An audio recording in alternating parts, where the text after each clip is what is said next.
How you guys doing this fine evening? Boyo, bricked up. Okay, all right. We could get to it. We could for sure get to it. And let's do it. So, open up live doc. Big body. Oh, CJ Busta, thanks for the 203 bits. I appreciate it. Thanks for the big body and the bits. Anyway, this is live doc. We're currently on 10,000 words. Thoughts on if a Chaos Warriors list will be comparable to a Marauders list? K and B? There's no way for me to answer that question right now. Because I haven't looked at it. React Andy. Actually reacting. I don't know any of this stuff. Haven't looked at it. First time seeing it. I downloaded a PDF that I believe... Hold on, let me credit the right person here. I believe it's possible Austin Weirdknobs assembled this PDF. Although there is an imgur of it online. And person that was sent the book by accident and the box was the initial leaker. Although, is it a leak if you haven't signed anything? I don't know. Maybe the fault is with the postal service. Maybe the fault is with GW who sent it to the wrong person. I would, if you have to find blame somewhere, I would say whoever accidentally sent it to the wrong person would be the person to blame. Because the person that received it is under no obligation to keep it secret. And thankfully, they've given it to everybody, which is awesome. We're going to go over it today. Slaves to Darkness. What do we got here? What are my initial thoughts and concerns? Usually I do an initial thoughts and concerns thing when I'm about to go over a book for the first time. As you can see, I did it with Lumineth. Make armored dudes cooler. Yeah, you know, I feel like these are going to be more touchy-feely, I think, for my initial thoughts and problems of Slaves to Darkness. Chaos Warriors Knights should fuck. That might be, like, the most important thing for me. I want Chaos Warriors and Knights to be, like, bread and butter, like, good stuff in the army. Not, you're playing Marauders because they have this bullshit rule and Marauders look dumb. You know, not, oh, you're doing this or doing that. I feel like you should be able to do whatever you want, but ideally Chaos Warriors should be the glue that sticks the army together. They just look so good. Also, CG Busta, thanks for gifting a tier 1. I appreciate it.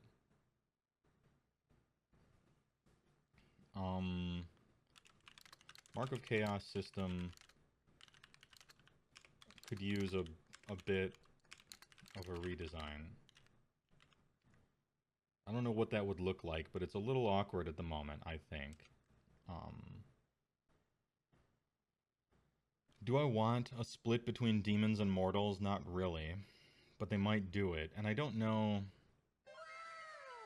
how upset I would be if they did. Like, one of my predictions was you have the Be'lakor half of the book and it's basically demons, and you have the Archeon half of the book and it's basically mortals. That wouldn't be terrible. Bioagent, thanks for gifting a tier 1. I appreciate it.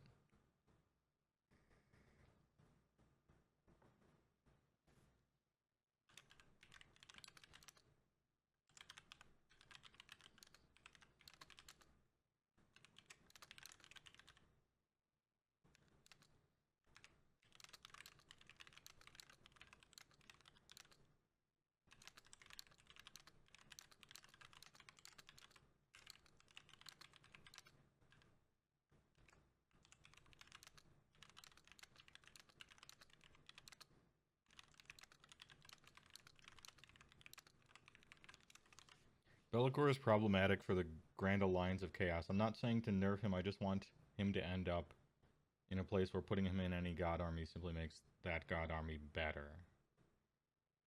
Yeah.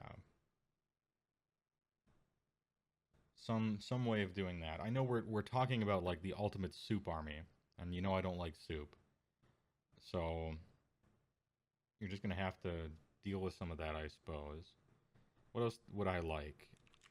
As always, Or even... No, I'm just kind of looking forward to seeing a bunch of cool ways to play, a lot of diversity, the standard boilerplate stuff. Um, there should be nothing that's like outright terrible.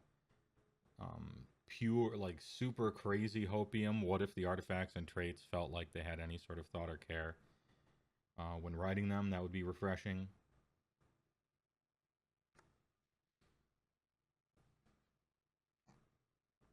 Do you or don't want him to make the God Army better? I don't want playing like I don't want your Nurgle, right? You have a Nurgle army, or your Slaanesh, you have a Slaanesh army. I don't want putting Be'lakor in it from some other book to just be the best way to play your army. Feels bad.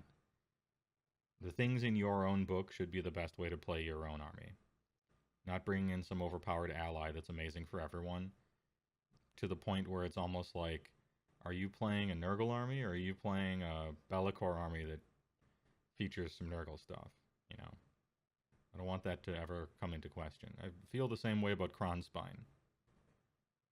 Like, if some universal ally is so good, then you have a 5-round tournament and you play against 4 different factions.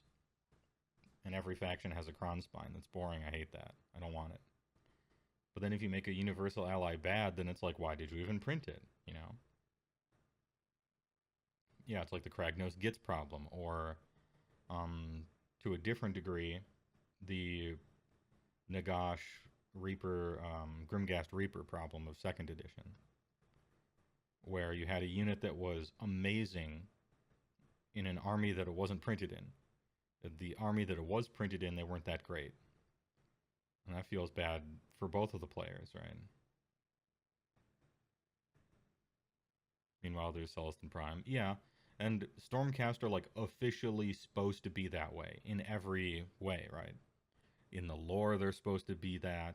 In the game rules, they're supposed to be that. In the setting itself, that's what they are. They're supposed to be the people who are just helping everyone in order. So, I still don't like it, but it makes... I can't say that it doesn't make sense. You know?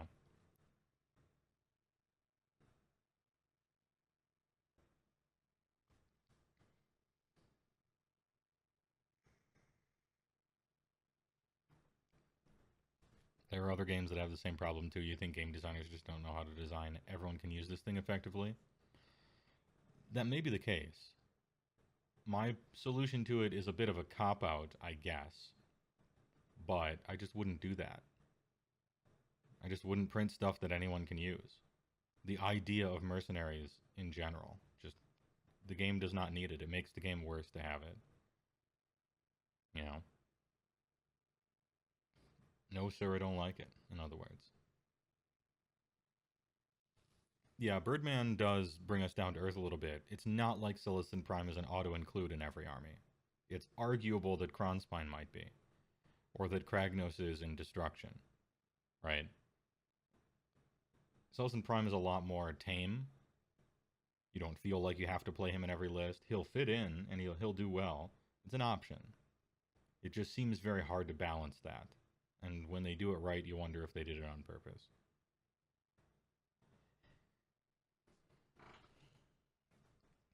And I don't care for that. Anyway, Slaves to Darkness. Initial thoughts, problems. Chaos Warriors, Knights should fuck. Market Chaos system could use a bit of a redesign. Be'lakor is problematic. I would say somehow keep it... You don't have to make Be'lakor worse. You just have to restrain him to his own army book a little more than they did before. Put some stuff in there or on his warscroll or something so that if you're going to play Be'lakor, you're playing Slaves to Darkness. You're not playing Khorne, you're just putting Be'lakor in there, you know. Ahem. I have to say, as an initial thought, I'm excited. I'm excited to read this. I don't have a horse in the race.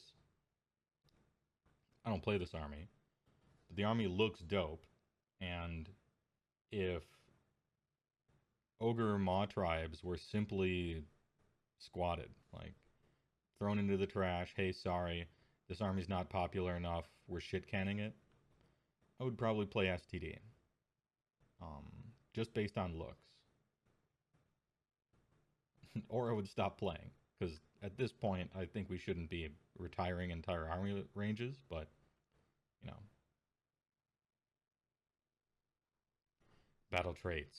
All right, battle traits section. Battle traits. I have a stinger for this, I guess. Let's run it.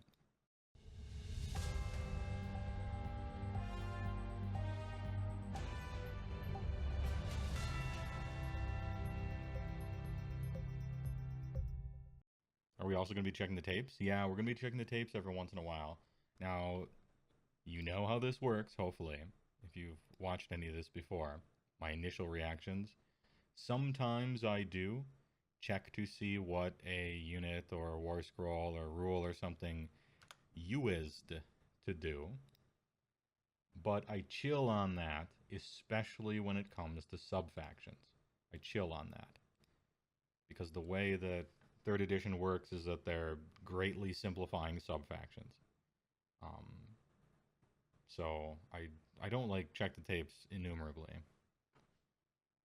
As it pertains to 3rd edition stuff, because if you're holding the old book in your left hand and the new book in your right hand, and you're just directly comparing everything, at the end of the stream you're just going to come away from it dooming. You're going to be like, this shit sucks, it's so much worse, I'm only thinking of all this stuff that got worse or could have been better and wasn't, and you're going to doom yourself. But in 1 month you're only going to be choosing the good stuff in your army, and that army will be better than it used to be. Seems to be the way things have gone for 3rd edition. Alright, Marks of Chaos. You probably can't read this, or maybe it's hard for you to read. I'm going to try to enhance a little bit, but when I'm on my screen, this shit is hard to read because it's potato. So give me a second here. Marks of Chaos. Some Slaves to Darkness users have one or more following keywords. These keywords are referred to as Marks of Chaos. Other Slaves to Darkness units have the Mark of Chaos keyword, okay? When you pick an STD unit that has a Mark of Chaos keyword to be part of a STD army, you must give it one of the following keywords, blah blah blah, or undivided. Units that are wizards cannot be given the Khorne keyword. Alright, so Mark of Chaos. Looks like we got a nice little organized section here. You like to see it. Mark of Chaos Undivided. All mortal and ogreoid Slaves to Darkness Undivided units that are not unique gain the Eye of the Gods keyword. When a Slaves to Darkness Undivided hero rolls on the Eye of his God table, page 71. You can reroll any one of the dice. In addition, Undivided Slaves to Darkness heroes can issue the following commands. Slay worthy foes. You can use the command ability to start a combat phase. Friendly Undivided Slaves to Darkness unit must receive this command until the end of the phase. Add 1 to wound rolls for attacks made with melee weapons target enemy hero or monster. So you do this at the start of the combat phase. You cannot, in which case you can't all-out attack. Add 1 to wound rolls is generally worse than add 1 to hit rolls. So you have a worse all-out attack that cannot be applied at the same time as all-out attack, which is unfortunate. But it does mean that these guys over here can get all-out attack, and then this guy over there can get slay-worthy foes. So this is good for multiple combats.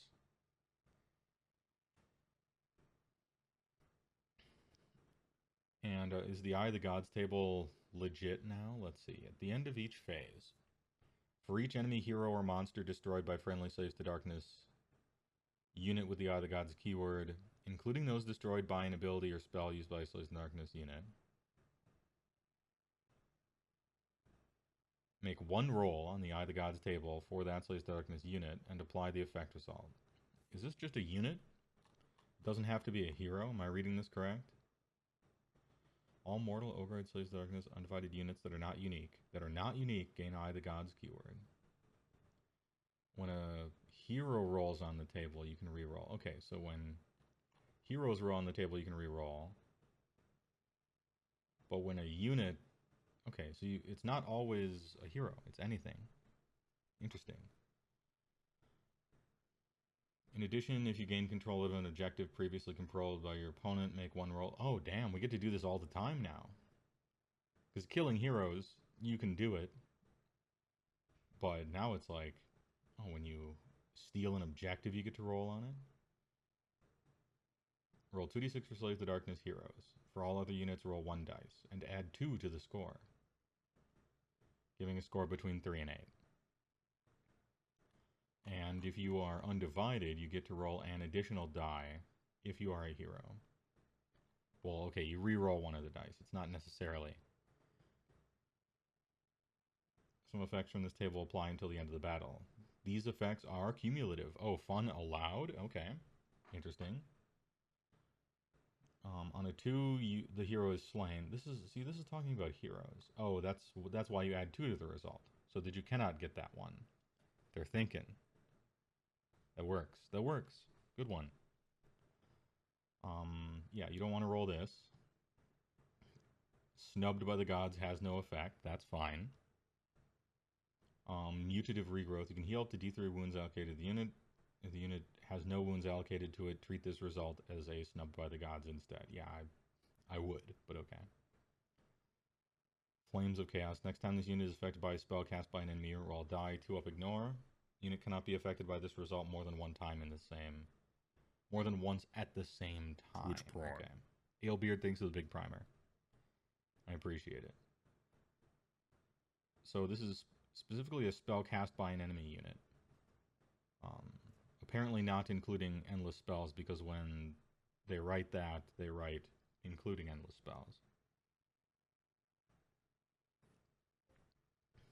Until the end of the battle, add 1 to charge rolls made for this unit. Ooh, and it stacks. I like it. Unearthly reflexes.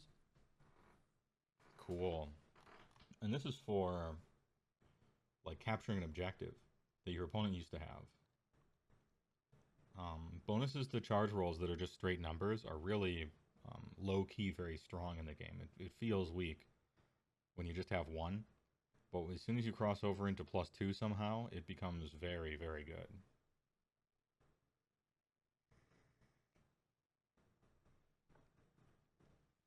War to 6 up. Who cares? Until the end of the battle, improve the rend characteristic of the unit's melee weapons by 1. Ooh. +1 rend? That's already 8, which is possible to get if you straight up roll a 6 for your unit.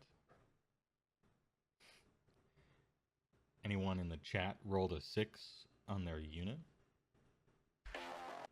Alright, Arcane Awakening. Becomes a wizard. Oh, hell yeah. Or +1. If this unit has the Khorne keyword, treat it as +1 rend. Perfect. Yes, of course. Yeah. That's what Khorne wants. I like it. So it's not like a pure downside. It's like, hey, if you're Khorne, you can't become a wizard. You get 1 rend instead, and Khorne is just pleased. Yes, I would like 1 more rend. Thank you. Thanks, I appreciate it. Aura of Chaos. Until the end of the battle, this unit has a ward of 5 up. Ooh, now we're talking. Okay, big 5 up ward. Dark Apotheosis. You roll this result, you can choose either the demon bound effect below or any other result on this table instead. Oh, cool, we get to pick. I always like letting you pick.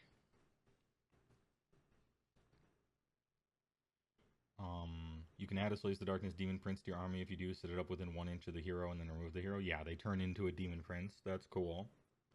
Has the same Mark of Chaos keyword the hero had, which is flavorful. That makes perfect sense. It has any command traits and artifacts of power that the hero had. Again, that makes perfect sense. If the hero is your general, the Demon Prince is now your general. Hey, alright. Fun. Okay, Eye of the Gods.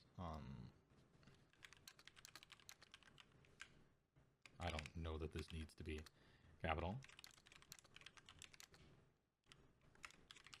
Happens more often. More fun. Fun. Good change on Eye of the Gods. You can get it when you're capturing. It doesn't have to be a hero. If it is, you just get a bonus to the rolls. It involves killing stuff, which is what you want to do anyway. And everything on the table is good except Spawndom. And you can't get Spawndom on a unit. And the Rendor has stacks. And turning into a demon is sweet. And a 5 of ward is good. Even the shit stuff here Healing D3 is plenty, like even healing D3 is good. The spell ignore is not particularly great, but at least it's a 2-up. Plus one of the charge rolls is okay. 6-up ward is meh. But yeah, as soon as you start on the second tier of these, that's sick. Okay. Vanguard love the heal D3? Yeah, I'm sure they would. Vanguard or like maybe Chaos Knights, multi-wound dudes. They will enjoy that. Fun fact, the healing roll on the table does not allow you to bring models back, unlike most heals in the game. I don't know that I would say most heals work like that with Sorin. I would almost say most heals do not say that you can bring stuff back. Only a few of them have that specific extra thing. Now, if you're a person who plays,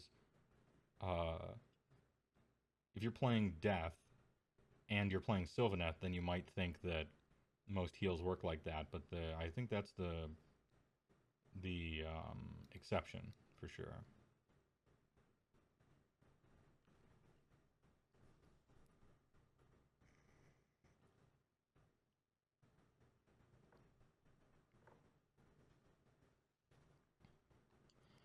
Sunshine in Black has a quick divergence, and I will indulge. Quick question. I'm going to a tournament next week. I'm trying to create a list for ogres. Have you ever tried running lead belchers as MSU battle line rather than yetis? Yes, I have. Numbers are slightly better and you avoid the thunder tusk attacks, but there is something that does not convince me about it. What is the thing that doesn't convince you about it, I would ask. I have tried to do that, yeah. Because, like, yetis are annoying, but they're not great. They're just maybe the best individual thing in there for, like, troops. But lead belchers are pretty close, and you don't have to take a 300-point turret as your general, which is really the powerful part about it. The only problem with lead belchers is that they're kind of bad in the grand scheme of things, like when you're playing in a tournament. You're going to shoot people, it does basically nothing. You're going to fight, and you fight maybe a little better than 4 individual gluttons, maybe a little worse. It kind of depends on the armor save of the opponent, but not great either. It's just that within the Ogre book, it's arguably the best thing to be doing, either that or Yetis. It's just kind of, if you're trying to play troops that are on the ground in MSU, I think it's Yetis or Lead Belchers, and they each have their positives and negatives, but, yeah, you're mostly just sort of filling battle line roles and then playing a bunch of good stuff. I officially will say that it's a good idea. And it worked like okay for me. Keeping in mind that a lot of stuff in Ogres doesn't work very well. And so the competition is pretty thin. And I didn't want to buy Kragnos because I don't like centaurs really, and it's not an ogre. It's some other dude from outside my army. And so, like, the quote-unquote best way to play ogres is with Kragnos and a bunch of Stonehorns. And I like the bunch of Stonehorns part, not too keen on the Kragnos part. And I'm just like, you know what, I'll just wait for the next ogre book to come out. I'll just wait for that book to come out. I'm not trying to buy Kragnos. I'm not trying to buy a model I don't really like, even if his rules are awesome. You just need them to cover stuff as your Stonehorns do their thing. Yeah, I feel like Lead Belchers are totally fine there. They might even be ideal if you're not trying to overpay for a general. It seems like a good idea. And as I said, it worked alright for me. A gross non-ogre, true.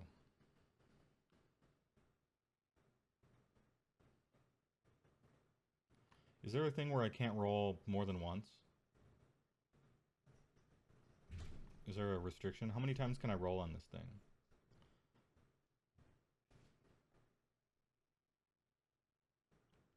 At the end of each phase, for each enemy hero or monster destroyed, make 1 roll. So you're just making rolls for as many times as you do stuff. Fun is allowed. So if you kill a monster hero and recapture 2 objectives, you're rolling 3 times. You're just rolling. That's sick.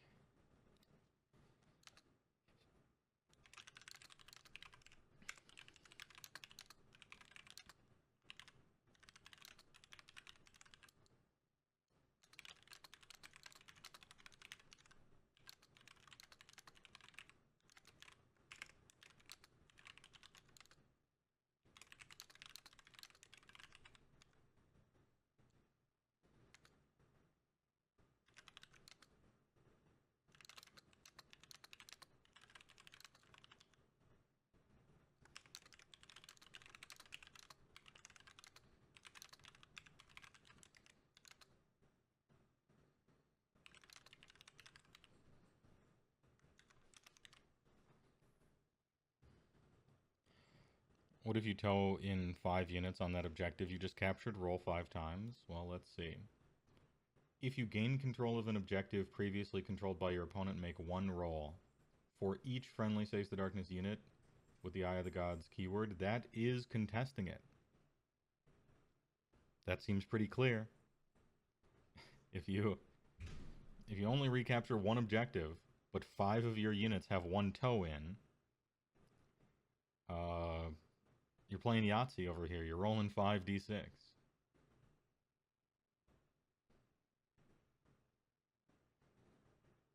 That's cool.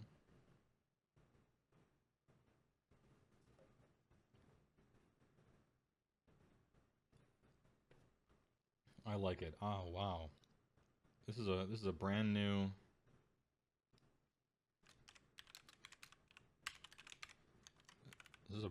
Games Workshop.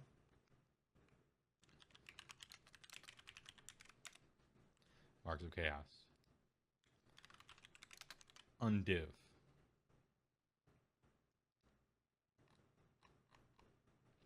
All mortal and ogroid Slays the Darkness Undivided units that are not unique gain the Eye of the Gods keyword. Alright, that's the Mark of Chaos Undivided. Alright,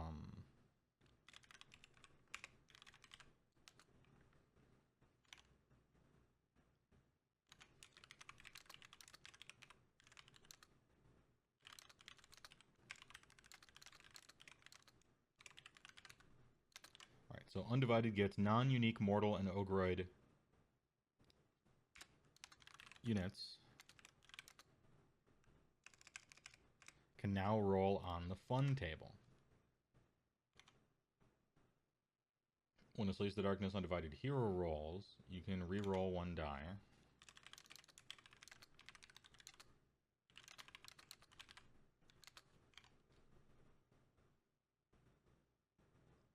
And then you get a bad all-out attack.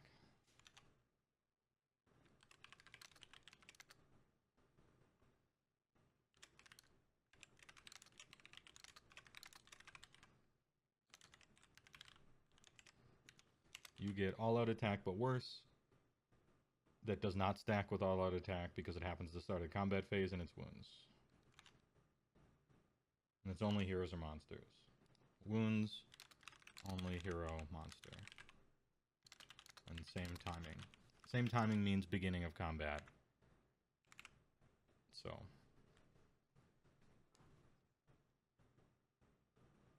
Archeon would get the roll. Unique isn't a restriction, yeah? Unique is the restriction for who gains it in Undivided. It's probable that when I look at Archeon's warscroll, he's just going to have the Eye of the Gods keyword. Probably. I mean, let's check. Let's look right now. Chaos Slays the Darkness. Host of the Ever-Chosen, Undivided, Demon, Mortal, Monster, Hero, Wizard, Archeon. No, never mind. He doesn't have it. He gets nothing. Corn player can't read. Yeah, sports at 11. I guess they don't want Archeon turning into a spawn, however unlikely that would be. So yeah, no, Archeon can't do that.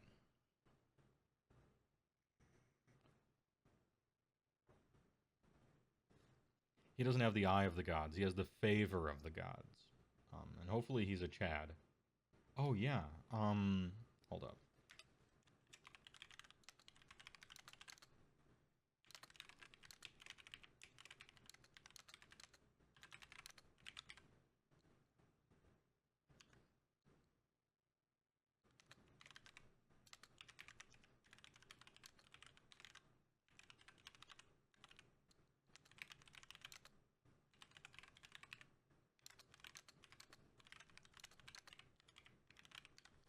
Yeah, Archeon should be a literal Giga Chat of the entire game. Not auto-include faction defining, stifling diversity, but he should be amazing.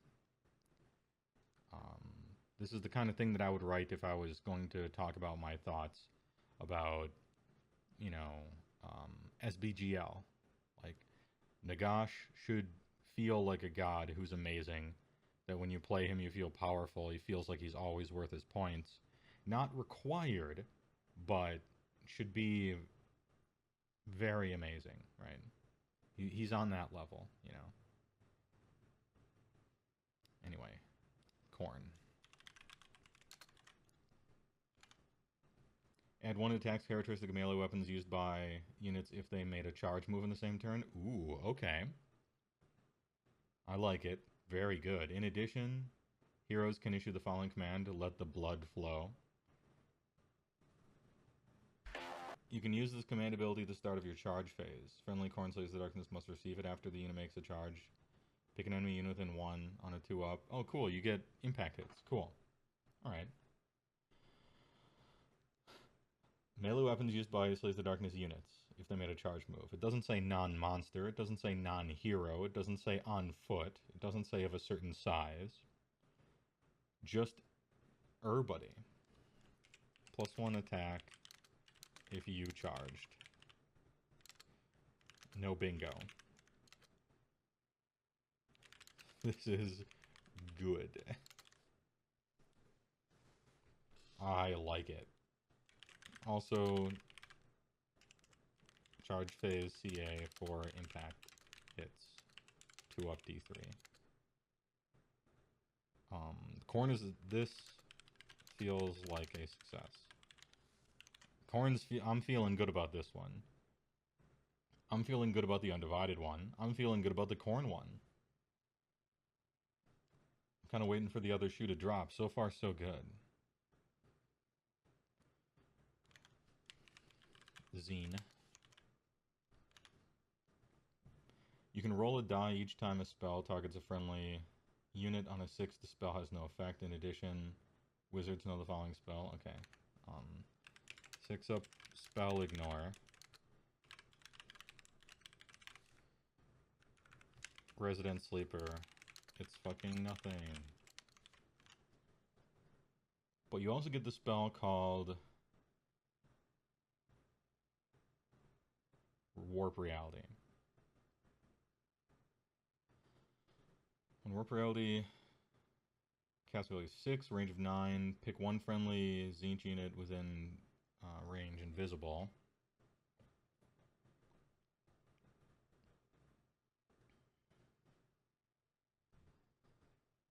Remove the unit from the battlefield, set it up again within range, and more than 9 from enemy units. Alright, hold up. Casting ability of 6 and a range of 9.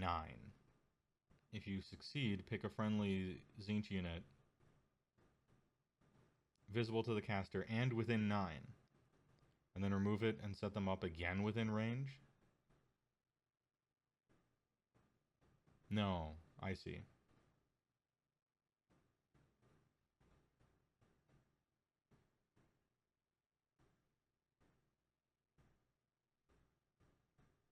Yeah, it's from anywhere.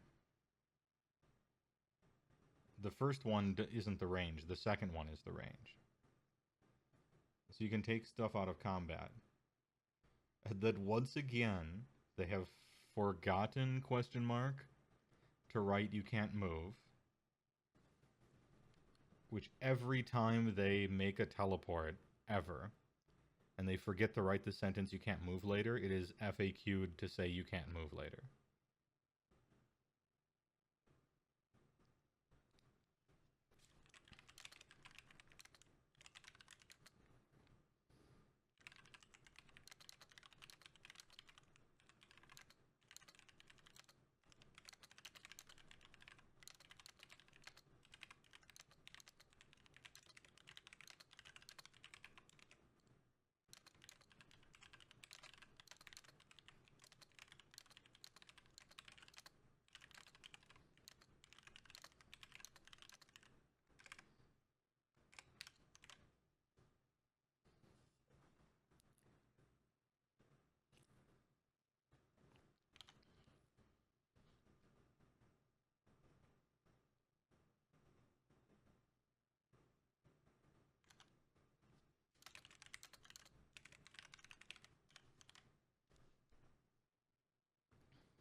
Does it say Holy Within? It does not. It does not. So, teleport a unit from anywhere on the table to within 9 of the caster. It's not Holy Within. And then the thing can move later because they forgot to roll. They forgot to write you can't move later. I expect them to FAQ this. Then again, the Tzeentch one, I mean, as it's written, the Tzeentch one is very good. The 6-up spell ignore is fucking nothing. I'm pretending that this is FAQ'd to mean that you can't move afterwards. And even then, it's alright. Can get people out of combat. They can charge and stuff. It does have to be outside of range. It has to be more than 9 from all enemy units. It does have to be that. If you're talking about from whence they get summoned, then you are right. You can take them out of combat with it.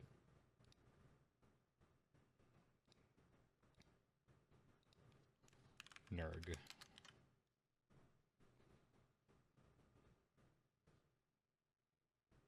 There should be nothing holy or holy in this demonic tome. I think there should be nothing holy in the whole game. I don't like Holy Within. But I played in 1st edition, so I played in a different time.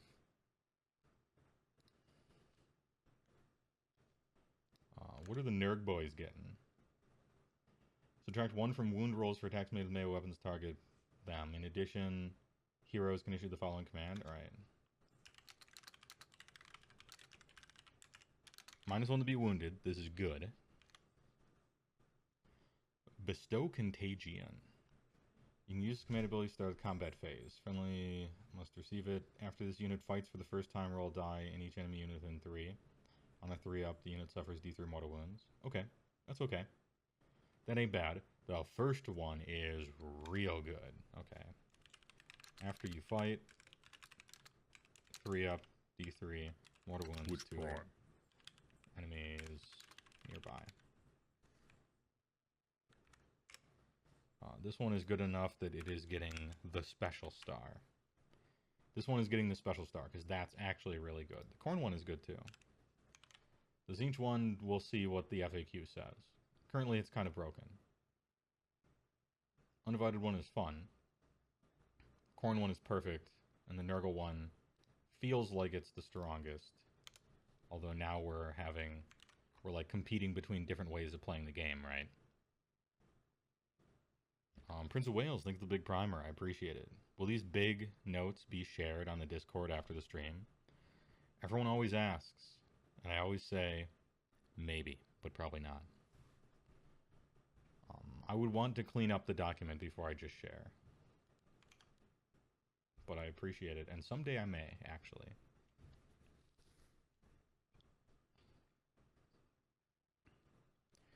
Hades says, never occurred to me exactly how many cards you have. You're happy the tournament is restricting the seasons because you have enough cards to deal with as it is? Do you ever get that feeling when deck building? No. No, I don't have very many cards in real life anymore. I sold them all off. I have a few commander decks, and I have a little fat pack box of old cards that I didn't want to get rid of because of sentimental value. And that's about it. I don't have a lot of cards anymore. If I want a card, I'll buy it. If I'm not using a card anymore, I'll sell it. I'm just keeping it to like 2, maybe 3 commander decks. I have room in the box of commander decks for like 1 more, but I haven't pulled the trigger on making it yet. I've simplified my life a lot materially over the years. And I had to a bunch of times because there was a period of like 10 years where I was moving all the time and couch surfing and stuff, and I couldn't afford to just have stuff. And so I got used to cyclically kind of selling everything because I just couldn't keep it. And the habit has toned itself down, but largely stuck around for the most part.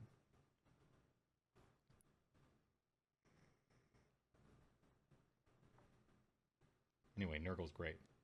Marco Slan Ish. Slan.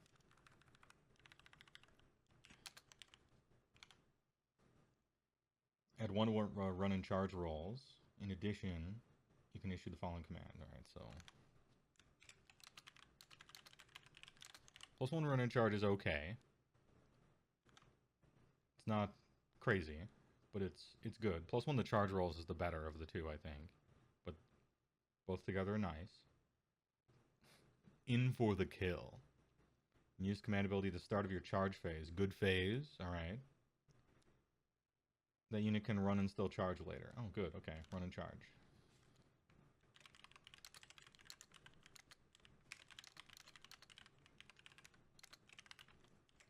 It's good. That's a good one. This is a good one. So let's review. Marks of Chaos. Undivided. Good. Fun. CA kind of steps on other CA's toes. The table is random. But it's very choosable. And not bad. The Khorne is like perfect for what Khorne wants to do. It's good. Tzeentch is broken. Maybe that's their intent. We'll see after the FAQ. The spell ignore is dog shit. But even if you can't move after this, it's still a powerful tool. It's just not crazy. Nurgle is amazing. Slaanesh is good. All of these are good. How are all of these good? Who's doing this? Who did this? Who made a table containing 5 different choices in a Games Workshop game, and they're all good? I didn't think it was possible. Great work. Holy shit. Someone was blessed by the Chaos Gods. Whoever wrote this book had the eye of the gods, and they rolled on that table.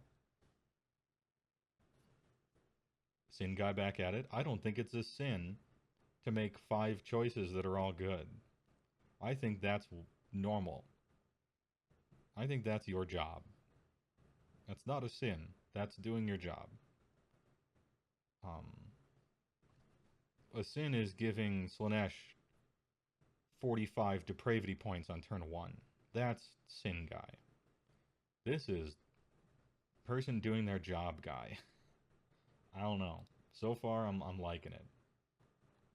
I'm in. And then Eye of the Gods table is fun. And it stacks. And it allows all the fun.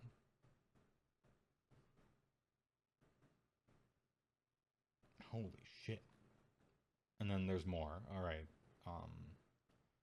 You get sub-factions. Everybody gets sub-factions. Host of the Ever-Chosen, Legion of the First Prince. Yeah, it became just a sub-faction like I thought. Despoilers, Kabbalists, Ravagers, and Knights of the Mte Throne. In the name of the Chaos Gods, this warrior promises to bring wrath and ruin upon the hated enemies and asks for Heywoah in return, Vows of Darkness. You can carry out one of the following heroic actions with a friendly Slays to Darkness hero with the Eye of the Gods keyword instead of any other. Okay, Vows of Darkness.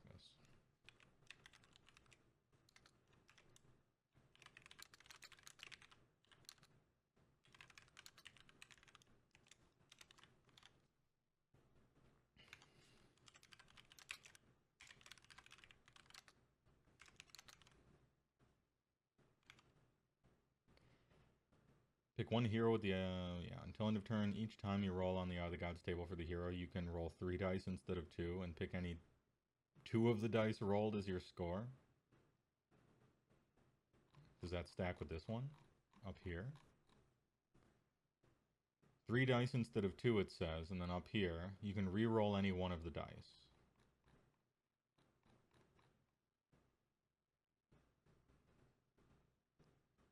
Yeah, this doesn't seem to modify those. So, fun detected actually and allowed.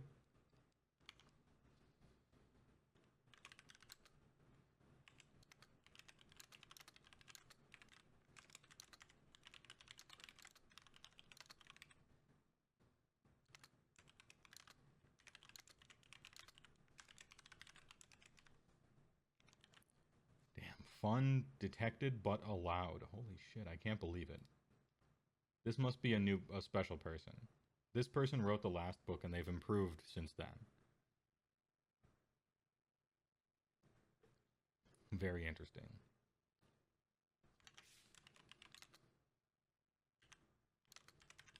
Or you can draw on power.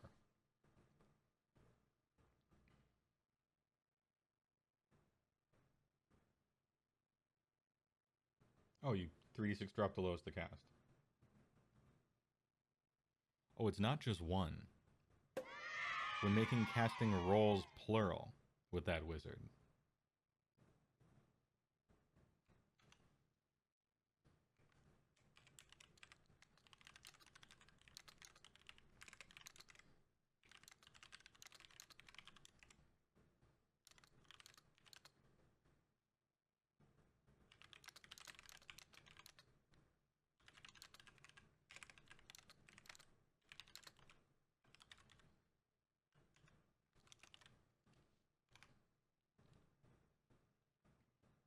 Cool.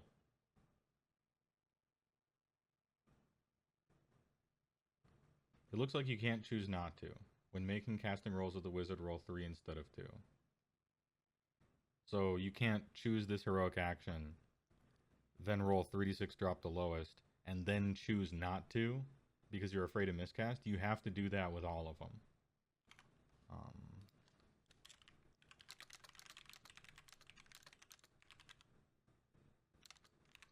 It's not a May. It's not a May ability. I mean, it's a May. You may choose to use this ability drawn power or not, but you after that you have to roll 3d6 for all those.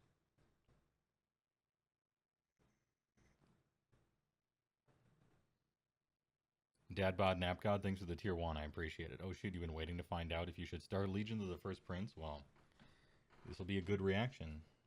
We will find out. Two of the dice snake eyes, not one. Yeah, well, the term snake eyes is referring to each of the 2 eyes, which is why I wrote it that way. Yeah, if any 2 of the 3 are snake eyes. Unless it's a cyclops snake, then it'd be weird. Overall,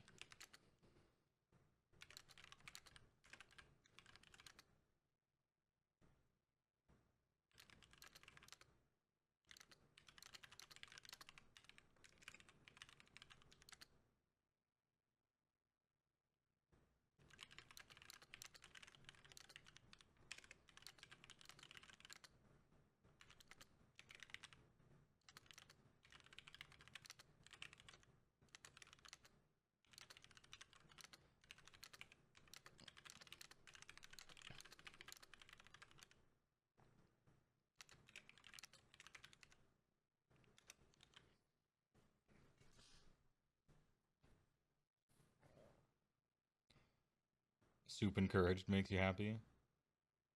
You don't need to. Kettle chips are delicious.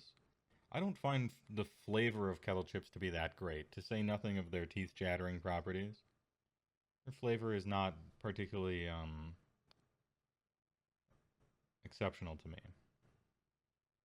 which is just as well because they do have that property. They're made out of diamonds.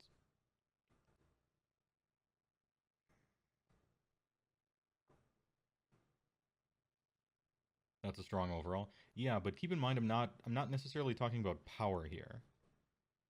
Now, I am because there's a certain water level of power you have to get to, otherwise the thing is fucking useless. But the balance between them is pretty good as well. You might say that Nurgle is just the best, because -1 to be wounded is really strong. And you might even be right, but depending on the job you give the unit, they're going to want possibly all of these, and there's decent reason to play them, I think. The Tzeentch one, who knows what happens with that one, but they're like reasonably balanced between each other. Even the Slaanesh one, which may be the quote-unquote weakest one, is still giving you a lot of speed, and you might want that on some unit or 2 in your army. But I think it is maybe the weakest one. However, speed is really good in the game, so it feels good. If it feels good, do it. You know, to babysit fucking auras and shit, that's awesome. No more babysitting auras. Although you will still do this. Due to how Synergy Heroes work. But nice to see. Rager RX, thanks for the tier 1, I appreciate it. Subscribed for my 5 months and on a 5 month streak. Never been sniped. Currently crunching through kettle chips with my metal teeth like Jaws from James Bond. Hey, if you're a street shark, you are allowed to eat them. You're able to. For me, I'm gonna go for a sour cream and onion 5 times out of 7.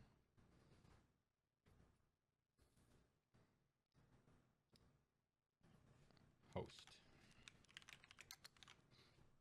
Legions of Darkness. When a host of the Everchosen's unit that is a Chaos Chosen, Knight, Warrior, or Vanguard. Oh, all the chattiest looking best models, you mean. When a host of the Everchosen unit is a unit that looks amazing, and it receives a rally command, you can return a 4-up rally, huh? In addition, you can pick one additional ensorcelled banner enhancement for your army. Oh, double bannies?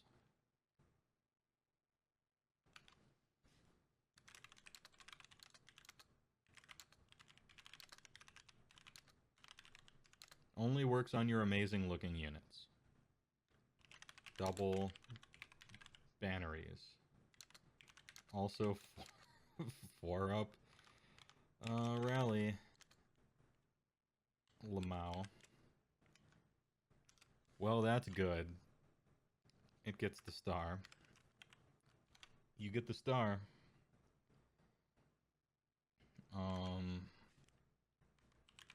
First prince.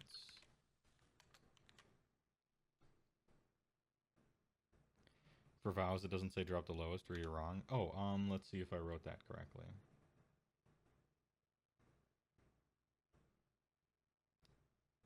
Let's check the tapes. Oh, you're right. It is just 3 instead of 2. I mentally put drop the lowest in there. It's not drop the lowest. It's just straight roll 3.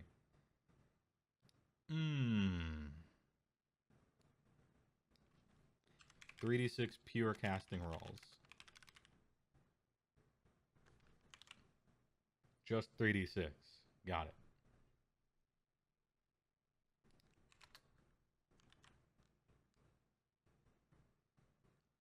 That's better. That's more tempting, even. That is power casting. It's also dangerous, but it's power casting. The Feywoah of the Four. At the start of your hero phase, you can pick one Legion of the First Prince Undivided unit, and then pick one of the following marks. That unit has that mark until the start of your unit. Oh, you can hot swap. Okay. Hot swap plug and play SATA drives for your marks.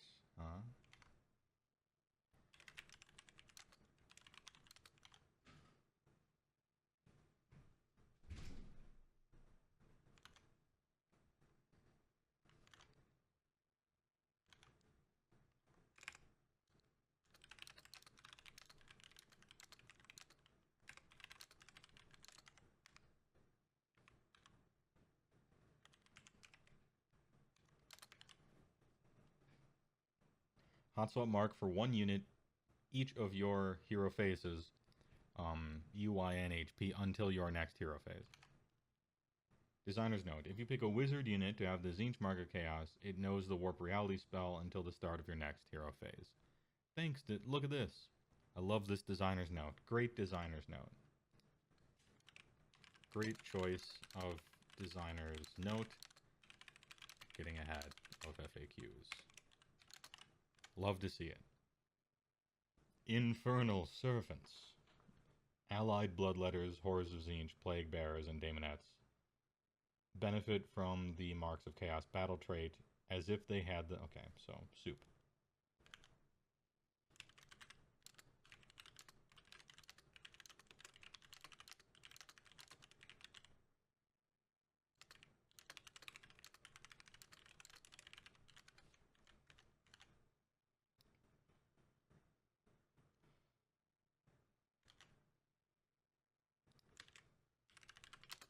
Allied basic demons gain marks and can use marks as if they could use marks. To use. How's the book so far? Good.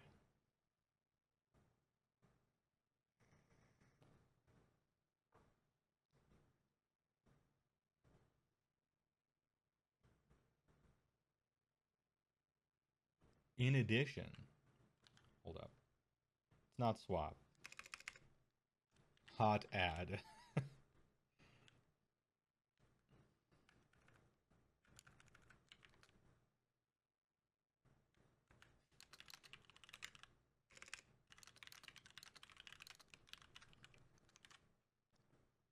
In addition.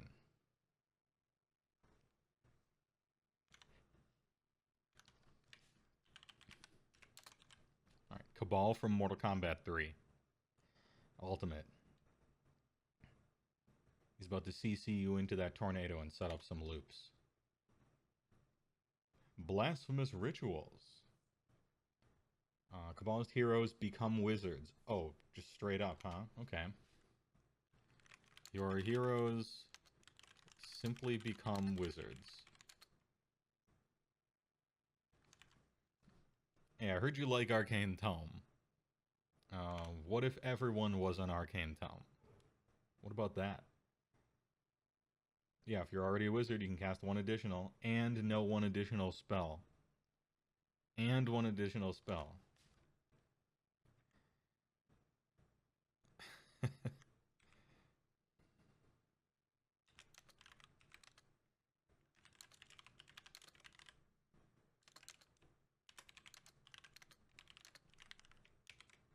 I don't use Arcane Tome. It's not that good. In addition, if you carry out the drawn power, you can immediately carry out the same heroic action with each other Cabalist hero within 3 of the first. Alright, because they're in a Cabal, right?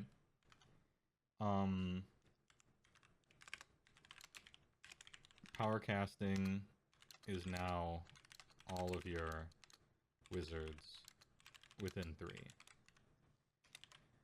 Multi-wizard power casting. Multi-wizard power casting.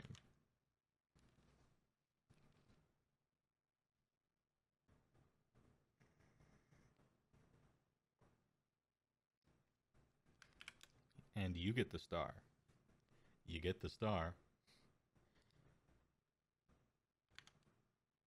We're casting Peer into the Abyss. Yeah, we're losing half our life and drawing half our library. And we'll see if there's an Omniscience out.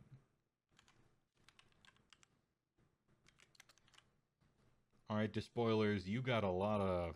That's a tough act to follow. Despoilers right now has to give a speech in front of class.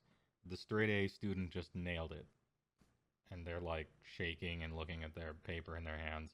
Alright, Host is sick. First Prince is good. Cabal is nutso. Despoilers. The Favored and the Cursed. Oh, the Cursed? Nice. Alright. The first person in this chat today is apparently in this sub-faction. Add 2 to the wounds characteristic of friendly Despoiler monster units. In addition, each Despoiler Demon Prince can be given a command trait in addition to your general, which can be used as if they were a general. Each command trait must be different.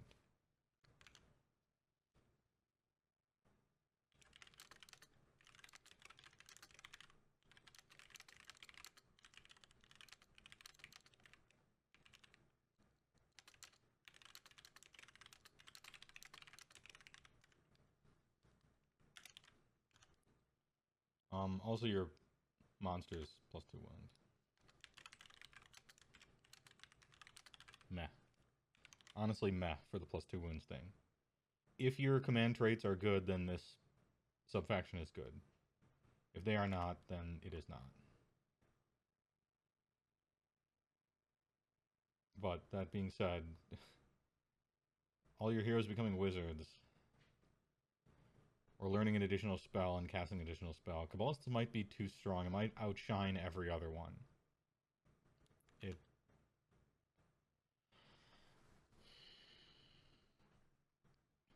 doesn't seem that there... Are we not playing bingo, or am I missing something here? Like, let's say I want to play with 5 demon princes, all right? I'm that guy. I'm like, look, I'm playing Slaves to Darkness, and my army is 5 demon princes, one of each mark, and then just Chaos Knights until I've reached 2,000 points. And that's what I'm doing, right? Now, could I just go Cabal, and then all 5 of those demon princes are just double casters now? Like, in what universe is the spoilers worth it then? Unless these traits are amazing. Anyway, I like the bingo that we're removing here. You don't need Archeon here. You don't need Bellicor here. The abilities aren't tied to Bellicor. The abilities aren't tied to Archeon here. They're allowing you a lot of freedom.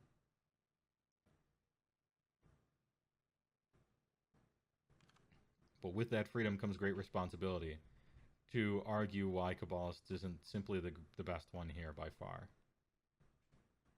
Anyway, Ravagers.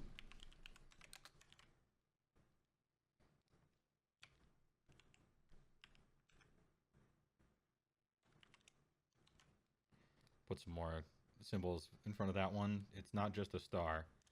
It's double star, pound, caret, star, percent, star.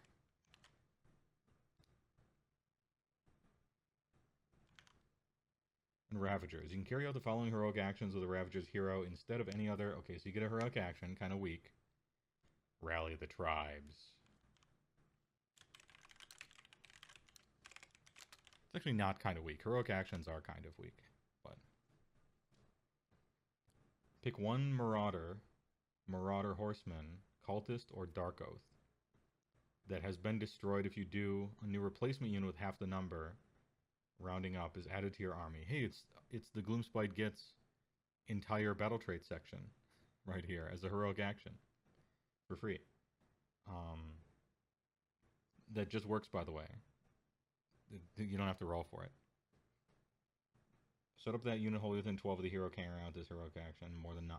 Each destroyed unit can only be replaced once. Okay. No dice roll. I mean, why bother? I actually agree. You shouldn't have to roll for that. Without rolling. Return slain. Not cool looking unit. To life, around hero, 12 inches, half strength. Limit 1 per unit.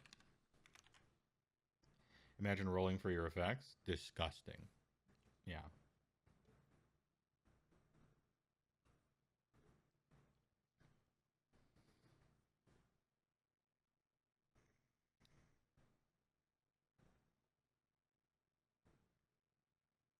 Oh, someone from chat brought up a good point. Cultists and Dark Oaths sometimes look cool.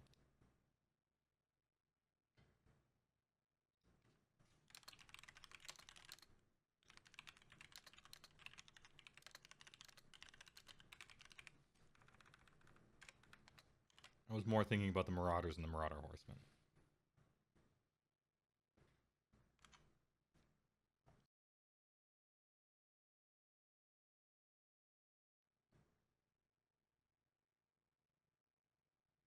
It's half rounding up, so can you bring back a hero? Seems like you can. That's neat. I actually kind of like that. Maybe is that worth noting? I think it is worth noting. Seems to work on heroes.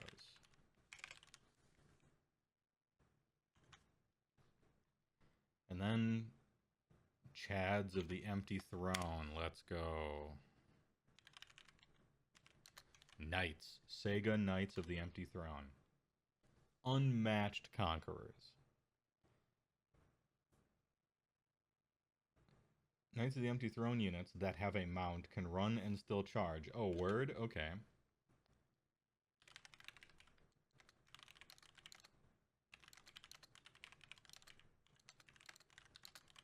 Mounted units can just run and charge, as you do. This is so good, actually. Dread Lieutenant. When you pick the general, if Archeon is not included, you can pick a model in a friendly Vanguard unit to be your general. If you do so, that unit gains the leader battlefield role. In addition, the general issues the rally command. Friendly Vanguard receives it. 5 up instead of 6. The general cannot be given a command trait and is not a hero. Designer's note. Okay, getting around some of the goofy stuff and questions they had before.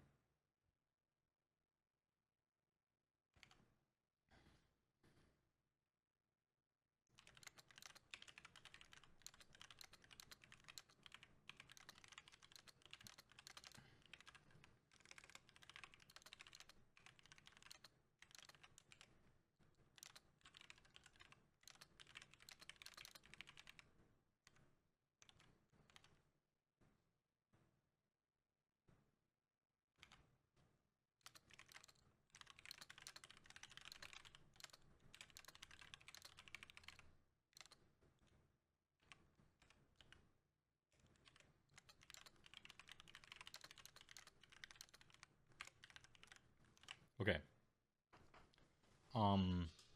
Mounted units can run in charge, as you do. If no Archeon, one of your Varan models can be a general that rallies on 5 up, but they can't get a trait, you will not be choosing this. You'll be choosing some actual thing as a general and then giving it a trait. This doesn't matter. Run in charge on Vanguard is so good. Just run Empty Throne with Slanesh Mark. It steps on Slanesh Mark's toes a little bit, doesn't it? Yeah, Vanguard, Knights, Karkalord, Mantilord. Let's fucking go. Okay. 4 up rally, double banners. First Prince lets you in addition yourself. Kabbalists is absolutely broken. Despoilers may or may not be good. If your traits are really good, then it will be. This is kind of neat. You can return the hordes, and you can return your heroes, which is actually sick. And then Knights is excellent. Knights is very good. I might even give it the star. I need to see how good the banners are, but I read 4 up rally and I'm like, well, host is good. How's the balance on these? These are reasonably balanced. But then Kabbalists.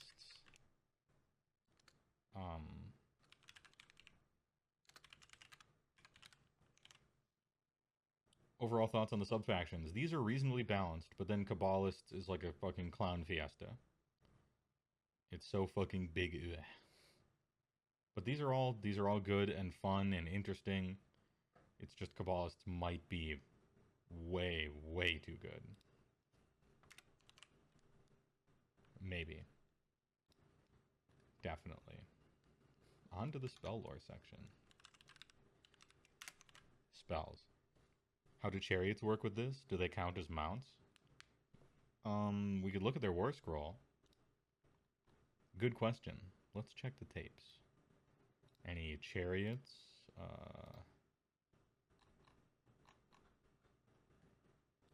Any charioteers? Chaos War Shrine is mounted. You'll be happy to know. This thing is mounted, so that thing has run in charge. Yes, mount. This unit's war steeds are armed with trampling hooves, and it says mount, so tapes checked and confirmed. Did the full book leak?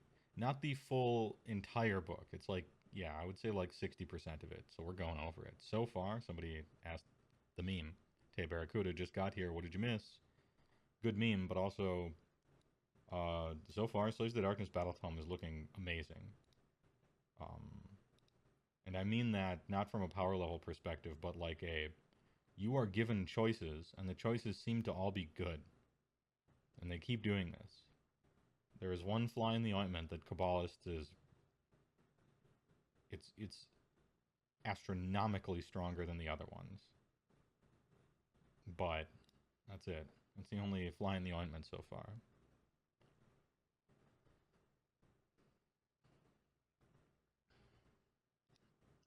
Spell lores. Binding Damnation spells casting value 7, range of 12. So if he has to pick one enemy within range invisible. Strike last effect. Okay, so 12-inch strike last. That's okay. Oh wait, it's until your next hero phase. It just got better. It got a lot better. Okay.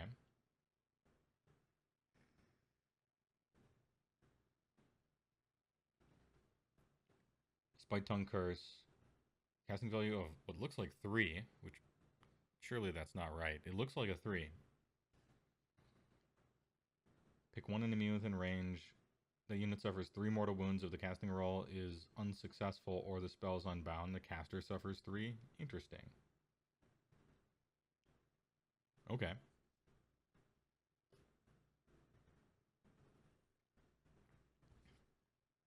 Alright. Picture this. POV. You are power casting, and you're a Kabbalist. And you miscast a spell, dealing d6 mortal wounds to yourself. So you take 6. And then you have just failed to cast the spell, which is Spite Tongue Curse. So you take an additional 3. So you can deal 9 mortal wounds to yourself and die. Now, dying is usually bad, but all we need is a reason for dying to be good, actually.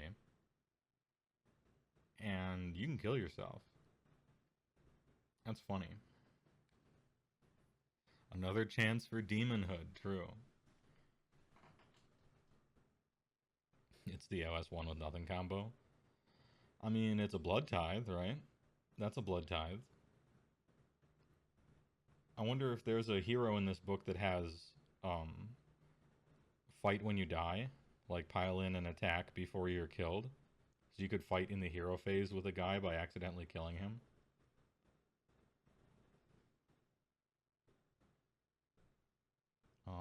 Chaotic Conduit. Oh, you know what? Are there any Dark Oath casters? Because you could end up casting Spike Tongue Curse, dealing 9 mortal wounds to yourself, dying, then using a heroic action to bring back the Dark Oath, because it's half rounded up. You come back to life, cast it again, die, and that's 2 blood tithe already. Anyway, Chaotic Conduit.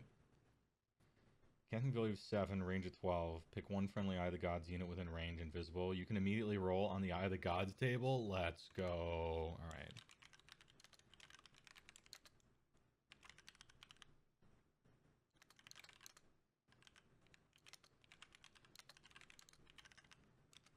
That's fun. Binding is good. Chaotic Conduit is fun. I like... Look at what this book is doing. It gave you battle traits, right? And then it gives you ways inside the book to choose to use them like more often. If you want, you can build your army in such a way to roll on that table if you want to roll more on that table. Look at how fun that is. That's fun. They put a battle trait in there that happens a lot, and if you want it to happen more, you can choose for it to happen more by taking a spell to make it happen more. This is like the total opposite of the vampire spell lore, where it's like on a 9 you get double spells, and then all the spells in there don't do anything if they're cast double. And some of them even say explicitly that you can't double cast them. It's like the opposite of that. It's like they're writing a book on purpose for someone to play and have fun with the rules. Holy shit. This is so good. How nice. Damn. I can't help but read this and get hyped up for ogres, which is dangerous. I'm going to shut off that part of my brain. You can't let the hope consume you. Imagine if every tome got this level of love and care. Oh, man, I know. It's so thematic so far. I'm reading Sylvaneth except with a naturally cooler army, which is STD. Mostly just because I like Frank Frazetta more than I like nature, you know? Spike Tongue Curse is whatever. It's kind of neat, but I'm not trying to do 3 mortal wounds on 12. Is there a cap on Rend? No, there is not. Fridge Frazetta. Yeah, there you go. Ruinous Vigor. Use the top row of the unit's damage table, regardless how many wounds it has suffered. Okay. Alright, that's neat. For your monster. Do not, my friends, become addicted to the hopium. It will take hold of you. Demonic Speed is a spell that has a casting value of 6, range of 12. Pick one friendly Citizen Darkness unit that has a mount. You can attempt to charge with that unit if... Oh, just 3d6 charges, huh? Oh, shit. Alright.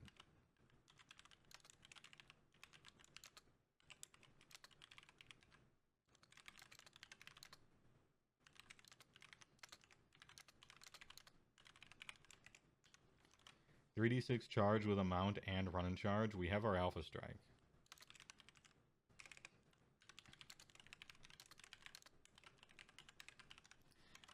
Alpha Strike list detected. Beep boop. This is also fun. Fun. Top row of the damage table, like whatever. Good.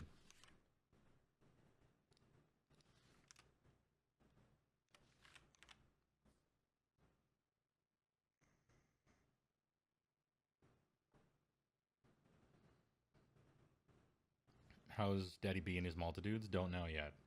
Haven't gotten to it.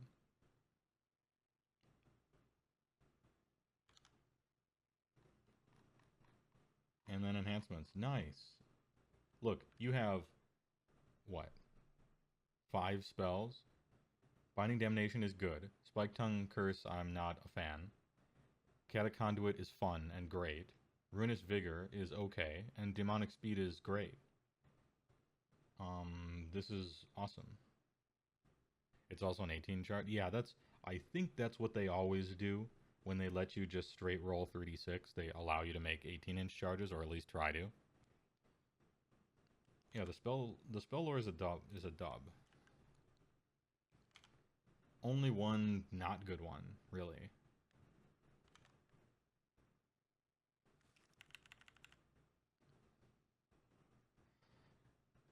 Have you done one of these big breakdowns for the Soulblight Gravelords? I mean, like 2 years ago or something when it came out, yeah. I don't think I still have the note from it until at that point I hadn't been updating the live doc forever. So I don't have the notes for it. My initial impression of the book was very bad because I didn't know. I didn't know what 3rd edition was going to do. So my initial impression of SBGL was that the book was like garbage compared to the old one, and they just took a million things away. Little did we know that that's how all the 3rd edition books were going to be, and they weren't actually garbage. It's just where they took all those rules, they just put them in the core rules. That being said, it's still a massive, like, fun detected, bad design shitfest that you can still build fun armies and do very well with. But it was very, like, it was clearly the first one they had written with 3rd edition in mind, and they had the Fun Police kid gloves on for a lot of it. You can still have fun with it for sure, but they lean too heavily into the Fun Police on it, I think.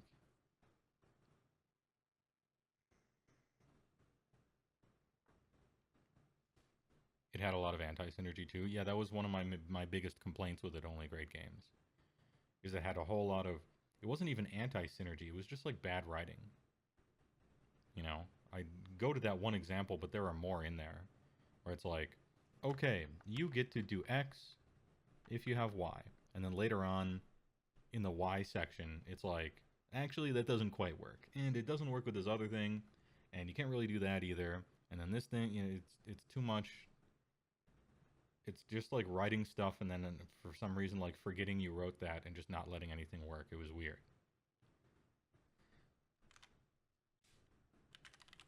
Command traits.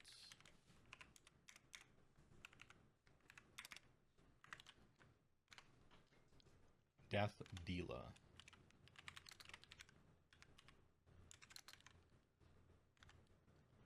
Once per battle in the combat phase, after this general is fought for the first time, you can say that they will deal death. Oh, word? You can deal death? Okay. If you do so, this general can fight for a second time in that phase. The strike last effect applies. Okay.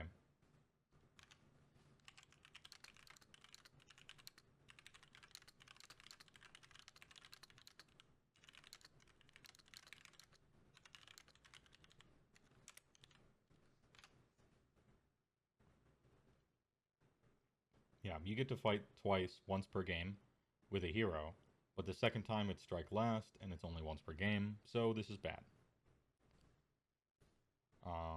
Favorite of the Pantheon. Eye the gods only. After deployment, you can... Hey, let's roll on the... Let's go. Alright, yeah. Favored of the fun.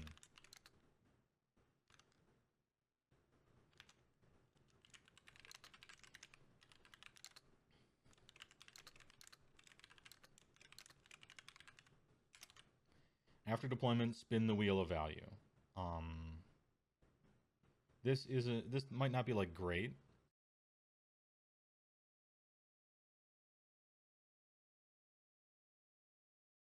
But it's fun.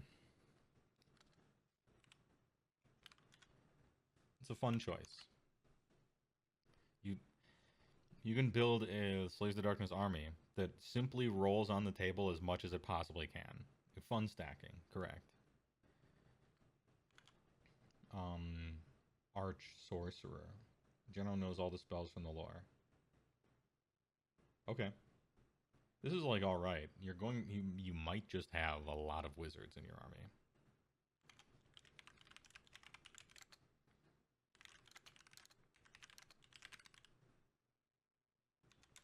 It does not get the star though. Idolator.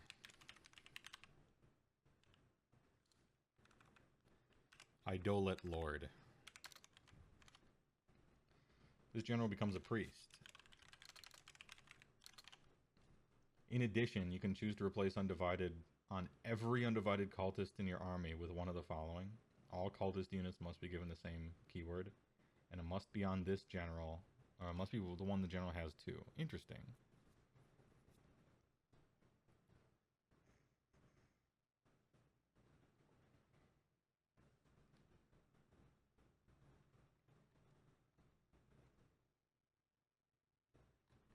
Are all your cultists just undivided? That's my question.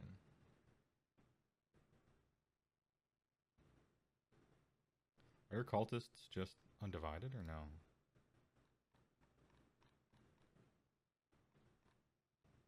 Oh, I don't think we have war scrolls for the cultists.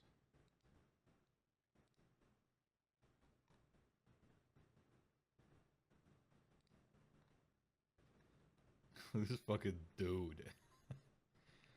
5 out of 7. I like the model. I like him. Yeah, their war scrolls have not leaked. Okay.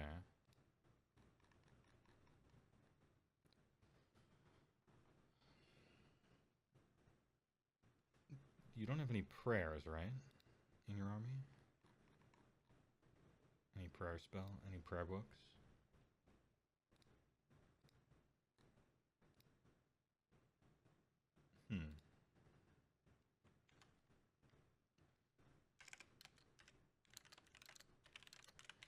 Well, you get curse, which is something you might want.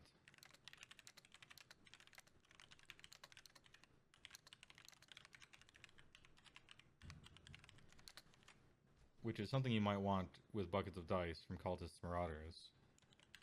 Seems to give them all a mark of God,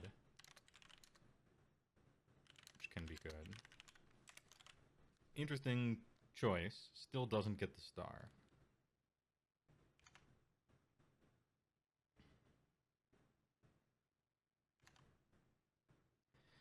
So these are your generic, anybody can take this. Death Dealer is bad. Favorite of the fun is fun. Arch Sorcerer is... I mean, you just go Cabal, and then you know all the spells anyway. They're just spread between your heroes. And then Idola Lord, I'm not sure if you want to be playing cultists or not. It seems pretty specific. Command traits, meh. slash fun slash cultists. Kind of unknown. Demon traits. Not to be denied. In each hero phase, once you have carried out a heroic action, if you do not carry out the heroic action with this general, you can carry out an additional heroic action with this general. So every other general needs not be dead, in other words. Can't be the same? Oh, so just double heroic actionies.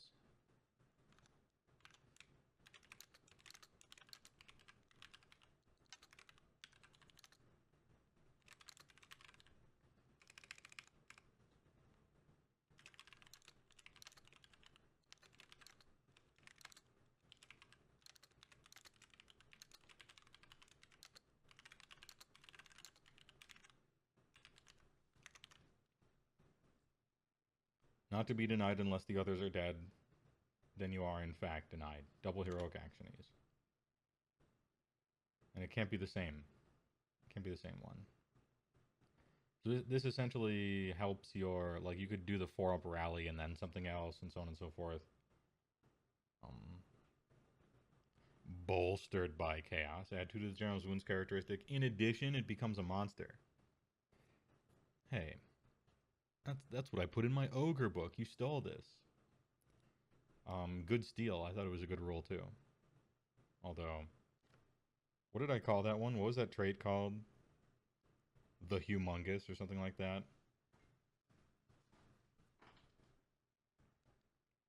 Where his body gains a mount trait? Okay.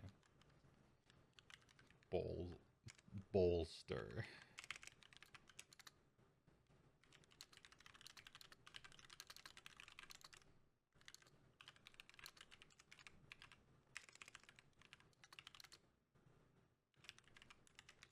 So, you capture 5.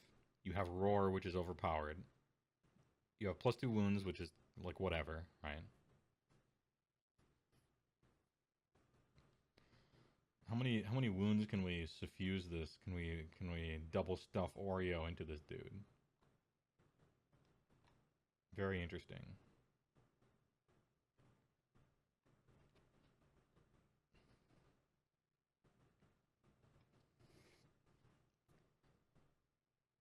So we can go +4 wounds for spoilers. That's funny. Now you have to take a different trait, right? Each of your demon princes get a trait. Now, did it say specifically demon prince trait or any trait? Let's check the tapes. In addition, each despoiler's demon prince can be given a command trait in addition to your general. Okay, so it doesn't have to be a demon one. It can be any. It can be any. So it's very important for the demon traits to all be good. Because if the demon traits are all good, then Despoilers is good, although still just worse than Cabal, because everything will probably be worse than Cabal. I like it, though. Roar is so good. And 5 capture is so good. 2 wounds, eh. But, 4 wounds is better than 2. No bingo tonight, baby. Yeah, please. You didn't want the Gloomspite book before this one. Before they discovered the technology of throwing bingo in the garbage, you didn't want the GSG.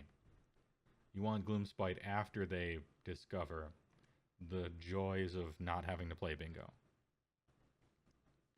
Now, you can play roulette if you want. That's the Eye of the Gods table. Radiance. At the start of the hero phase, at the start of your hero phase, roll a die for each friendly model within 9 of the general that has any wounds allocated. On a 3-up, you can heal 1. If it's a monster, on a 3-up, you can heal up to 3 instead. Eh.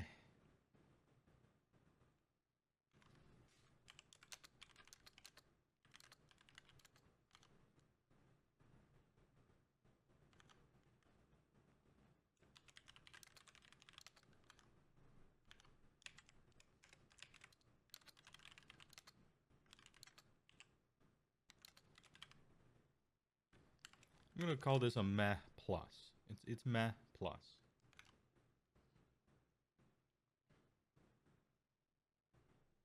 It's every friendly model, remember, right? Not unit. And then Diablo Majesty. Diablo. Undivided only.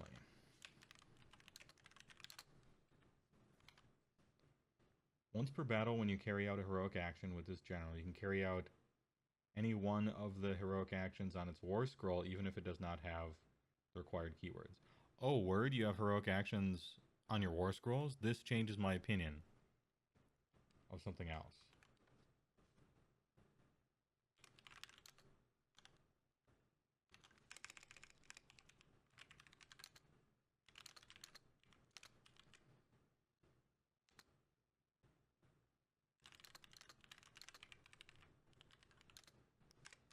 Once per battle can use a heroic action with no bingo attached. And then some of these other heroic action things back here start making a little more sense.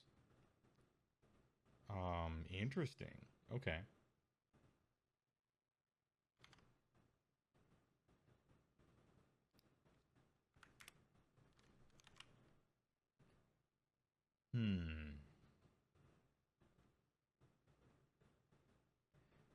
They have heroics that are mark locked. We saw them like 2 months ago. Damn, I don't remember.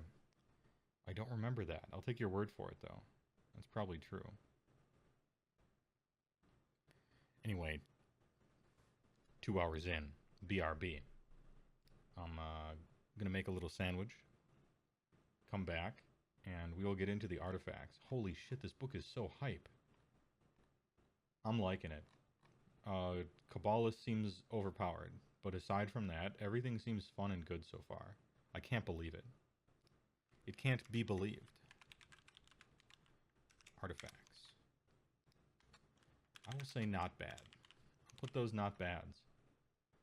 Like, the command traits so far are, like, not bad. Anyway, what was I saying? Command traits seem good. I'm already starting to see some combos and stuff. Some combinations happening. Fun is just seemingly allowed here. Like, hey, I want to build around this. And I want to play roulette in my Slaves to Darkness army. So I can be, oh, look, Eye of the Gods. I can take Undivided. I can, I can't pledge allegiance, but I can take that spell that lets me do it. I can take it. I can do the thing where it happens at the beginning of the game. I can play in such a way so that all my different MSU moments recapture stuff with 4 units instead of 1 if they're fast or small or something like that. And I could just be rolling on that table like fucking constantly. +1 rend, +1 rend, +1 rend. Fuck, it's a chaos spawn. Like, and that's like the not particularly very powerful way to play, but you can just stack that kind of stuff. It allows you to choose to have fun in a way that I really actually think is fun. It is fun to roll on the Eye of the Gods table a million times. In the exact opposite way that other rules they've wrote previously for what I assume to be them intending to be fun just isn't. Like, oh, here's a guy who can, once a game, your wizard gets +1 to wound against a hero that's also a monster that also has an artifact of power that's also not within your side of the table on a Tuesday on a 3-up. It's like, no. You want to roll on this table a million times, we're letting you. It's fine. They're pinned in Giga. Yeah, in our Discord, by the way, there's a channel called Warhammer News and Leaks. It used to be called Giga. And that's where you'll find all this stuff if you want to check it out. Discord.gg/Heywoah. Anyway, artifacts of power. Trophies of Conquest, Slaves to Darkness Heroes only. Hellfire Sword. And Husband on Thundertusk is currently down. My robot. Ahem. So I'm sorry, but the exclamation point Discord isn't working right now. Because my robot is down. The poor lad. The poor guy. I'm pretty sure this link will simply work. a lot of generous people in the Discord, by the way, so that we have level 3 boost. We're boosted, which means I can title the Discord in a link to invite to it with a real simple um, custom keyword thing, which is kind of nice. Anyway, pick one of the bear's melee weapons. If the unmodified wound roll for an attack melee weapon is 6, number of mortal wounds equal to the weapon's damage characteristic, and the attack sequence ends. Wound roll 6s are about half as common as hit roll 6s. I think you might actually want to give some of your heroes combat artifacts in this army. You might want to do that. I'm thinking of Carco Lord. I'm thinking of perhaps even Demon Princes. This isn't like Lumineth, where most of your heroes are like foot wizards who, can't be asked to hold a sword.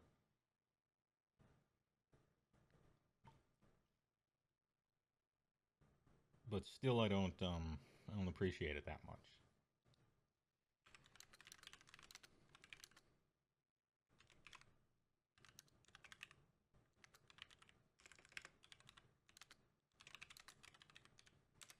Sixth wound, deal crew boy, mortal wounds. It's meh. I love the name. Helm of the Oppressor. Let's go. Enemy units cannot receive Inspiring Presence and Rally. Well, they're within 6. Okay.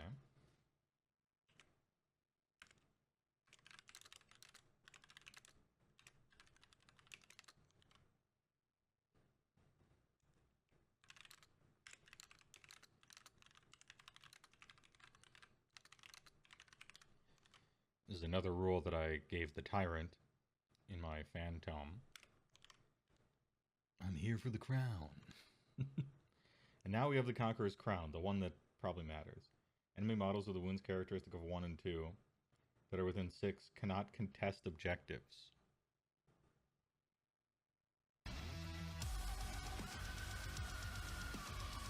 We found the one you take. All right.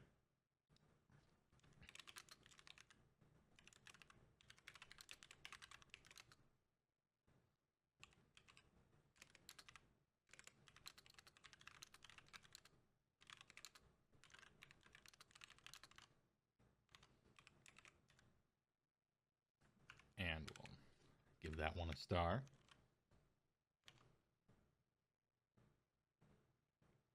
Wizards only, so Wiz Arts.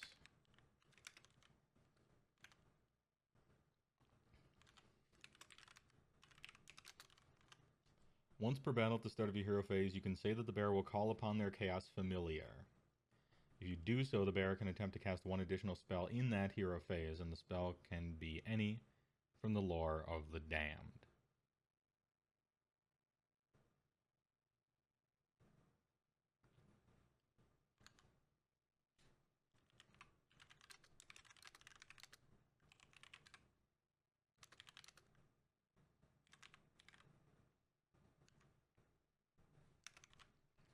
Okay.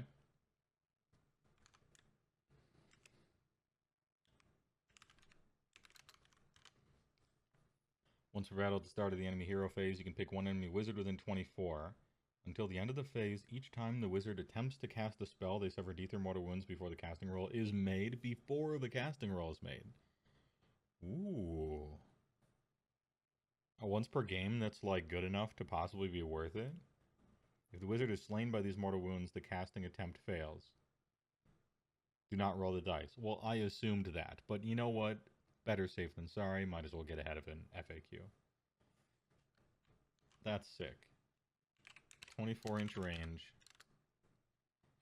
Enemy whiz takes D3 mortal wounds before each spell this turn. Once per game. Good. Puppet is good.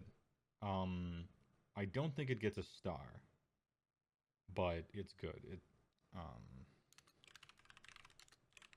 It gets a sideboard star, which is half of a star, which is a carrot. Sideboard stars are like silver bullets. And silver bullets are like, silver slays werewolves. If you're not playing a werewolf, you wasted your choice. If you are playing a werewolf, you know, Keklis. I don't think Nagash, because he's got a 4 up against mortal wounds and can reflect them back and kill this guy with them. But still, like, if you hate wizards, this is a good one. Some little double caster foot wizard that might just end up dying, possibly.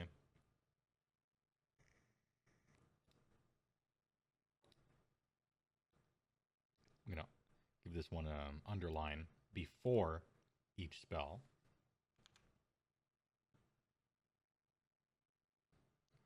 Ironically, Korn would love this one. Yep, but unfortunately it's wizard only. I was about to say, man, Korn loves this, but he can't.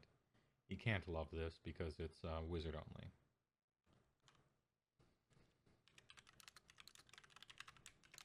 Helm of Command. I love how these are feeling like Dungeons and Dragons artifacts, aren't they? Because Slaves to Darkness has that Hero Quest feel to it still. Hellfire Sword, Helm of Command with a big jewel in the front of it. You have familiars for your wizards. I'm loving the flavor here. When the bear attempts to dispel an endless spell, if the dispel roll, okay, so this better have something other. This better have some other thing, because if it just cares about endless spells, I don't care. They don't transpire enough to that for that to matter. But if the dispel roll is greater than the casting value of the endless spell, instead of it being dispelled, you can say the bear has seized control of it. If you do so, the bear now controls it, and the model that summoned the endless spell does not control it. If the endless spell is later dispelled and summoned again, the bearer does not control it. Yeah.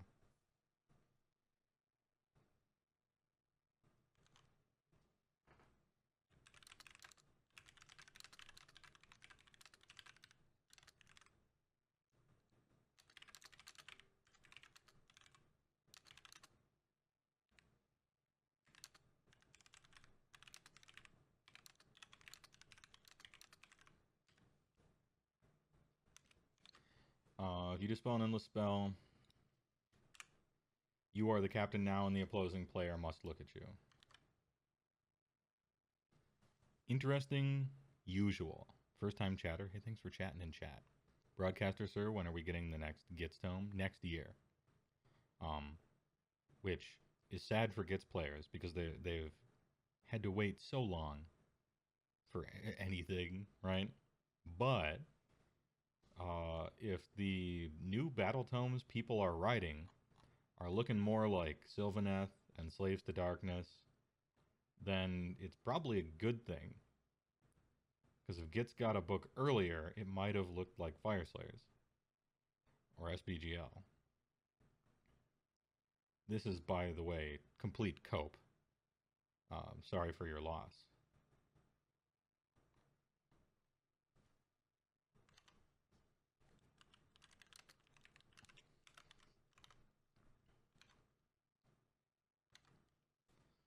Helm of Many Eyes. The strike first effect applies to the bear. Oh, just straight strikes first always, huh? Okay. Okay. I thought we were over that, but alright.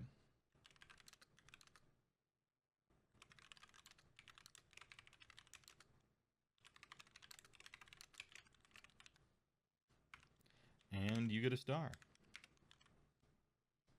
Helm of Dungeons and Dragons, strike first always. Actually, it's called Many Tears. Instead of Many Eyes, Many Tears. Because of the salt. You have salt first. Doombinger Blade. At the start of the first battle round after setup is complete, but before the first turn begins. You can pick one enemy hero or enemy monster. If you do so, add 1 to wound rolls for attacks made with melee weapons by friendly units. Target that unit. You get a star.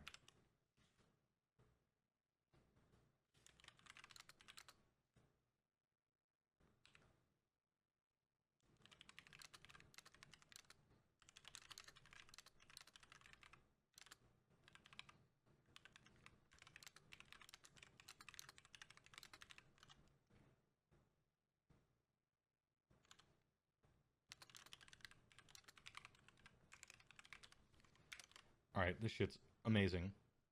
This is so good.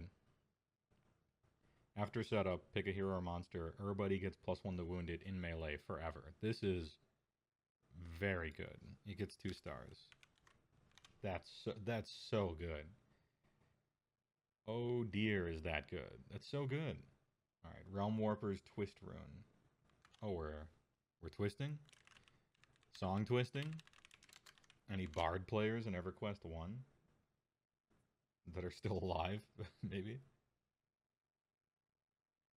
Although if you played Bard in EverQuest 1, your hands probably don't work anymore, so you're going to have to use speech to text probably.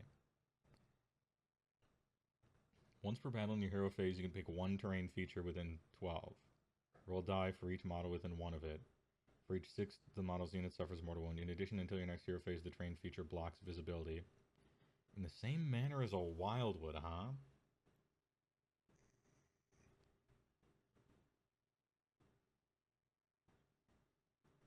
So I like the second part of this, because blocking visibility is strong. However, if you want to use that proactively, like, you might be in the way of that, and so your own guys might get hurt. I wish it said enemy models. I hope you have enemy models. Or I wish it said enemy models so that you wouldn't hurt yourself by trying to not remain visible.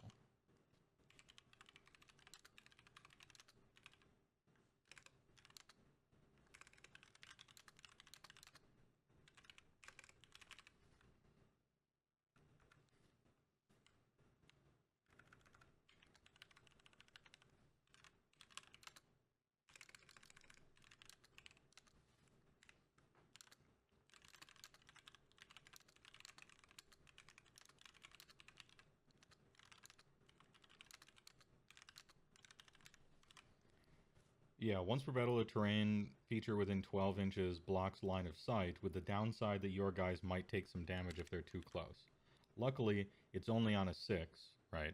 So there's a small chance of you taking damage because um, the Hordebreaker effect is so shit. But this feels to me like a confused artifact. If it dealt damage, or if it dealt damage to just enemy units, and then also was not once per battle, I could see it, but I don't know why this had to be once per battle, to be honest. This is a confusing artifact.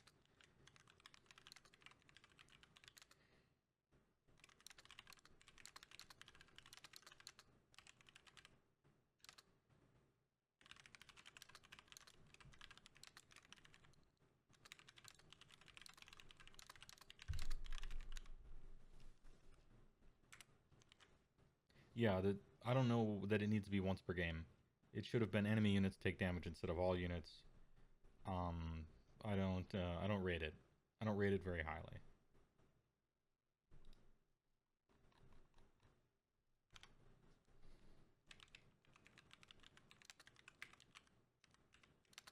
Artifacts overall.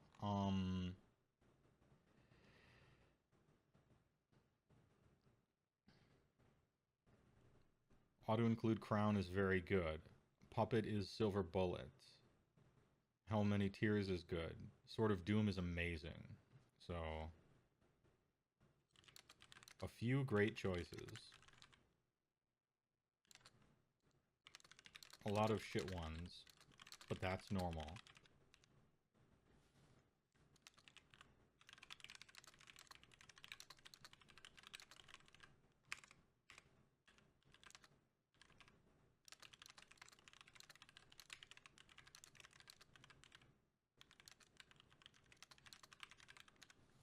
Yeah, artifacts overall. A few great choices, a lot of shit ones, but that's normal. Abnormally high amount of decent choices. And you don't need Arcane Tome because Cabal is broken. Interesting. Okay.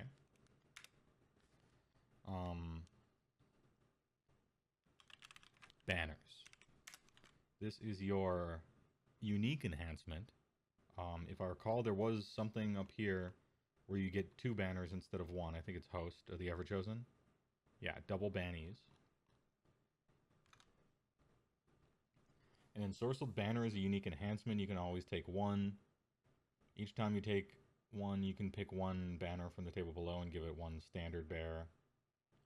Oh, you give it to a specific standard bearer. That's fun.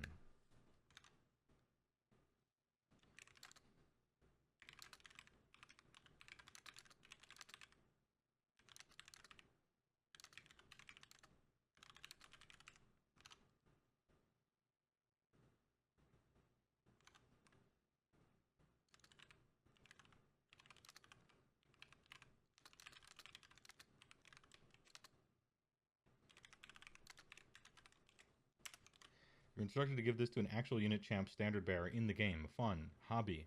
That's so good. They didn't have to do that, but I like that.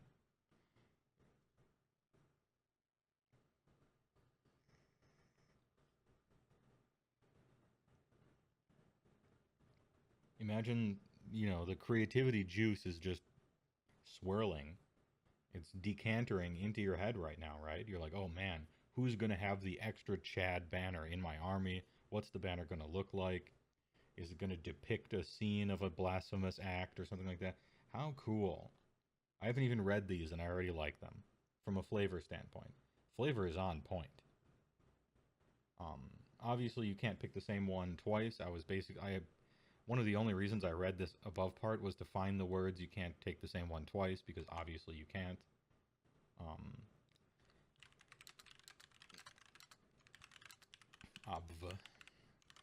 but, obviously you can't move after the Zinch one, but they didn't say that, so.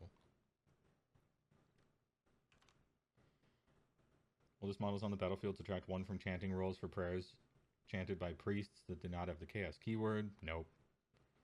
Undivided unit only. Each time this unit rolls in the Eye of the Gods, you can roll 2 dice instead of 1. Let's go! Dude, it's each time. Now, that unit has to be the one to roll, right? But the fun banner. Undiv.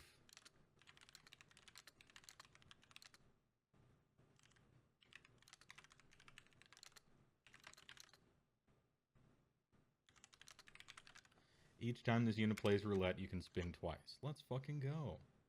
That's fun. They keep adding fun stuff that builds upon the battle traits that they started the foundation of the house with. And the syntax of that sentence could have been cleaned up a little bit, but this is live. That's fun. The Banner of Rage. Add 1 to wound rolls for attacks made with melee weapons by this unit. Yo, these aren't once per game horseshit like the Stormcast ones. They're actually cool. Hold on. Hold the fuck on. These aren't once per game dog shit like Stormcast. They're actually just like fun abilities. What the fuck? Alright. Banner of Corn. +1 to wound rolls. Just. Hey, that's great. Thanks a lot. It's melee.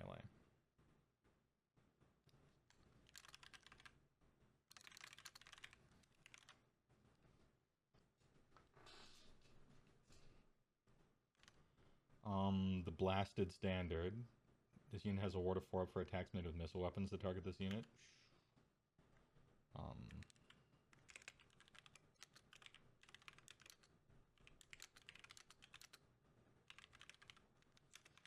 4 up ward versus ranged. Okay, I see you.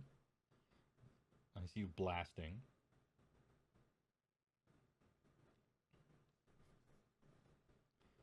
Nurgle. Worsen the Ren care. Wait, does this have to like sync up with your...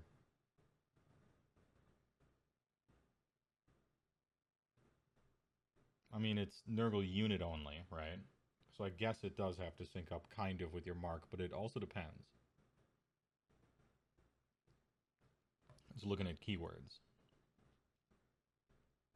Worsen the Ren by 1. By enemy models while they're wholly within 12. That's good. Alright.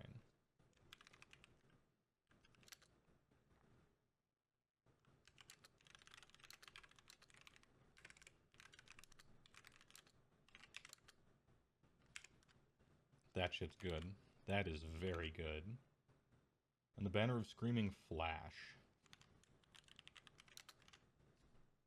Add 1 to attacks characteristic against melee weapons if it made a charge move. Okay, so this is just the corn one. This is just the corn one. But this is also the Slanesh one now. I'm not judging you because everybody wants +1 to attacks when they charge. You might as well spread the love. But that's interesting. So what you do is, you're like, this is my corn unit, right? It gets +1 attacks on the charge. Then I took a Slanesh unit, and their thing is +1 attacks on the charge. What does that say about me?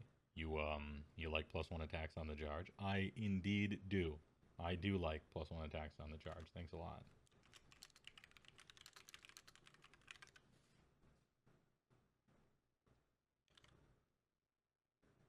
Nurgle is the AoE, not just the unit. Yep, -1 incoming rend, wholly within 12. Not necessarily against them, just as long as you're wholly within 12 of them. Double bannies. Okay. So which ones are good? The fun banner is fun. Corn is good. Zinch is good. Nurgle is good. Slanesh is good. They're good. What was the one that I didn't write down? Oh yeah, the -1 to priests thing. The shit banner. -1 prayers within... Oh, it's not within. It's just anywhere. Okay.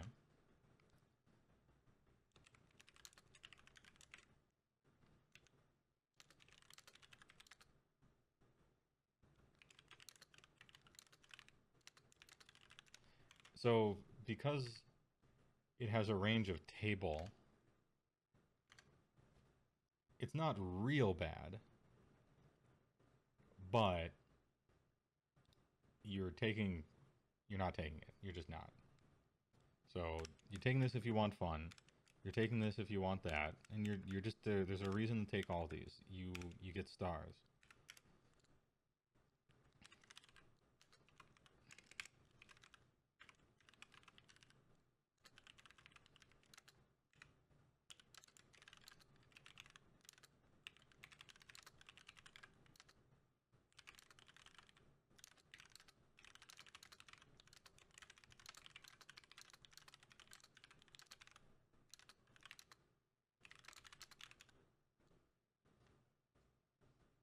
Yeah, these are a home run. Once again, actually balance the choices, all good and fun. Not once per game bullshit. Could have been so much less fun, but you did it. You succeeded where so many before you have failed. Holy shit. Actual 5 out of 6.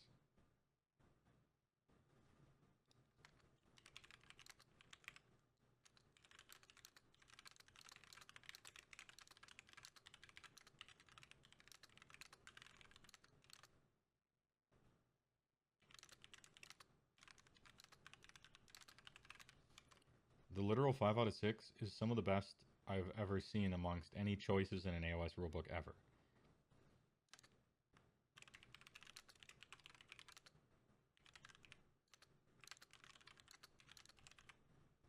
Yeah, the batting average for them printing 6 different choices in a box in this game is 1.5. And this shit is actual 5 out of 6. Truly incredible. God damn. This is fantastic. I'm so hyped.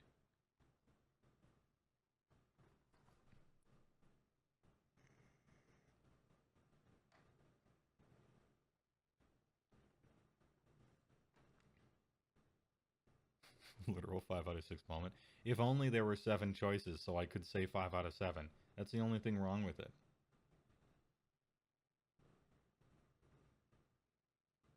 Imagine if Ogre rules aren't this good. I'm emotionally very prepared for Ogre rules not to be this good.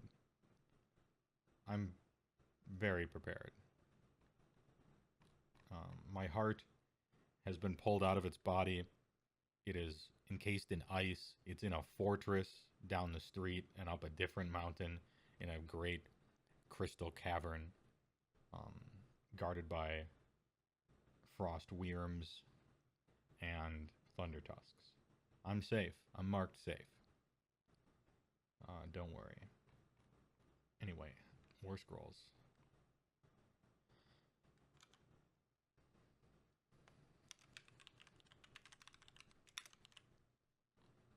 So far, quite stellar. Literally even better than Sylvaneth as it pertains to giving you choices that aren't just actually bullshitting you. Like, you were given choices in this book that are real choices, not phony, fake choices where there's one good one and then three shit ones that clearly no one was gave a single care in the world to typing. Like these are real actual choices. Now, I will mention Kabbalist seems insane. So the perhaps that might ruin everything. But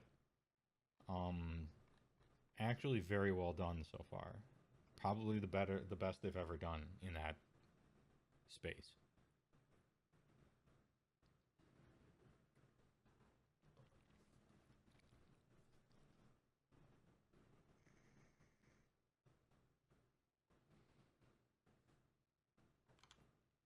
Archeon,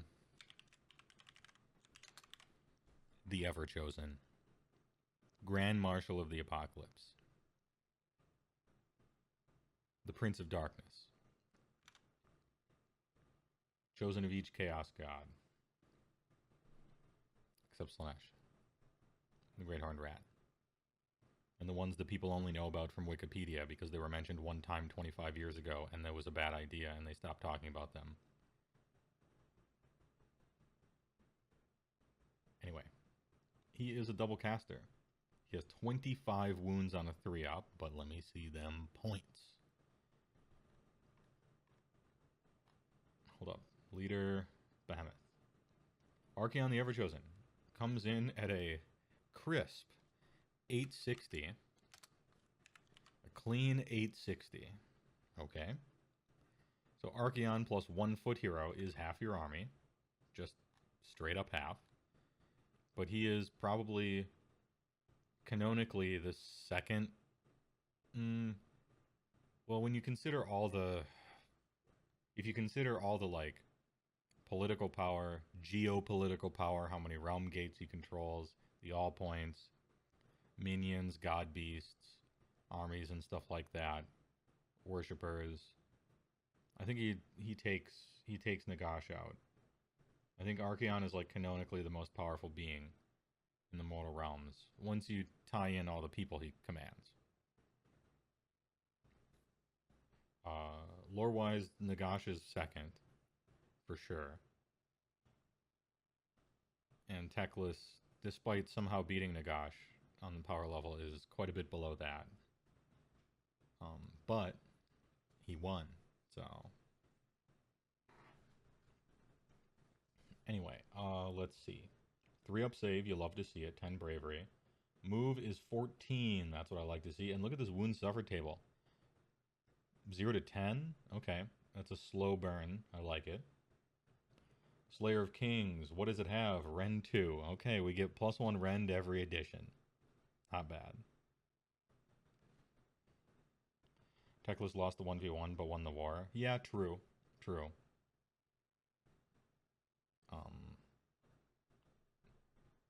That's a good way to spin it, Mr. Birdie. And I think the proper way too as well.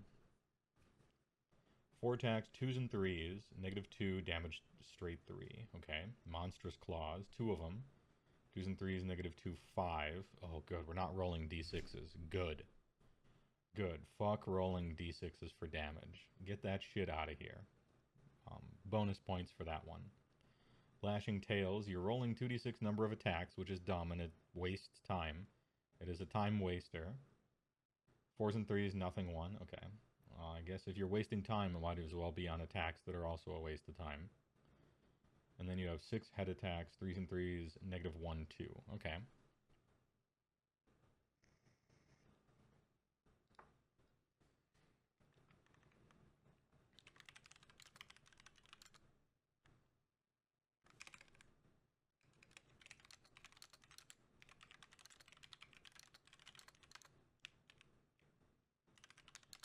Got rid of random damage, which is good. Slayer +1 Rend. Double casting wizard. If this unit is included in your army, he is treated as a double Jenny, even if he is not the model picked to be the army's Jenny. In addition, this unit can be included in a Blades of Corn, Disciples of Tzeentch, Magican of Nurgle, or Heathen Knights of Slaanesh army. If you do, you can still use the army's allegiance abilities, even though this unit is not from the army's faction. However, this unit does not benefit from them. Good. You don't want Archeon to benefit from allegiance abilities because the chances for him being an auto-include in someone else's army is just too high, and I appreciate that. I don't want that.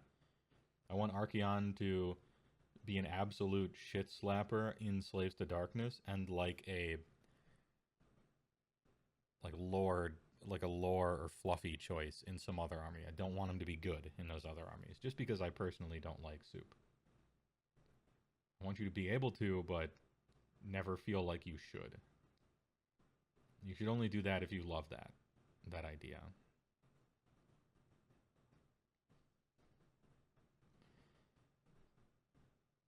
This unit has a ward of 5 up. Oh, word? Okay. In addition, for each unmodified ward roll of 6, you can pick one enemy unit within 3 to suffer. Okay, cool. 5 up ward, as is befitting Grand Marshal of the Apocalypse. Kicks back in melee on 6s. By my will. This is a command ability that you can issue at the start of the combat phase. Ooh, that's a bad time. That's not a good time. That fucks with all the other ones.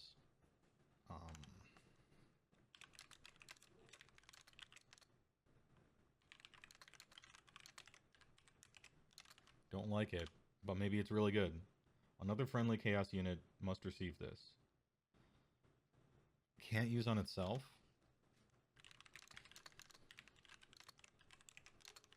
Damn, strike 2. Strike 1 is the timing. Strike 2 can't use it on itself. Strike 3, question mark. Until end of that phase, each time the model in the receiving unit is slain, it can fight. Okay, same as before. Fight when slain. How is Mr. Everchosen? Well, sometimes he's Mr. Everchosen, and sometimes he's Mr. Neverchosen. So far, they got rid of random damage, which is good. Slayer +1 Rend. They gave him a 5 up ward, which is awesome. And By My Will CA is still lame, because it can't target himself. I want him to pile in and attack when he's killed.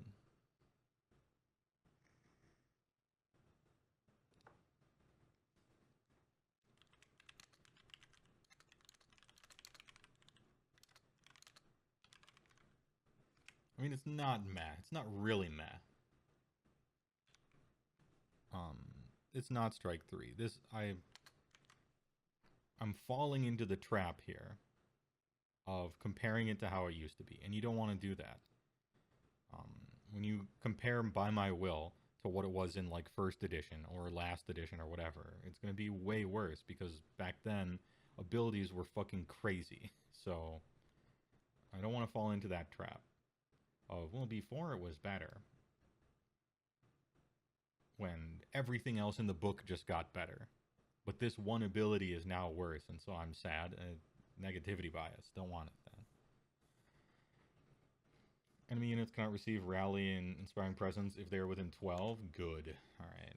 No Rally, Inspire within 12. As befitting the Grand.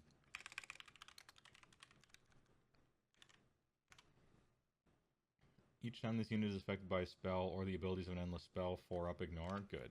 Nice. 4 up spell, endless ignore. I like that you can take an artifact for this, but it's only 6. Or no, is it a trait? It's one of the two. Help, I'm being oppressed. Helm, yeah. And at 6 inches, I'm probably not taking the artifact, but at 12, I'm in. Eye of Ed Sheeran. This thing has changed a lot over the years, and I expect it to change again. The Eye of Ed Sheeran. It used to stop. It used to be you roll a specific number, and then opponents had to re-roll that thing, and then later on, it turned into only sixes. And I think it's just evolving. Once per battle at the start of your hero phase. If Archeon is in a Slaves to Darkness army, ooh, hold up.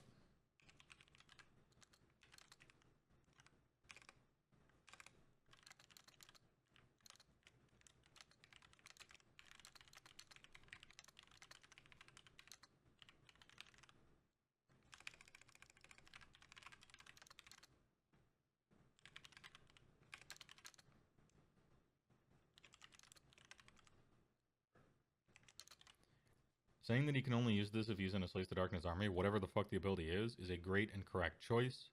So that it weakens just playing Archeon in everybody else's army if he happens to be really good. I like to see it. Roll a die. If the die roll replaces the priority roll for the next battle round. On a 1 to 2, your opponent must take their first turn. On a 4 to 6, 1 to 3. On a 4 to 6, you must take the first turn.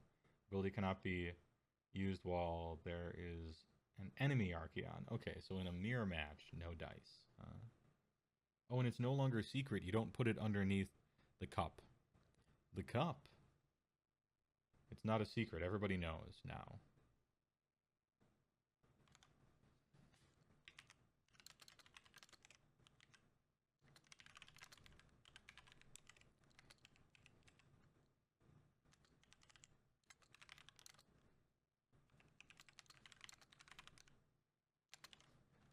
Cool. Cool and interesting.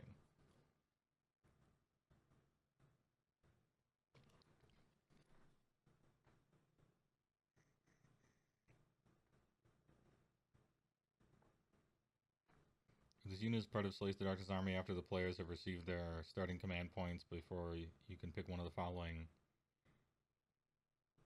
Mark of Chaos keywords. This unit has that mark for the battle in addition to the Undivided. Oh, okay. Alright.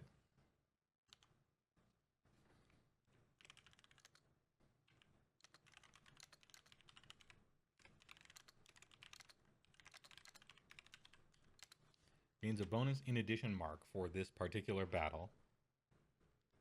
That's awesome. And you get to choose that after players receive their starting command points. So you get to choose this really late. And also Undivided, I believe... Is that true, Hulk Bat? Let me check the tapes.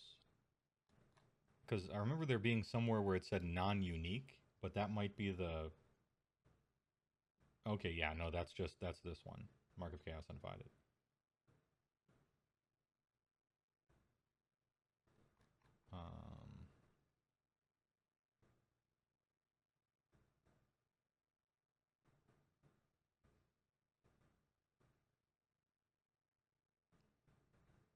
Yeah, no, it actually needs the Eye of the Gods keyword, it seems. And then this particular one up here, this Mark of Chaos, specifies that are not unique. Gain Eye.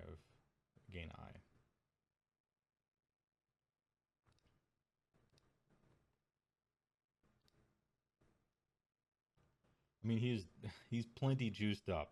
It's okay that he can't roll on the Eye of the Gods table. This is one of those fun detected that I think it's fine. They honestly, if you want my opinion, I think they didn't let Archeon roll on the table just so he can't turn into a spawn. They just don't want it to be possible for him to turn into a spawn. And they actually ran out of room on his war scroll to write the sentence, "He can't be turned into a spawn," and so they just didn't let him roll on the table. I bet. It's okay. Slayer of Kangs. Each time this unit fights, if the unmodified wound roll for 2 or more attacks that target the same enemy hero with the Slayer of Kings is a 6. It's just... Okay, this is unchanged.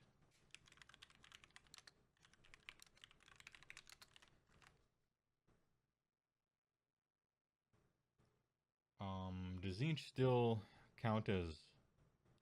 Hold up. Any Zinch players in chat? Are Destiny dice considered modified now?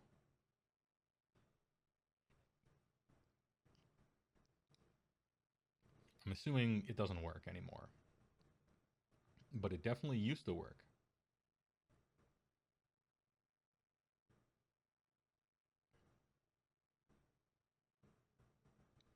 You can't use them as Archeon? Oh yeah, because they are allegiance. Okay. It doesn't work for a different reason. Good. I figured for some reason it can't work. So good that it doesn't. Because he can get the Zinch keyword, but specifically War Master stops that. So I'm glad we found a way. And you get 3 monstrous rampages. Okay, so heads are monstrous rampages. And this is kind of hard for me to read here. Pick one enemy unit within 6.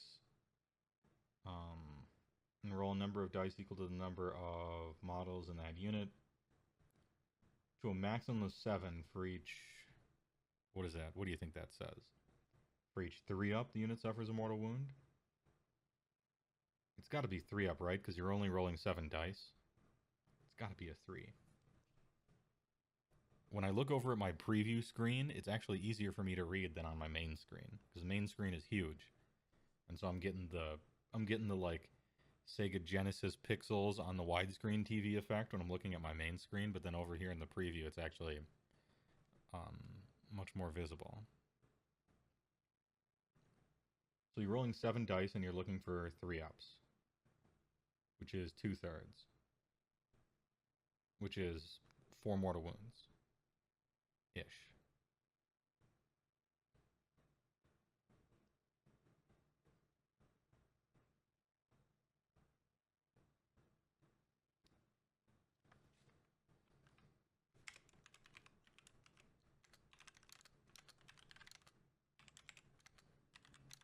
Roll 7 dice, 3-up mortal wound, or Skull Gorger. Pick one enemy model within, I'm assuming 3.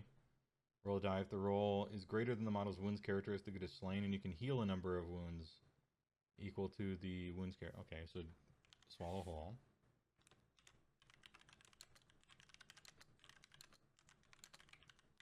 Swallow whole plus heal, or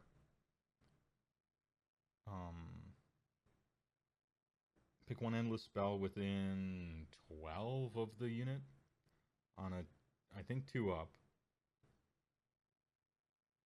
Dispelled, and I think the wizard who summoned it takes D3 mortal wounds. Interesting.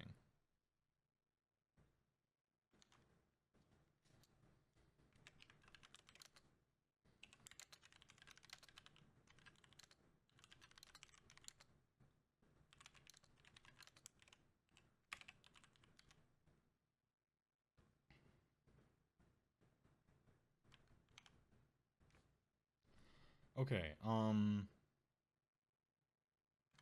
it's actually not 7 dice.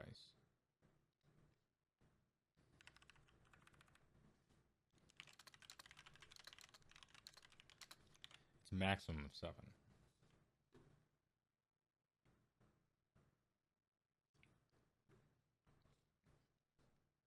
So they got rid of random damage, which is good.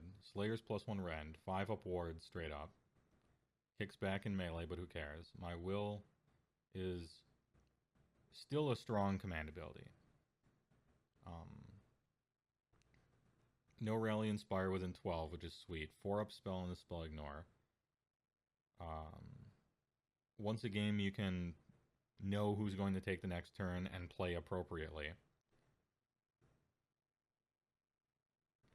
Gains a bonus in addition. Yeah, you get whatever you want. Run and charge on him. +1 attacks on the charge. Because you get the mark, which is sick. Which means Slayer of Kings can have 5 attacks. Am I recalling these marks correctly? Are we getting 5 chances to roll 2 6s on the wound roll?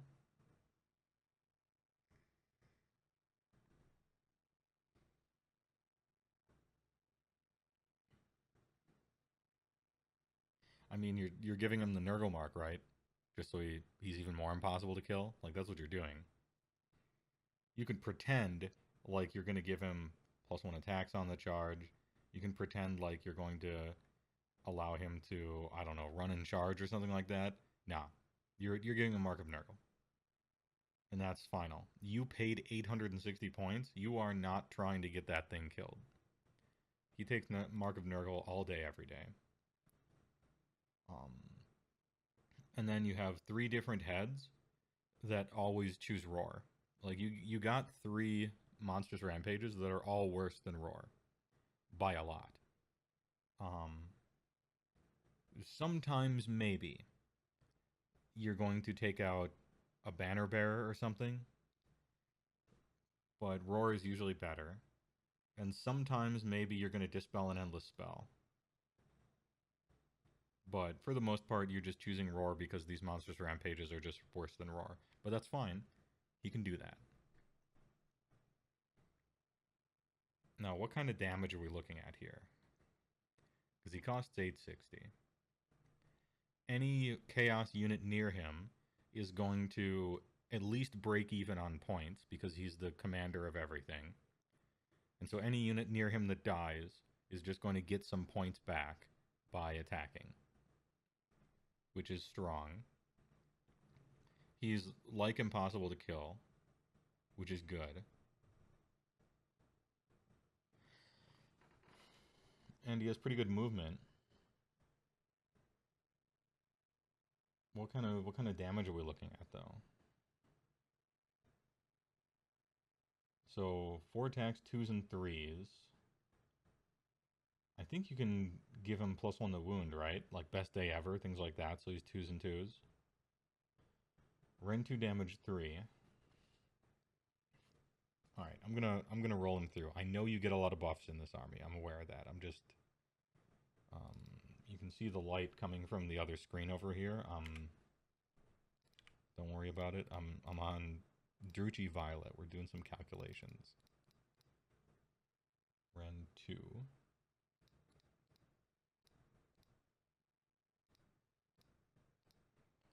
And then 6 head attacks. Those are on 3s and 3s.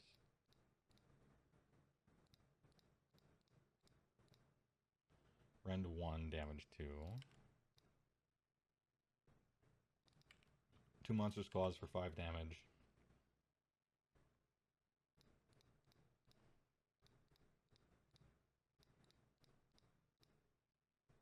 Here, I'll add one. I'll add a single buff. I'll put only 1 buff on this guy.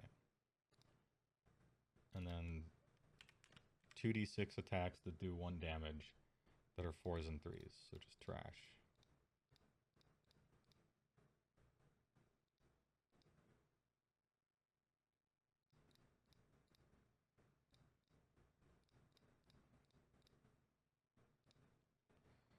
So Archeon is doing between 5 and 15 damage. Sorry for the delay. I was doing some calculations. So if he has best day ever, but that's it. Nobody else has put any buffs on him.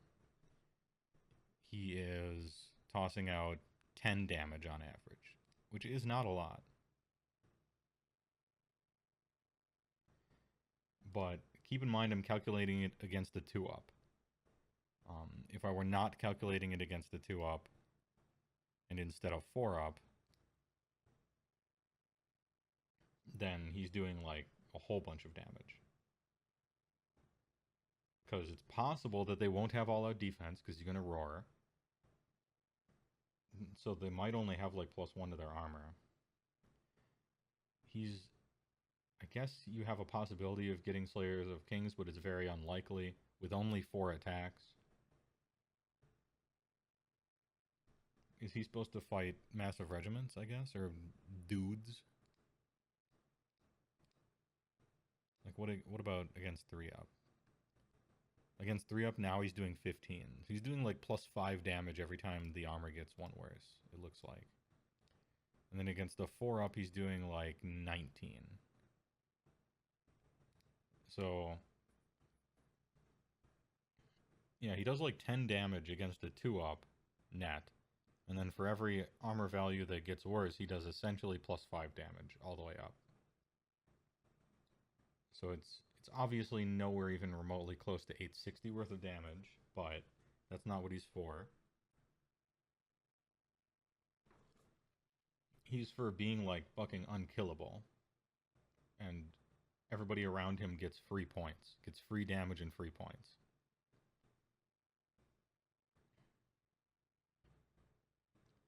They got rid of the oracular vision thing, which was just a time waster, so that's fine. Or not oracular vision, sorry, I was reading chat. The thing where opponent had to reroll sixes or ones against him or something like that.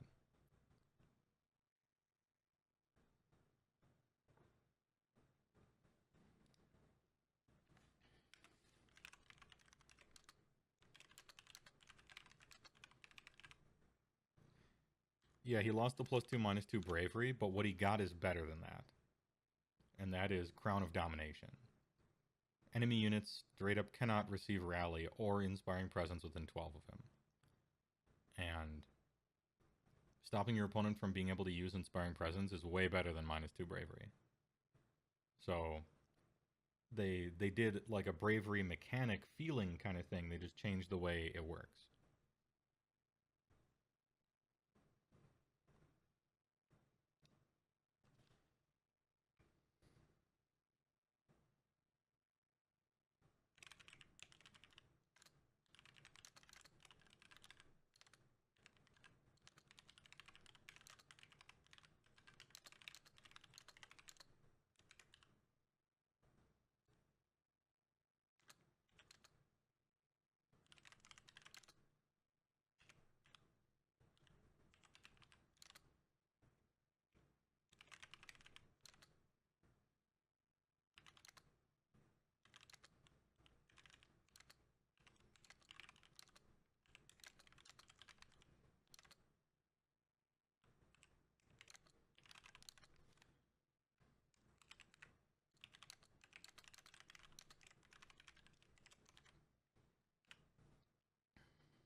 So overall, he is clearly better.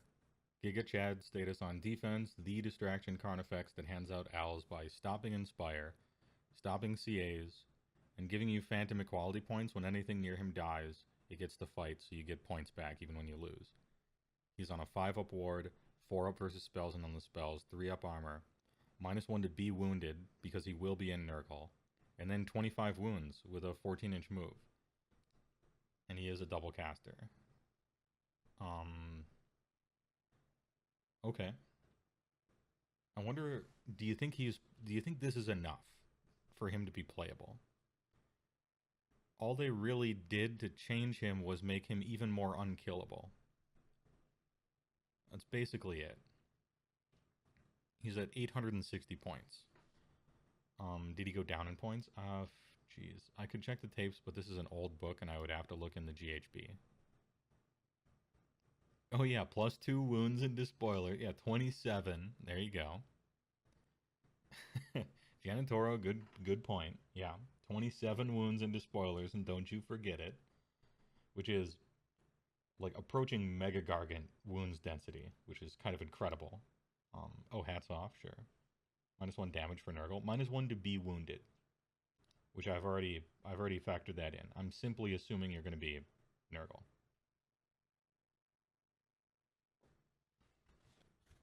I'll switch hats.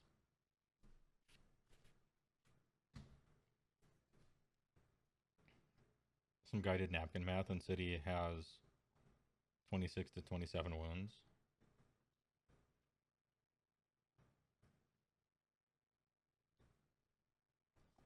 Ahem. With the 5-up ward? No, you probably meant 36, 37.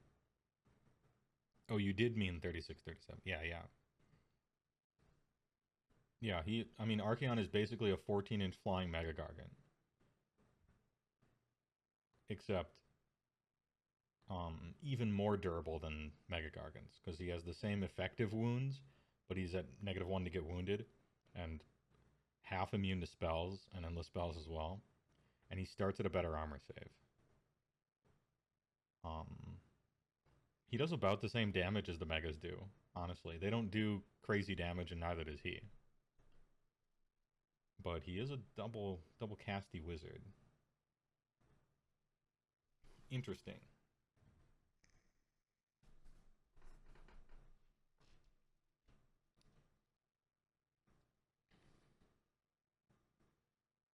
Yeah, he is clearly better.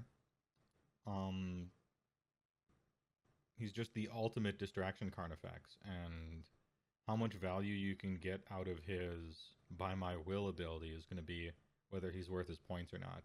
He's not particularly killy, but neither, stuff that costs 860 is never really killy. It's usually like, it's got other stuff to be doing. It's got utility in there. He is now playable, is my guess. Yeah, he used to be Archeon the Never Chosen. And before that, he was Archeon the Tzeentch Wizard. And before that, he was Archeon the Never Chosen again. And then before that, he was Archeon the Played in Every Army again. Yeah, I think he's playable here. I don't think he feels required or you have to take him. He just feels like the fucking demigod of darkness of the Mortal Realms. I have a quibble or two about the warscroll. These monsters rampages are just bad. I would have liked to see one more utility piece on him somehow, or Slayer of Kings get changed to be better or way less random. I would have liked to see maybe a little more damage for 860.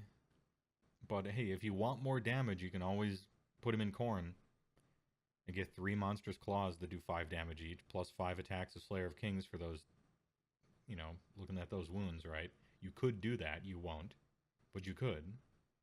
So the choice is, I guess, kind of in your hands, which is neat. Overall, this is good.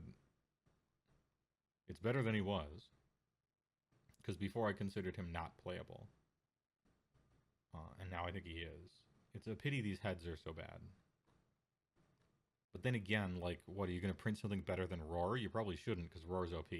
And so he's going to use it.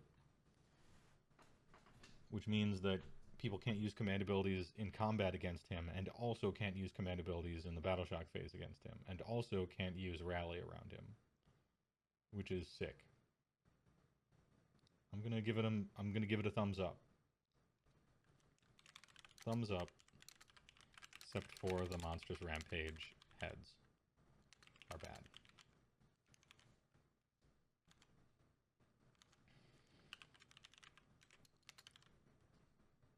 The regularly chosen, the allowed to be chosen. He is the allowed to be chosen. You can do it. I've always said that's where all the named character god models should be. They should be in the box of, you can choose this.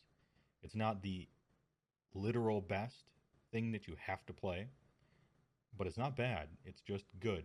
It's just good. That's all I want. All right, Bellicor. I said that's where I want them, and I can't say that I don't want it anymore now that they are there. Bellicor is 355. That's very cheap for what the ability they had used to do. Maybe I'll do pluses and minuses, like better than before, worse than before. Nah. I think that's too comparative. Maybe. Alright, now, what are they going to do about Bellicor's ability? What are they going to do about that thing? The best ability in the entire game, and nothing is even close. The singular best ability in the game. What are they going to do about it? We don't know his wheel, but I'm assuming it's the same. He can fight. He is probably still ethereal. Yep, shadow form. He is a double caster, double unbinder. Once per battle. Okay, this is the only thing that matters. The Salt Master. Once per game. Okay, the Salt Master. Once per battle, at the start of the enemy hero phase, you can pick one enemy unit on the battlefield. So your next hero phase at the start of each phase, including the phase in which this unit was picked. Roll a die. On a 3-up, unit cannot move, shoot, fight, use command abilities, chant prayers, attempt to cast spells, attempt to dispel endless spells, or attempt to unbind spells in that phase. It's the same, I think. I think that's just the same. It's the same. Hold up. This one actually does require tape checking, I think. So...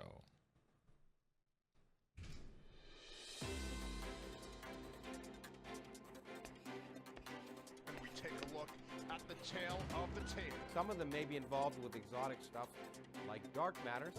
An ABC News brief brought to you by Michelob Light Beer. Now from Washington, Sandra Van Oker.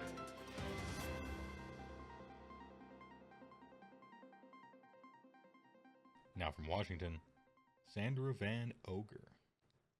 Alright. This is the old Bellicor. He used to have the Salt Master. Once per battle start the enemy hero phase, pick one enemy unit. The next hero phase, you can roll a die for that on 3-up. Cannot move, shoot, fight, use command abilities, chant prayers, attempt to cast spells, attempt to dispel on the spells, or attempt to unbind spells in that phase.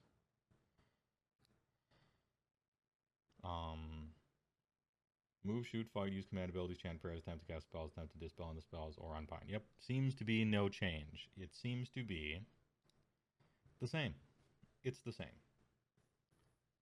So, putting Bellicor into any other Chaos Army is still absolutely amazing. And 355 isn't that much for that ability. It is so fun to be the player controlling it. It's so good. It's the best ability in the game, bar none. And when you look at... Sorry, I just thought... man, I could take Bellicor, or I could spend just about the same amount of points and get a Huskard on Thundertusk. Now, let me tell you, he's a priest. Doesn't have a good prayer. Cannot fight. No abilities. But he can shoot Frost Wreath Ice for D3 mortal wounds. So, I mean, basically even, right? Anyway, the bracketing is 0 to 5, 6 to 8, 9 to 11. Alright, the bracketing improved, that's fine. But this ability right here is what I really cared about. Mighty nice 900 point Nagash you have. It'd be a shame if all his spells failed and he can't move. Yep. And you don't even have to use this ability particularly intelligently. You could, and that's fun, and it means the skill ceiling is high on the Dark Master. But you could also just absolutely smooth brain it. Like, monkey noises are just billowing out, like howler monkeys are screaming in the background, ape noises, and you're just like, opponent, what's the most expensive unit in your army? And he's like, oh, this one, it's 20 guys, and I reinforce it. Okay, that one? Cool, alright, I choose that one. Whatever the most expensive one is. Don't care where it is. Don't care what it's trying to do. I just picked the most expensive one, because that's value. And like, accidentally speaking, that's probably the right choice half the time anyway. So... And this is without even getting tricky, like, ooh, this unit is screening for this other one, and so now the one behind it probably can't move, and it's almost like you doubled up if you happen to roll the 3-up for their movement or some, you know, weird stuff like that, anyway. If an enemy unit fails Battle Shock, cast within 12 of them, you can heal. He is still ethereal. Cast on a 6, range of 18, pick one enemy unit, subtract 1 from wound rolls for attacks made with melee weapons by that unit. Perfectly legitimate spell. Ahem. Yep, same thing. Good range. He is the same. He's still just great. Best ability in the game. Kinda sad that he's like the poster child for OP ally in an entire GA. But I mean, he's in your book, so you get to play with him. That's fucking amazing. That's fucking amazing, dude. Be'lakor is the same, but he's...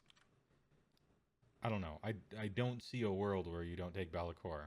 Maybe I might be oversimplifying things. But I don't know. Is it even possible to make a slave's army without Be'lakor? How do you do it? Because I'm already starting to think about lists and stuff. And Be'lakor is like in a video game where a choice is just grayed out because you can't change it or select it. Like your army list just start and Be'lakor is like chiseled into stone in that warscroll builder program or on your phone. He's just there. And then like, okay, every Slaves to Darkness army I have, I got 1,600 points to spend. Ahem.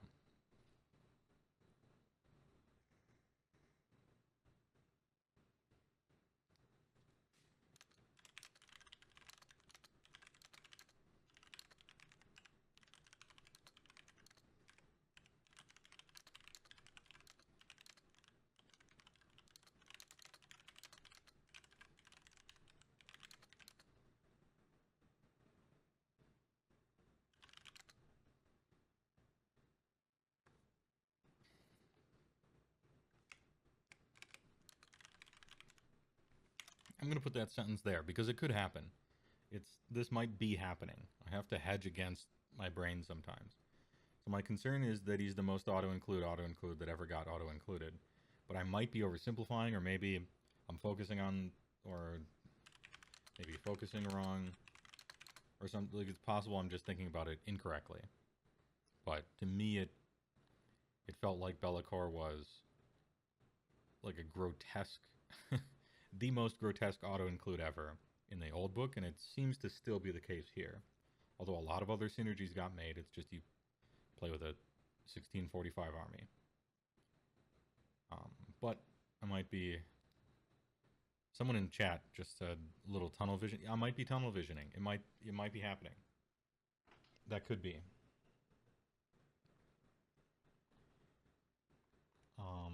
Anyway, Chaos Larad on Demonic Mount.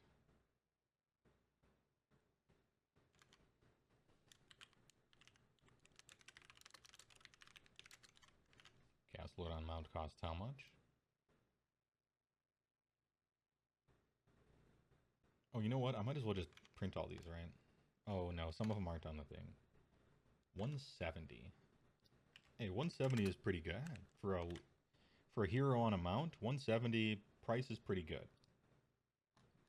That's affordable. By gum, that's affordable. 3-up armor, you love to see it. Good. They should have... Your dudes, for the most part, should have 3-up saves. You're the anti-Stormcast. You're the original big armor chaos dudes. Like, you should have excellent armor. And 8 wounds, nice. 10 move. Ward of 5 up against mortal wounds, love to see it. Good rune shield. 4 attacks, 3s and 3s, rend 1, damage 1. I'm assuming 2s and 2s on the charge. Add 1 of the damage characteristic, improve the rend by 1 if it charged. Yep, 2s and 2s on the charge. Mighty Hooves. The strike first effect applies to this unit if it made a charge move. Cool, so you can do multi-charges. Nice. And the model looks fucking awesome. God damn, the Slaves to Darkness stuff looks sick. In addition, if this unit has made a charge move in the same turn, after this unit has fought, you can pick one friendly Chaos Knight, Chariot, or Gore Beast, or Fuck Beast Chariot, within 12, and has not yet fought, and it can fight. Cool. So it has fight immediately, Lord action.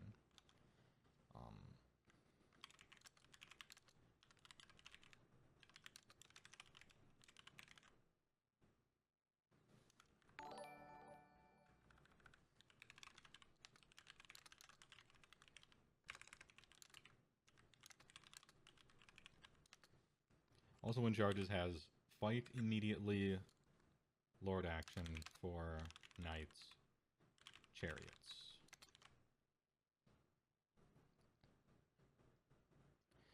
But what about his faction and you can play it without demons? Just Eternus and Legionnaires? What? Hold up. But what about his faction?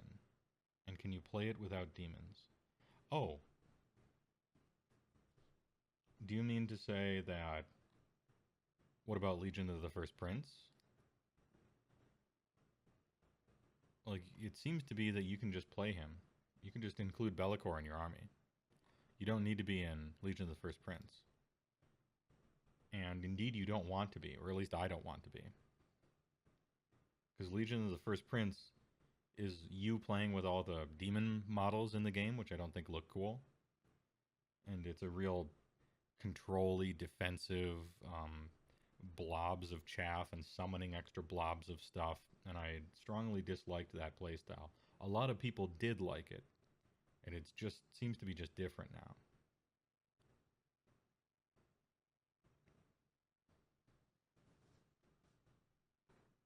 Now, Legion of the First Prince is demon focused, but it's not like exclusively demon. You have to play in this really specific way. So you don't even need to do it. And I'm not trying to.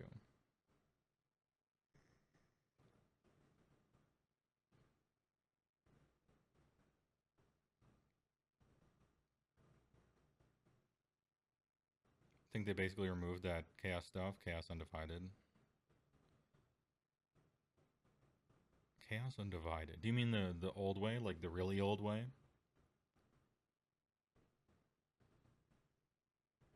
At the start of your hero phase, you can pick a Legion of the First Prince Undivided unit, and then pick one of the following marks. That has... Oh, okay, yeah, that's not demon focused, you're right. The other thing I was thinking of is the allied demons have other keywords and stuff. So if you want to play with a bunch of demons, that's cool. I'm taking Kabbalists. All day, every day. Because it's simply the best. Which is kind of a problem, maybe. It might be too good. Kabbalists might be too good. When the book comes out, and a month after the book comes out... Well, actually, it won't be a month after the book comes out anymore, right? It just won't. Because everyone, not just NDA signers and their friends, and the friends of those friends who play in tournaments, it won't be those people who are fully prepared and know all the lists and have practiced months before the book came out. It'll be everyone. But it seems to me that Kabbalists is broken. And the other choices are like cool and good. But Kabbalist is so good that it destroys that. Anyway. Maybe that's just a fear. Maybe that won't be the case. But on my first look, that's what it seems to be. Chaos Sorcerer Lord on Manticore.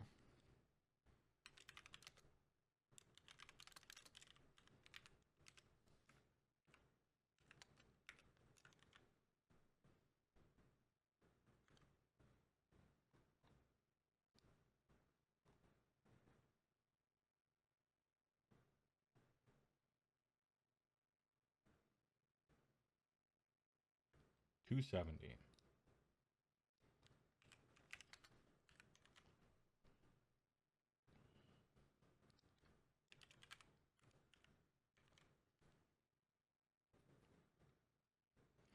Kabbalists are limited by their mobility and pseudo-coherency. Yeah. The thing about Kabbalists, the downside to them is if you're trying to do that second part, where you're power casting, they have to all be within 3 of each other. But I don't even care about that second part. Every single hero in your army gets a free arcane tome. That's the part that I'm looking at. Every single hero in your army comes duct taped to an arcane tome. And I think it feels like it's way, way, way too good. The second part, you could delete this paragraph and I don't even care. Anyway, back to the Manticore. 12 wounds and doesn't bracket, good. I think that's how all monsters should be. 12 wound monster, no brackets. The future is now, old man. Do this for the rest of them. Cowards. Do this for the rest of them. For the rest of the 12 wound monsters. Give me some stone horns that don't bracket. You cowards. Isn't Arcane Tome one of the better relics? Well, of the generic. Better than that, it's one of the best artifacts in the game. And very few artifacts in anyone's army even approaches how 95% of the artifacts in the entire game in anyone's army is straight up pathetically worse than Arcane Tome. And so Kabbalist giving essentially Arcane Tome to every single hero in your army is crazy, I think. But I could be wrong. I've been wrong before.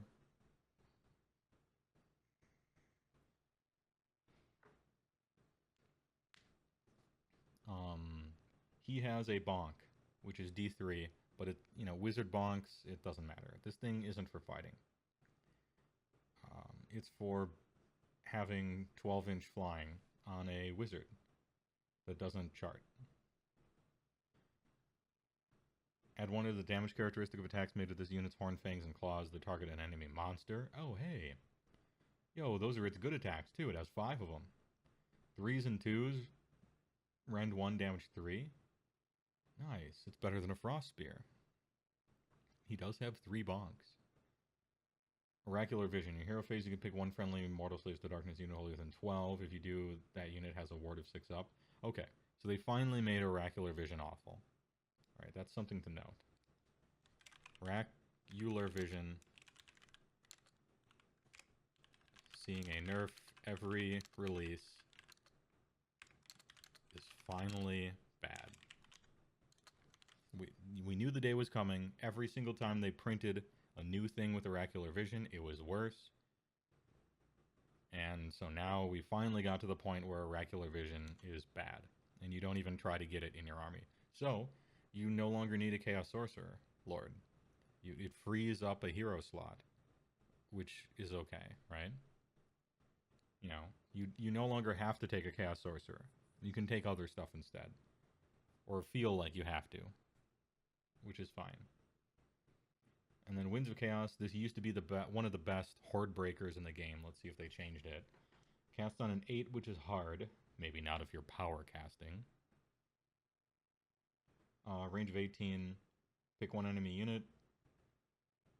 Roll number of dice equal to the number of models in that unit. For each 5 up, it suffers a mortal wound. For each 6, it suffers 2. Yeah, this continues to be, I think, one of the best Horde breakers in the game. Can kind of fight.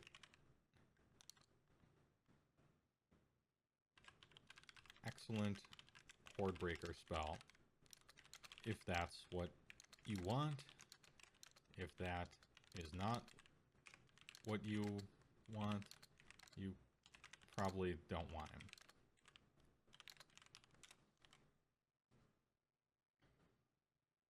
Sorkon Mant is 265. Oh, did I get the points wrong? Hold on. Tape checking intensifies. Chaos Lord. Oh, yeah. I read Chaos Lord. Chaos Sorcerer Lord, 265. You are right. You are right. 265. Do you want an excellent Horde Breaker spell? Well, if you do, then there's plenty of reasons to run this guy. If that's not what you want, then I would probably never play him.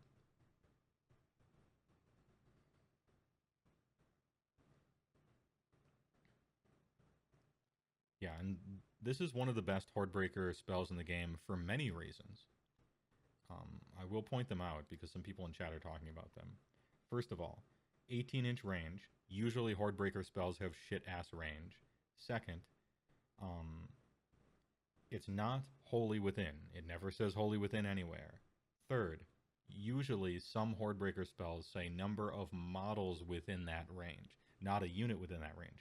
This one is a unit within that range. It's not just models in the range. It's not a unit wholly within that range. It's just that unit. And then third, 5-up is like an okay. Now, usually you're looking for 4-ups if you want true horde breakers to slice them in half. But for each 6, scoring 2 mortal wounds is kind of like 4-up normally. So it does decent damage, in other words. Winds of Change is a great spell. Very strong. And not bad.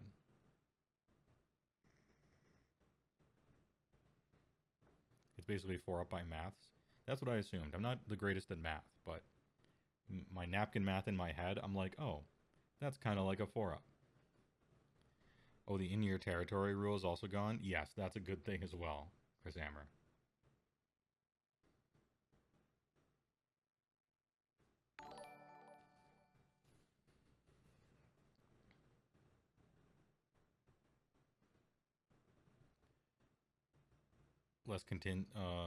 Just less consistent, but bigger chance to spike them on a 4-up, yeah. And you're rolling a lot of dice, remember. The Manticore itself is still fugly. Yeah, it's a terrifically bad-looking model. If you read Arcane Tome, makes them wizard and says they can cast an Unbind one, yeah. Cabalist makes them a wizard, but does not give them the Unbind. Yeah. It's not literally giving them Arcane Tome for every single one. It's figuratively doing so. Perhaps my flowery language was being misleading, but I didn't intend on it. There's no core rule that says wizard keyword gets to cast and unbind a spell, just that they know them. The war scrolls have to tell you how many spells they get to cast. The Cabalist doesn't give every non-wizard a free cast, and that's something that probably needs... Yeah, that second half, I'm assuming that it's going to work out how we think it's going to work out. Rob74. Good comment, regardless. Chaos Sorcerer Lord, does he get a star? I don't think he gets a star, but I could totally see playing him.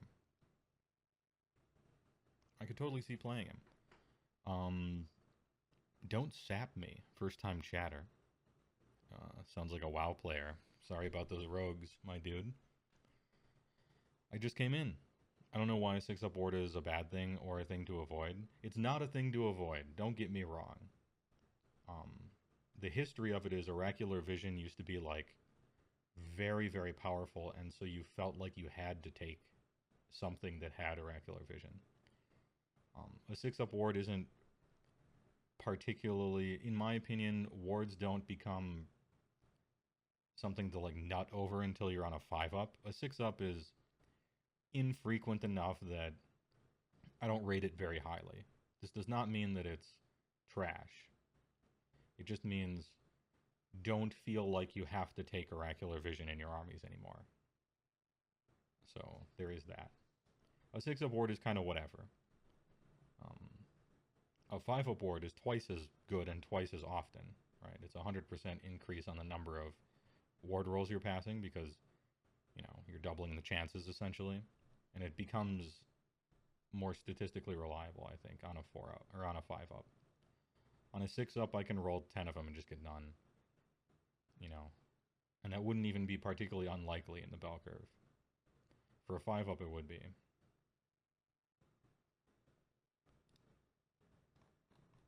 Good question, though. You're not new. You have seen many of my VOD. Okay, so the chat, what the chat does is it says first time chatter when someone has typed for the first time, and that's what I based that on. I meant to the Twitch thing. Anyway, well, thanks for liking my stuff, though.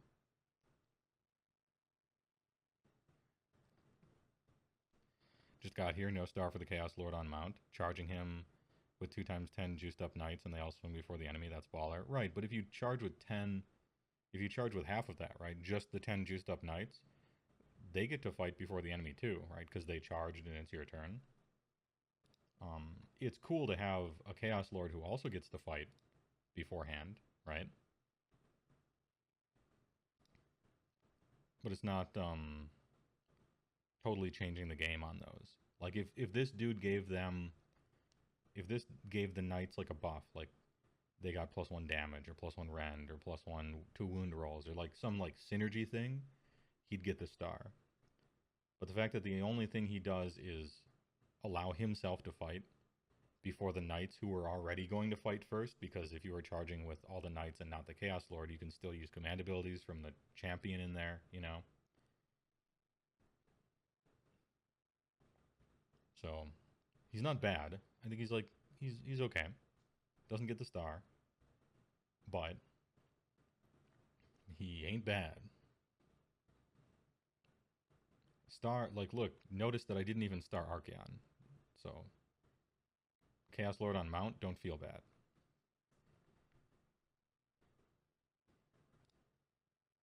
Chaos Lord on Karkadrak. Oh, the Chad, okay.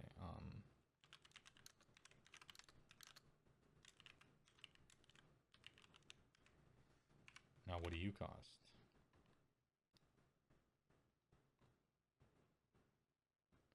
$220.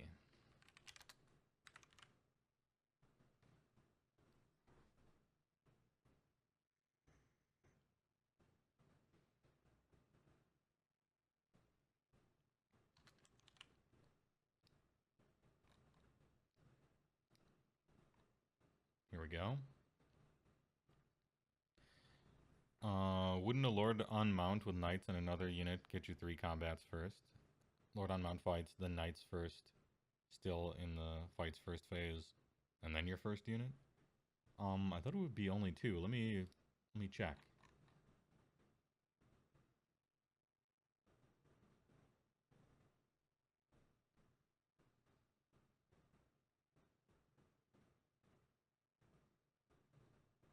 Yeah, it produces 3. I see what you're saying now. Okay. I thought you just meant, hey, you get, 2 free fights. That's not exactly how it works. It actually becomes 3 then. So I see what you're saying now. I just wasn't getting it from the sentence. What you mean is, in this situation, you have 10 knights, Chaos Lord. They all charge. They all get to fight first.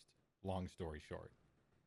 Because Chaos Lord fights, he moves the 10 into the strike first phase, and then now it's normal activations in the third one. Versus just 2 knights, it's, you go, I go. I see what you're saying.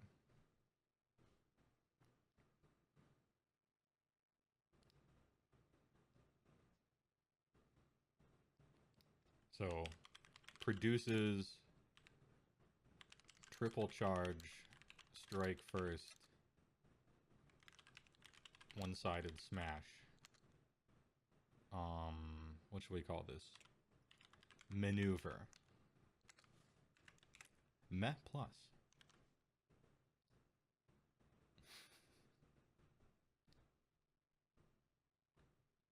Oh wait, there's an Alpha Strike component to this, isn't there? Wait. What was the Alpha Strike thing I was thinking of? Because I wrote a note somewhere up here. What was it run and charge on Vanguard, or was it also Knights? Where was that? Was that a trait? Was that a sub-faction? Yeah, mounts can run and charge. That was the sub-faction. Ooh, it might have been a spell. Hold up.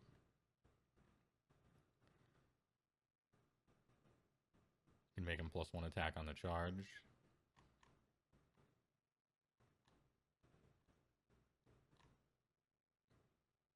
Yes, here it is. 3d6 charge. This is the one. Demonic charges. And run and charge. Alpha Strike list detected. So this is... Once again, checking the tapes.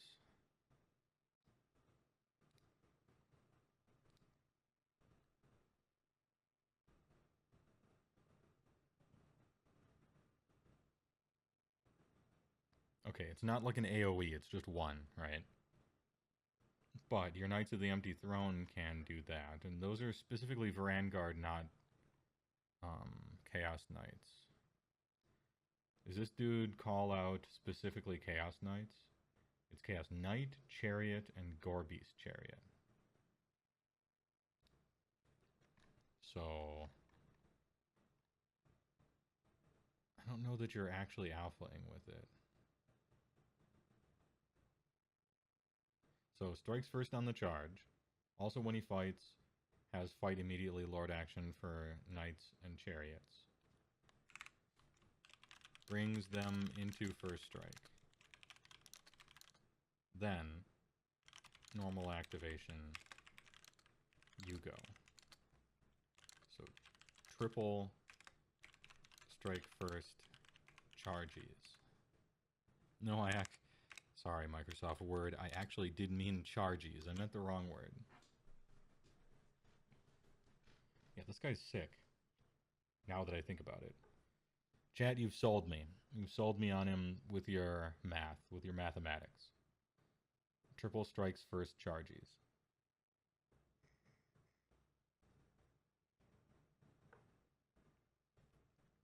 It's a pity that it doesn't work with Vanguard, but you gotta have something for the knights to do, you know what I mean? It'd be a little deal clincher. Little deal clincher. Anyway, we're back. Alright, let's settle the fuck down. Let's relax, alright? This is a reaction. We get our first takes on stuff. They might be a little over the top. Let's chill out. What do Kabbalists actually do again? They become wizards. Now, I assume that means can cast one spell, unbind one spell. Is this an FAQ question that needs to be answered, I guess? If you're already a wizard, you can attempt to cast one additional spell. And you know one additional spell from the lore. But you can't unbind one additional one.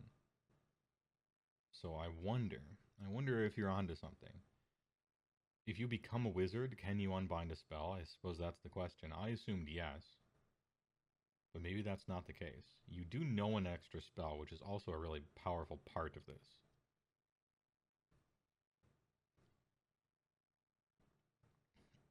Core rules don't say wizards get to... Oh, so like getting the wizard keyword doesn't actually like give you a cast or something like that for existing. Yeah, I suppose this is an FAQ. If it lands the way I think it lands, which is wizards can unbind one spell and cast one spell. And the fact that it lets you know an additional spell is an extra huge part. I think Kabbalists, depending on the FAQ, is actually that good. Now, it doesn't give you an additional unbind if you're already a wizard, so there's that. But I think I'm still very excited about it. Anyway, let's get back to the Chaos Larad. The goal would be running a lot of wizards, and Kabbalists would make them all cast and know another spell. It's still super good. I think it would be running whatever the fuck you want, just a bunch of melee baller like Chaos Lord on Karkadrak, Chaos Lord on Knight, Chaos Lord on Foot. Just like Chad melee dudes, taking simply the best war scrolls, and then oops, all wizards. Like they're just simply all wizards. One or two of them might be wizards anyway. Hey, you get another spell. Congratulations. It's like 7 free enhancements. That's what I'm thinking anyway. Maybe that's the wrong way to think, but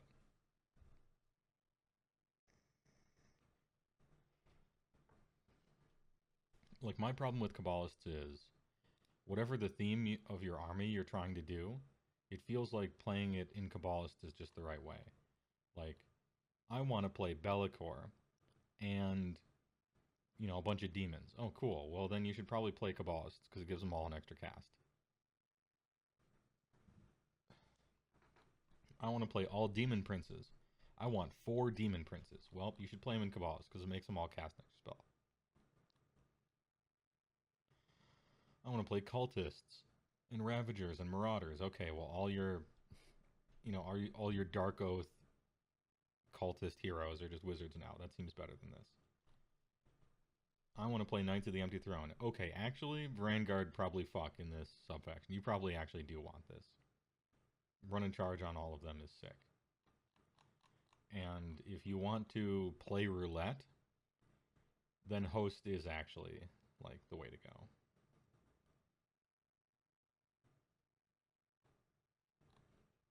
Also, the double banners, pretty good. Host seems pretty fun. How long will I delay actually reading this dude's war scroll? First time chatter. Grim the Baller. Thanks a lot for being a first-time chatter. So you can give Archeon the Mark of Corn. You could, yeah, for +1 attacks. Put him in Knights of the Empty Throne and give him run and charge, a 34-inch threat range. I think one of the stipulations of Knights of the Empty Throne is that the throne must be empty, and it's Archeon's throne. Let's make sure. Knights of the Empty Throne units that have a mount can still run and charge. When you pick the general, if Archeon is not... Oh, it just... No, you're right. It just counts for the second part. And the second part is not... You don't care about the second part. You care about this part. And so you can give Archeon run and charge. You're not wrong. Right?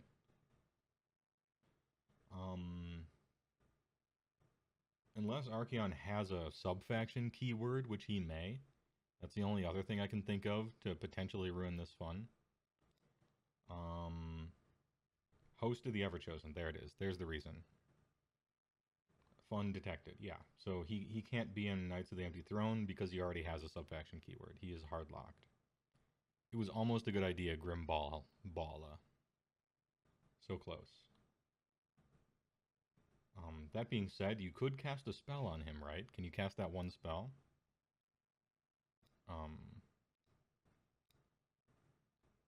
Can we give him 3d6 charge, though?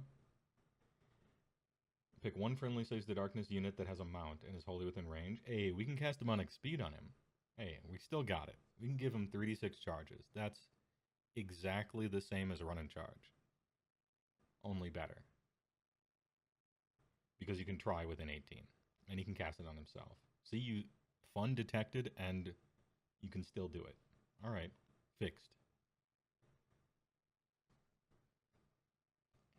You can give him Slaanesh Mark. True. You give him Slaanesh Mark, so he can run and charge. And then you cast Demonic Speed. So he is charging 4d6. There we did it. Because the run roll is kind of the same. Perfect. Man, look at this. Look at how much fun you can have in this book. Because stuff we found, nature finds a way. Ahem. Alright, Chaos Lord on Karkadrak. 9s. Triple 9s, 9-inch move only. This knight is faster, right? He's 10? Yeah, so Chaos Lord on Demonic Mount is faster. Because this mount is wide gaming. This mount is wide. So it gets -1 speed from the bulk.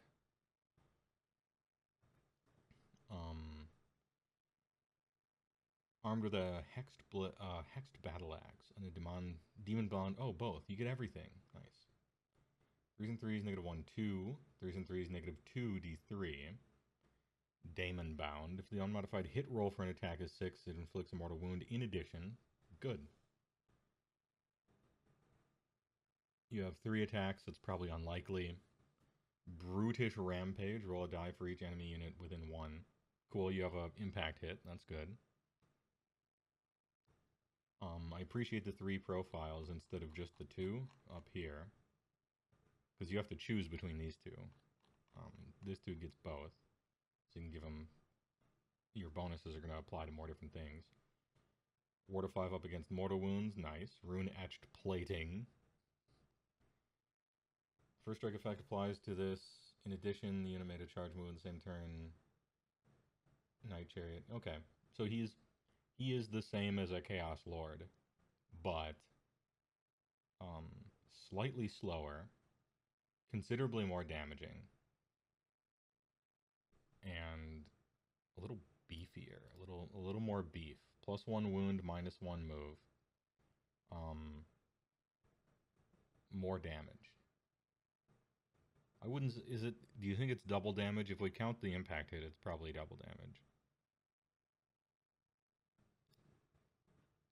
And we're paying an extra 50 points? That's a lot of extra points.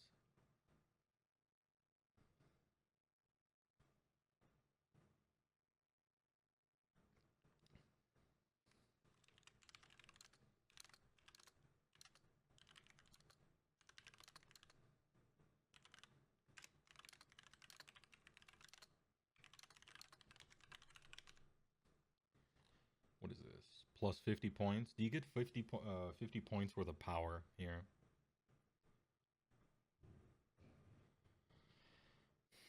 the impact hit's pretty good.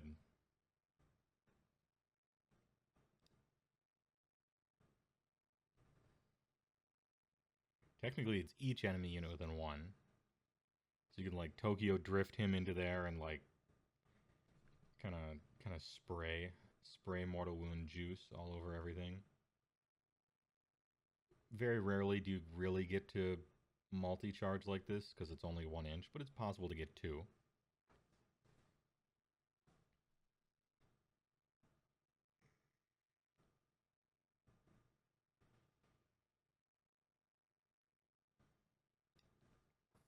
I think he's cool too. I actually don't know if the 50 points is worth it. If this guy was flat 100, I would say. Yeah, he gets the Ren too. It's not just on the charge, right? If you're going to give him the corn thing, you got to give the other guy the corn thing, but he's going to benefit more from it.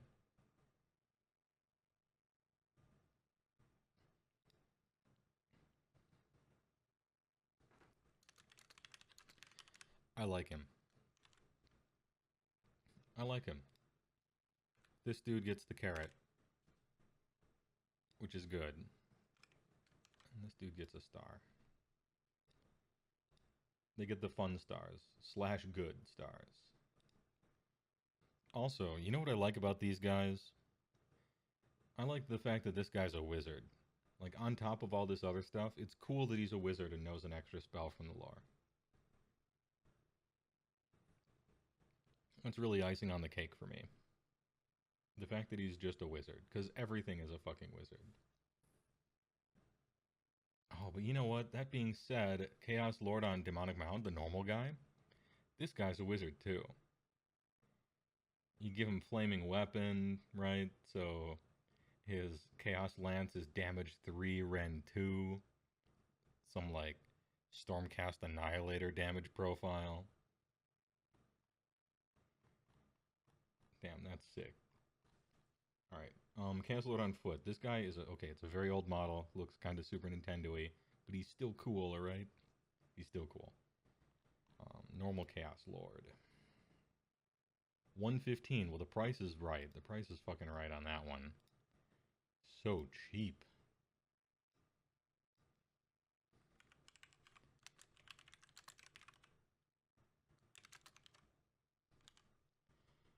Um, 6 wounds, 3 up, save, 5-inch move. He is armed with Reaver Blade and Demon Bound Steel, or Demon Bound War Flail. So he either has the big flail, which is 6 attacks, 4s and 3s, -2, 1, or 6 attacks, 3s and 3s, rend 1.5, damage 1.5. Okay. He gets a retinue. At the start of the first battle round, before determining who has the first turn, you can pick a friendly Chaos Warriors or Chaos Chosen to be his retinue. Cool. 1 mortal wound in addition. Before you allocate a mortal wound, let's see. 3 up. So he has a 3 up retinue bodyguard. Glory in battle. After this unit has fought in the combat phase for the first time, if its retinue is not yet fought, the retinue can fight. Okay. And this is not the strike's first thing. This is not... It has fought in the combat phase for the first time normally. Chaos Lord on foot used to have... What, if I recall correctly, didn't this dude used to have fight before they die ability? And that's why he was amazing? Or did he have pile in twice? It was one of those two. He had fight twice? Okay.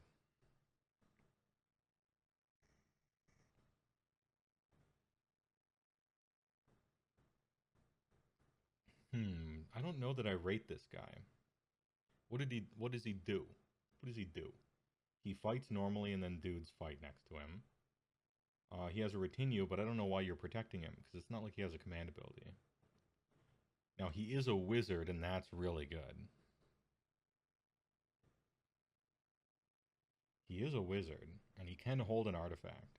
And there are some good artifacts to hold. Um,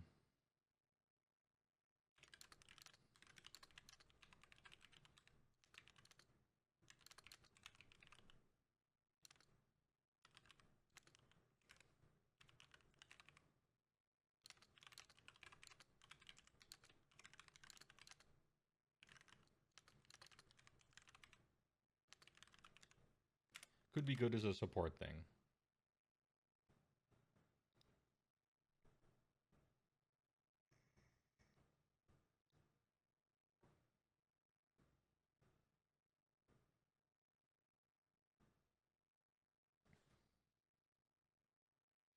Cabalist is not always in effect. You're right, but it's a meme.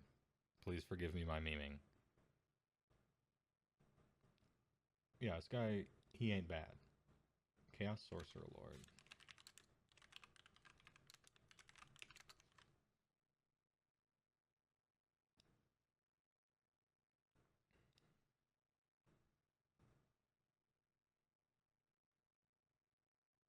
$120. That's pretty cheap for a wizard.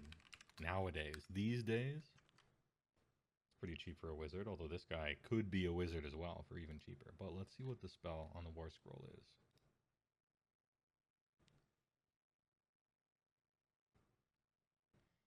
He has a bonk.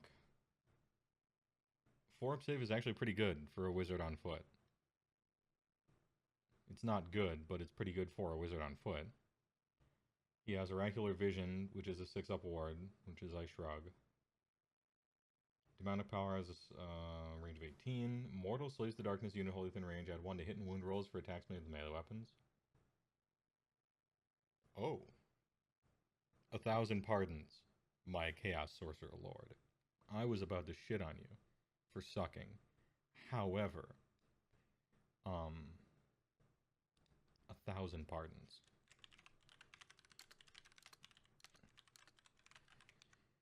War Scroll spell is the juice. You get a star.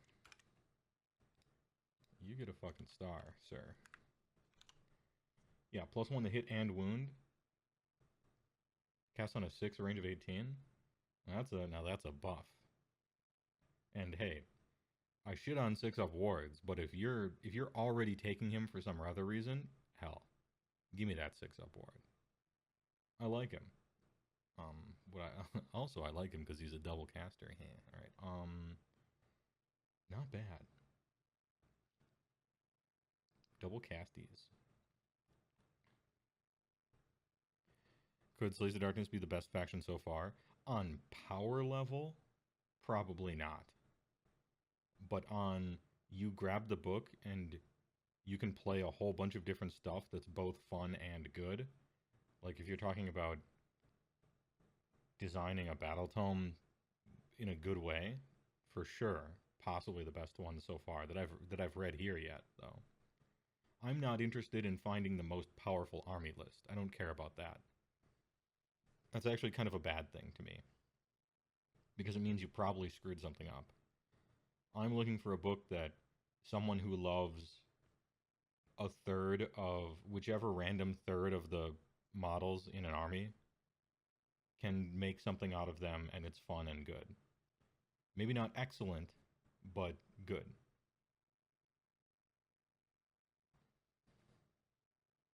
Exalted Heroes. Look at this dude. Exalted Cheerios are those warriors who have caught the notice of the gods and now seek to make a true name for themselves. Their favored prey are monsters and enemy champions, for by slaying these foes, an exalted hero gets to roll on the table of value. And let me point the cream. This dude has the same armor as that wizard. Holy shit, that wizard is a Chad, apparently. Not quite sure what this guy does. Although, it seems like, remember when I just talked about his armor, apparently he can get a 3-up. If he has a shield option. We don't know what he does. This thing talks about him killing monsters and enemy heroes. I don't know. I don't know about that one. But, sure. Slambo is the true ever chosen. Yeah. He looks cool. I like the sculpt. Almost everything that's remotely new in Slaves to Darkness looks metal as fuck, though, like model-wise, right?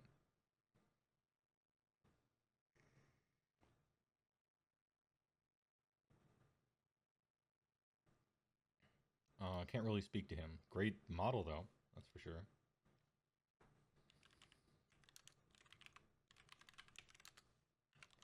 Chaos War Shrine. What do you cost? Probably Behemoth non-leader. 185. So cheap. Okay, Chaos War Shrine has a history. It has a history of being the best, most well-costed buff wagon, possibly in the whole game. It also is 100 million years old. The sculpt for it was created right around the same time as the Steam engine. But you can put it on any sort of cool monster to make it look cool, which is one of the reasons why AOS is sweet, is if you don't like parts about the model, you just change it. 14 wins, 4 up save. What did you do? What did you do to this thing? It can't fight. Well, okay, I mean damage 2 on both of its weapons, even though it's lower end. It can kind of fight. It can fight about as well as a 185 point buff wagon should. Friendly mortal Slaves to Darkness have a ward of 6 up while they are wholly within the range of the thing. And this is actually a big range. I won't cross the street for a 6 up ward usually. But 18-inch circle is that's a big circle. I'll take it. Favor of Chaos has an answer value of 3, range of 18. It's a priest. I assume it's also a totem. Range 18. The unit must have the undivided keyword to chant this prayer. Okay. If answered, pick one friendly undivided unit wholly within range visible until the start of your next hero phase. Have the number of models that flee from that unit on a failed battle shot. Ooh, that sucks. Okay. Bloodlust. Use this on the... Okay, so use it on the corn one. Got it. Add 1 to charge rolls. Meh. Okay. But... Zinch 1. Subtract 1 from wound rolls for attacks that target that unit. Oh, really? Okay. Doubling up with a Nurgle thing, maybe? No, you do have to select a Zinch 1.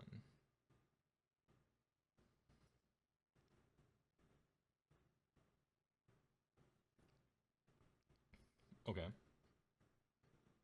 And then Nurgle, add 1 to wound rolls for attacks made by this unit with melee weapons. Okay.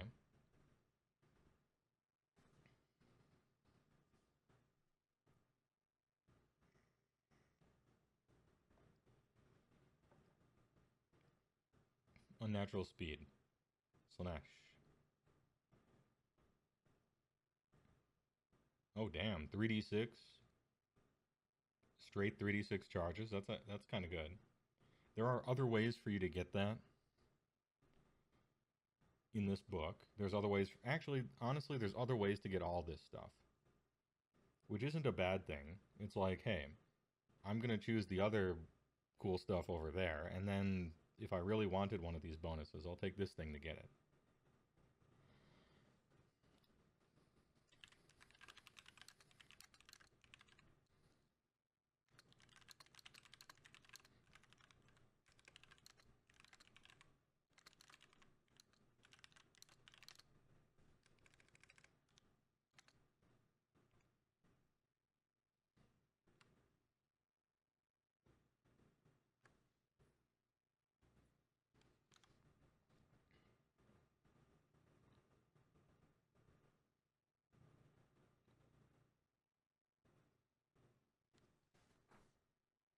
Is Warshrine working for every mark at the same time? No, I think not. So all of these say, this unit must have the corn keyword to chant this prayer, and then it also has to target a corn unit. So it seems like whatever mark you're giving this thing unlocks one of these. It's not like you get to choose between them all the time.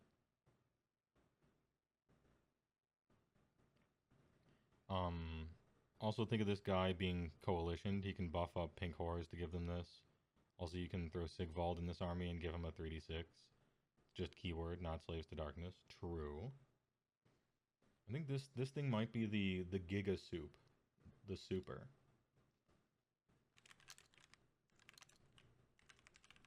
The Super.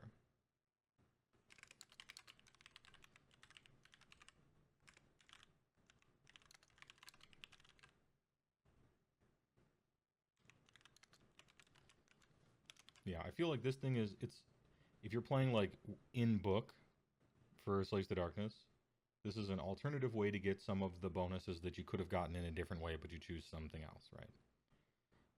Also, if you're a fan of soup, like allying something in, coalitioning something in, using this thing in some other army, then I think, like, you won't get the aura, but okay. This is sort of like, hey, you can play this in some other army and you get a cool buff, and it's 185, which isn't like too expensive.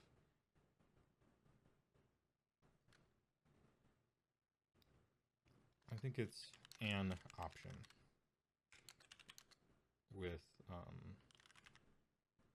combo with like medium minus combo potential. There's some fun. I think somebody in chat was talking about Sigvald 3d6 charges. That sounds pretty fun. I like it. It means 3d6 attacks on Sigvald. I might just call it out. Sigvald says hi. Specifically.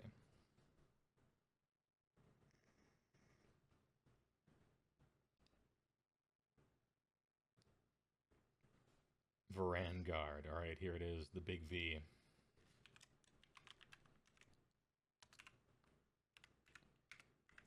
For CJ Yobusta's sake, I'm hoping Varangard are the shit. Because the man has at least 9 of them. So let's go.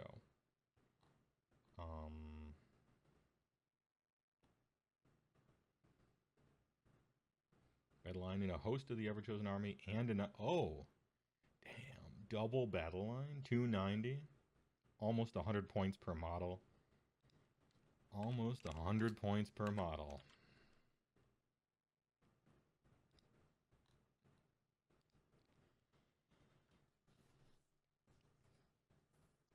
Five wounds, 3 up, 10 move.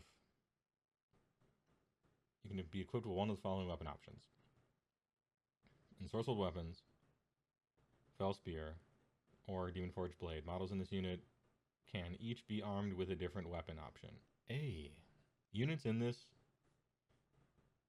or models in this unit can each be armed with a different weapon option because they're just, actually they're Chaos Lords that got conscripted into the Varangard program. Hell yeah, brother. And they're elite because they're each a lord.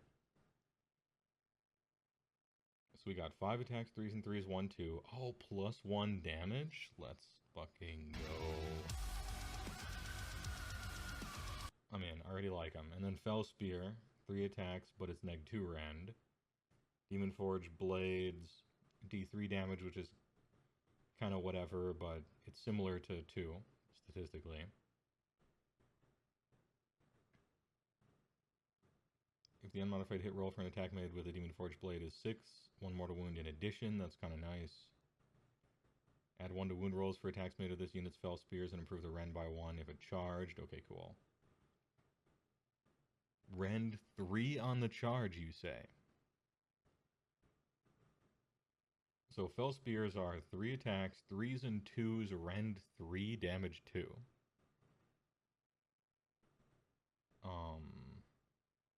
If you are just going to get those charges, that's tempting. Possibly Demon Forged Blades are the best because they're very similar to this other stuff. Have the 2 rend plus a mortal wound on top. This is the kind of war scroll I'm just going to have to do math for a while and figure out what buffs I'm going to give it. Anybody really familiar with these in chat? Let's see. Demon Weapon's still the best, but Spears are actually quite good now if you're willing to take a hit for when you aren't on the charge. That's sort of like how I play the game. But though I play Beast Claw, the entire army is designed top to bottom to be like If you're charging, you are crushing. And if you're not charging, then fuck you. Get the charge next time. Just play better. Like, you know, that's kind of the Beast Claw way. Or just empty Throne for 3d6 charges all day. It's a lot easier to get the charge when you're 3d6 charging. That is true.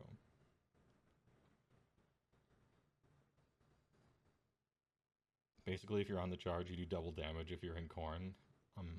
I like it. Relentless Killers. Once per battle in the combat phase, after this unit has fought, when it is your turn to pick a unit to fight, this unit can be picked to fight for a second time. Oh, they don't get the strike last effect.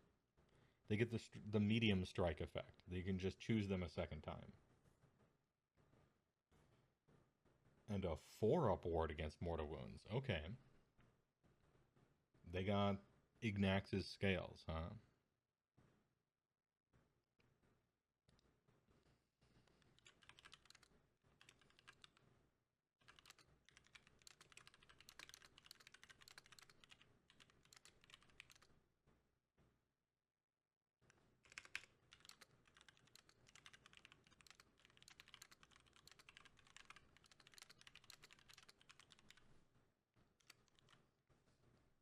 Vanguard seem beefed out. I need to do lots of math. This book probably has the buffs required to make these guys fuck.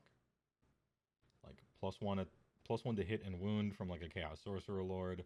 You got 3d6 charges from the Varan thing. You could put them in the Khorne mark to give them +1 attack on all their Demon Forge blades or something like that. You can bring in allies from Khorne, give them a Blood Secrator or something like that. You probably can find the buffs in this book or as allies in a different book to make Vanguard smash. And their double smash isn't like, pile in twice is normal strike, not last strike, which is nice. It's not immediate, right? It's not immediate pile in twice. But, and they got a 4-up ward against mortals.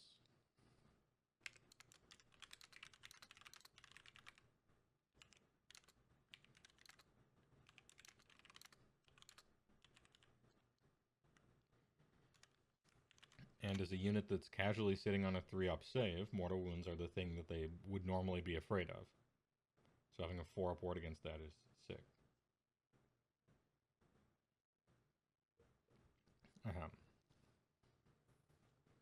Would you believe me if I said knights do similar damage on the charge?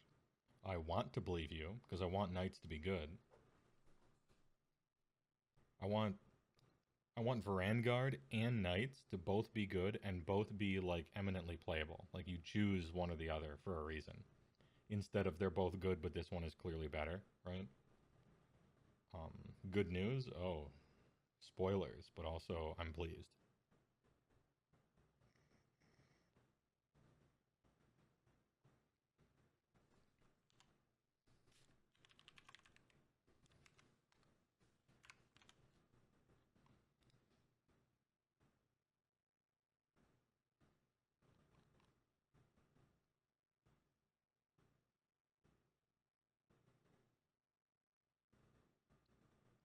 Searching for Chaos Chariot. Oh, right at the top. Notes, single, brutal. Why are we still here? Pour one out for the Chaos Chariot. Just to suffer? Been around since 1985 Every and night. it's still single. It's just like me for real. Alright, anyway, each time you include this unit in your army, it can have 1 or 3. If it has 1, it costs 100. If it has 3, it costs 300. 1 or 3, huh? This is not a reinforcement, probably. But you can't have 2. Weird. I mean, I'm not sure why they do it that way, but I guess I don't care.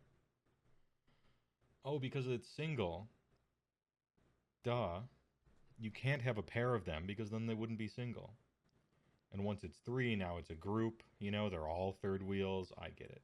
We're keeping the joke going. Alright, so 100.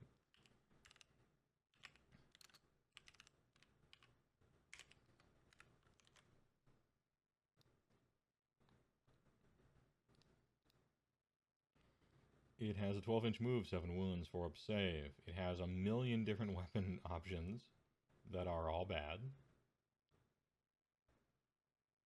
Once per battle, this unit can run and still charge, or you could give it that in some other way. After this unit makes a charge, you can pick one enemy within 1. Roll a number of dice equal to the charge roll. For each 5 units suffers 1 mortal wounds. Kind of bad. Alright, I'm here to report that this thing sucks. Generally, with chariots, you use their big bases to like body block areas and some, but even a 3d6 charge looking for 5 ups isn't exactly ideal. It's possible the Gorby's chariot is better, but we'll see. No damn. Body block areas. Ogre impacts. So not great. It has the ogre impact roll, which is not great. They get a meh from me.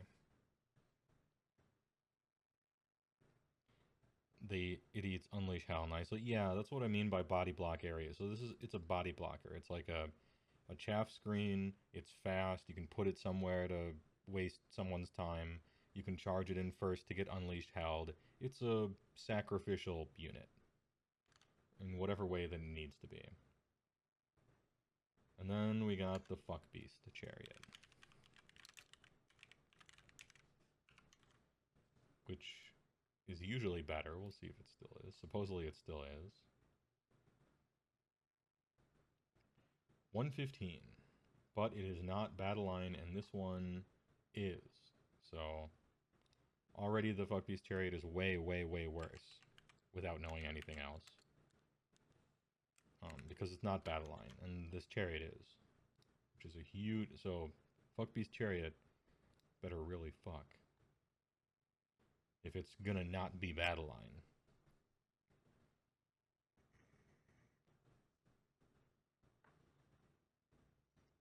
$345 for 3. Oh yeah, it has the same weird roll.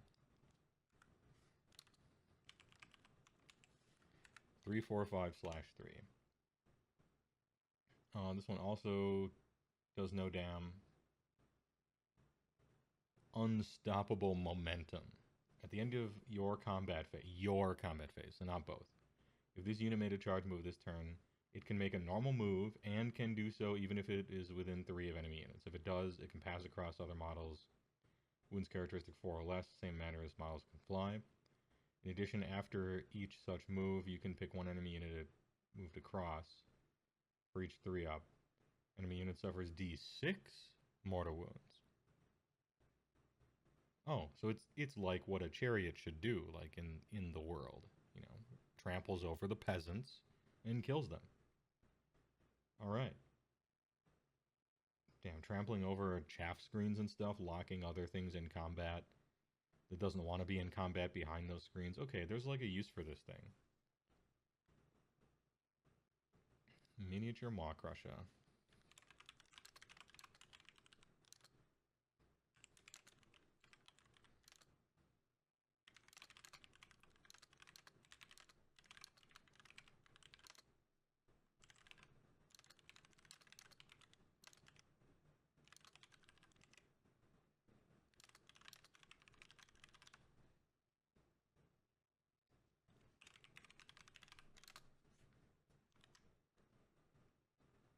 Trample over chaff, 3 up D6 mortal wounds, all of the above but with more annoyance power, like trampling over them, locking other things in combat, still does no damage, not battle line.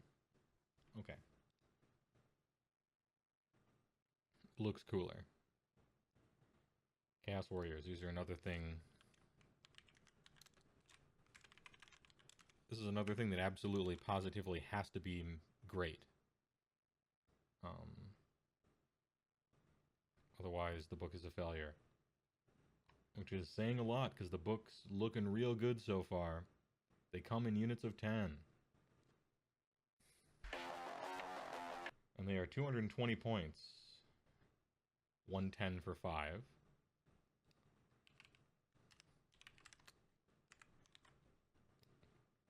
Please.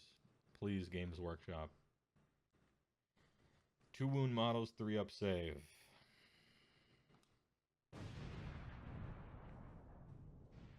Yes. That is correct. That is right. 2 wounds, 3 up save. Actually correct.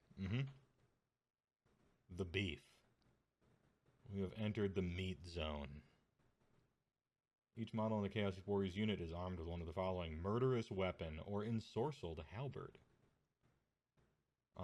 Murderous weapons, 2 attacks, 3s and 3s, -1/1. Perfectly fine. Or 2 attacks, 2 inches, 4s and 3s, 1/1. Which is something you might choose after we're no longer always, like, 2-rank fighting. They just get shields because they should. 1 model in this unit can be an aspiring champion. Add 1 to the attacks characteristic. Good. 1 every 10 is a standard bearer. Add 1 to bravery. Which puts him at 8, which is actually kind of high. Add 1 to charge rolls. Oh, 1 to charge rolls on the war scroll. I like it. I like the sound of it. This is a Chaos Warrior. That's what I'm fucking talking about. Okay. 3 up save. 2 wounds. Finally. Some good fucking food. Good attacks. +1 charge. Banner is good. 8 bravery. Bringers of Desolation, let's go. Add 1 of the attacks characteristics of this unit's melee weapons while it is wholly within enemy territory or within 12 of an objective. Yes. Yes. True. That's what it should do. +1 attacks if you are winning. I like it. I like it. If you are doing what you should do in the game,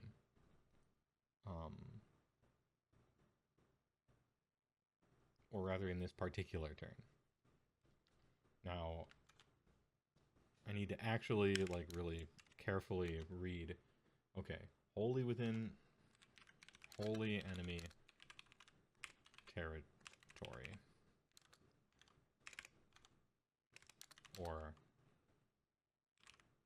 oh no, ugh, I pressed the wrong button and now it's fucking, nope, that's read mode. Exit. I want web layout. Nope. There we go. Alright, we're back.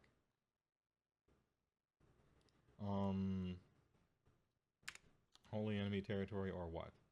Wholly within 12 of an objective that you do not control. Okay. Wholly 12 objective you don't control. So on the turn you are trying to take it. On the turn you're trying to take it, you're gonna give it. Also, war to 5 up against mortal wounds. Hell yeah, brother. 3 up save and 5 up against mortals.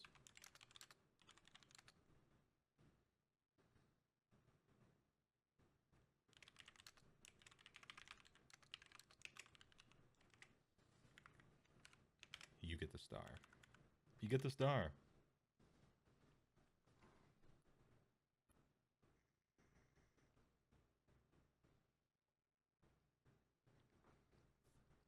Remember the +4 strength, +4 stam leather belt from WoW? That's me reacting to this. +4 strength, +4 stamina. That would be of the bear. So we got 10 dudes, 3 up save, 2 wounds each, 5 up versus mortals. Good attacks, +1 to charge, so 9-inch charges or 8-inch, and so on and so forth. 8 bravery. They can get a mark, so you can give them +1 attacks on the charge. So if you're charging to conquer an objective, you're looking at 40 attacks. Sorry, 41. And also they can take a goddamn banner.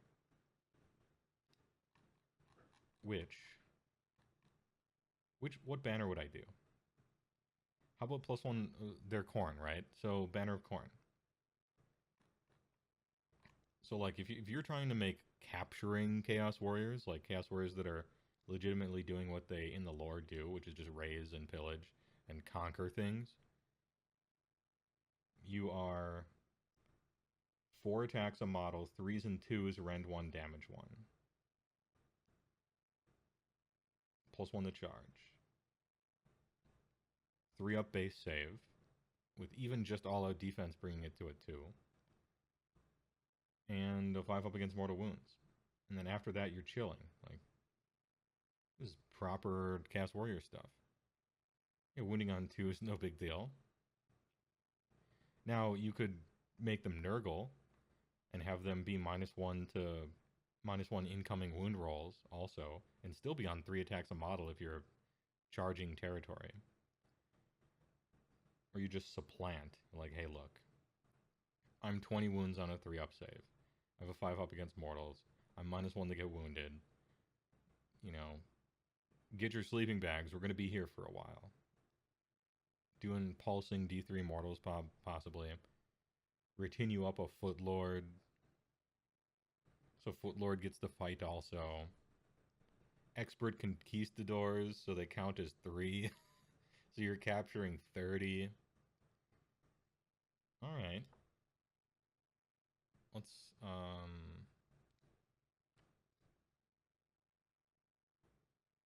where's my text?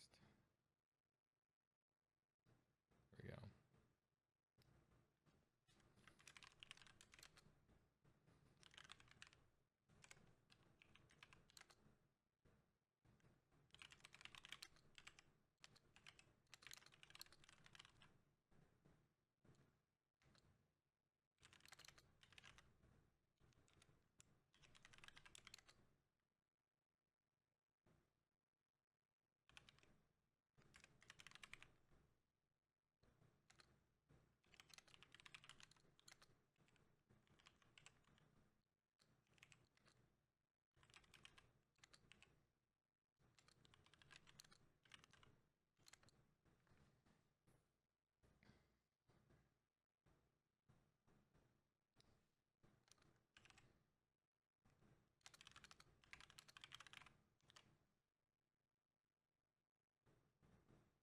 -1 to get wounded with a hero.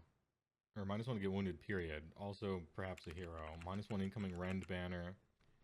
Bounty hunting, 41 attacks, 3s and 2s, rend 1, damage 2. Yeah, okay. You can do some shit with these guys. Chaos Warriors are chads. I'm not gonna continue on the rest of them, because the rest of them will be good too, but generally you look at things in hammers and anvils, and they seem to be good at both of those. Finally, at last. The book's good. Also, Chaos Chosen looks so sick, don't they? Are these guys chads too? No, these come in 5s if I'm not mistaken.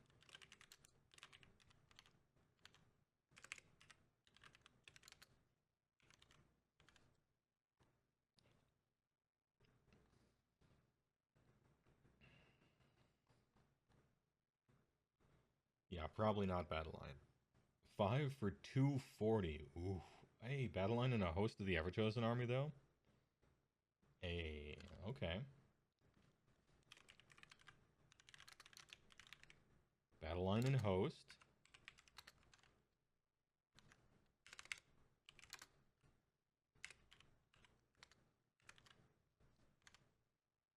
I like what I'm seeing. I like the Battleline and host.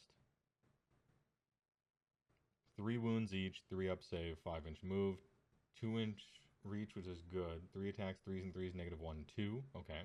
They get that 2 damage. 1 in every 5 gets a +1 bravery, +1 charge roll. Okay, bravery and charge rolls seems to be their banner of business. Heralds of Ruination. Once per battle in the combat phase after this unit is fought for the first time, you can say that they will unleash ruin. If you do so, the unit can fight for a second time. Strike last of... Oh, okay, so strike last. The unmodified hit roll for an attack made with a skull splitter is 6. 1 mortal wound in addition. So... once per game, fight twice. Strike last. Boo.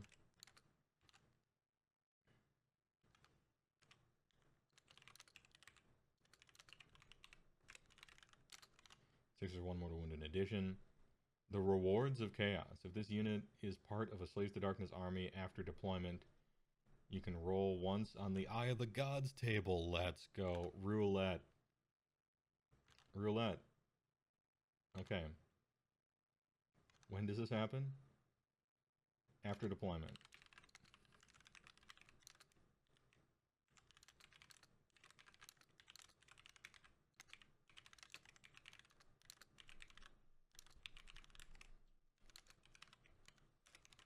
Alright, Chaos Chosen are fun. And they're battle line and host. And they have a banner, right? So here's your army. You're in Host of the Everchosen. Your battle line is 3 units of 5 Chaos Chosen. Your general has the thing where you get to roll on the table. Your wizard has the spell where you get to roll on the table. So, how many times are you rolling on this fucking table? Turn 1, before you even do something, right? After the game begins, you roll because of that command trait. And then after deployment, you roll with all of your Chaos Chosen for each of them. And then at the start of in your first hero phase, you cast the spell to roll on the table. So this is 5 so far, if you're only using 3 units of Chosen. And then you get to roll if you capture an objective that used to be your opponent's, and you get to roll if you kill a hero or a monster. So on turn 1 after your hero phase, you have rolled 5 times on this fucking table. And that's if you're only using 3 Chaos Chosen, which you probably are just running 3 of it, but still. I'm so happy that there's a roulette. There's a roulette wheel in here. Now this is the kind of fun that Destruction should get to have. The kind of fun that they give Destruction is like, what if this unit had a random move characteristic and a random number of attacks and d6 damage? Like the shit kind of not fun. This is the this is the type of fun I'm looking for. They gave the Chaos Army chaos. True.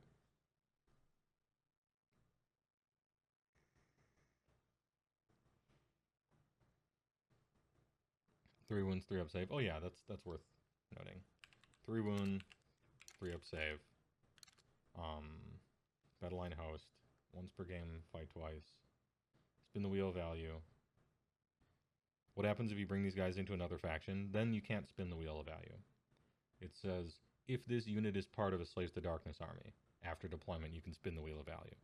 So, if you ally them in, you're not spinning the wheel. Only if they're in the army. Which is good. That's how it should be. Fun. But no ward. No mortar wound ward. They don't have a shield. But they do have damage too.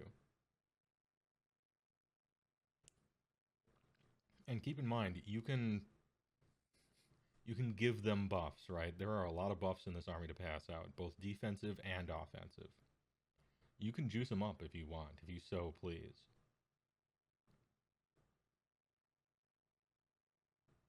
$18 damage to a 2-up save with full buffs and Corn. Let's go. Dude, Chaos Chads. And, dude, the models look so good. All the new Slaves to Darkness stuff looks so great. We've seen Ogroid Theridons, right? We've seen these guys. They're just like, hey, 3 attacks, 3s and 3s, -2, 3. They're your annihilators, essentially.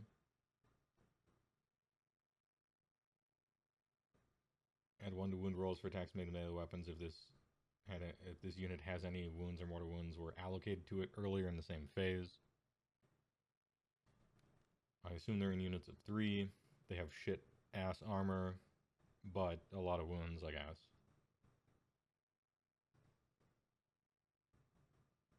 And then the first time they fight, you get to give them +1 attacks,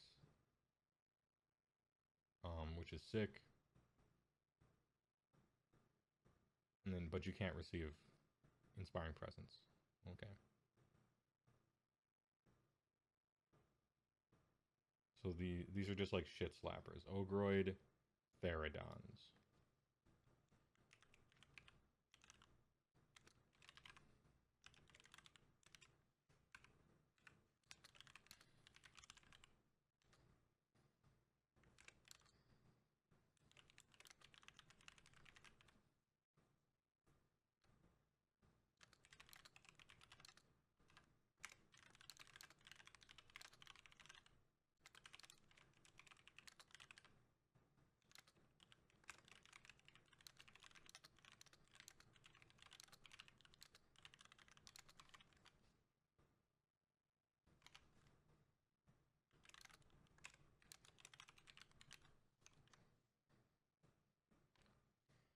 So, Slays the Darkness Annihilators with once per game hold the shoulder buttons for the X-ray attack.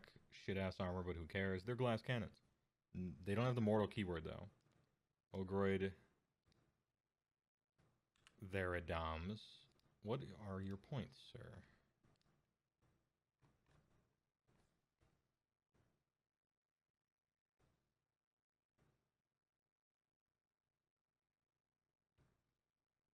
Oh, cool. They have the kind of battle line thing with an Ogroid Myrmidon.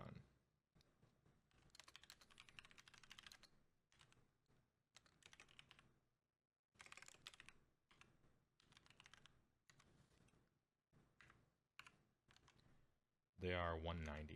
Hey, the price is right. Good and cheap.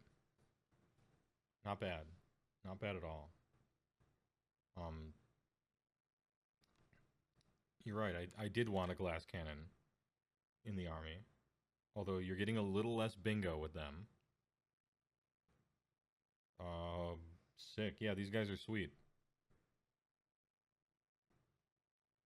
These guys are like your dependable heavy hitters. These guys are your glass cannon heavier hitters. And these guys are your meat and potatoes, do everything, be great. Not bad.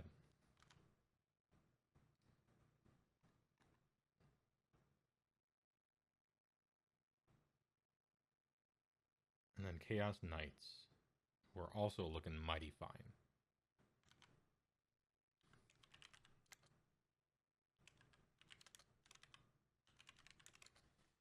Chaos Sega Knights. Also battle line, 5 for 230.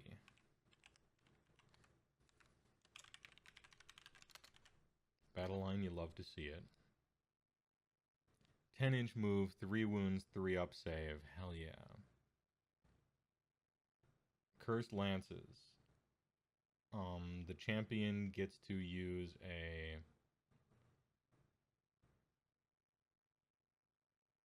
Cursed Flail or Ensorcelled Warhammer. So they get a cool special weapon.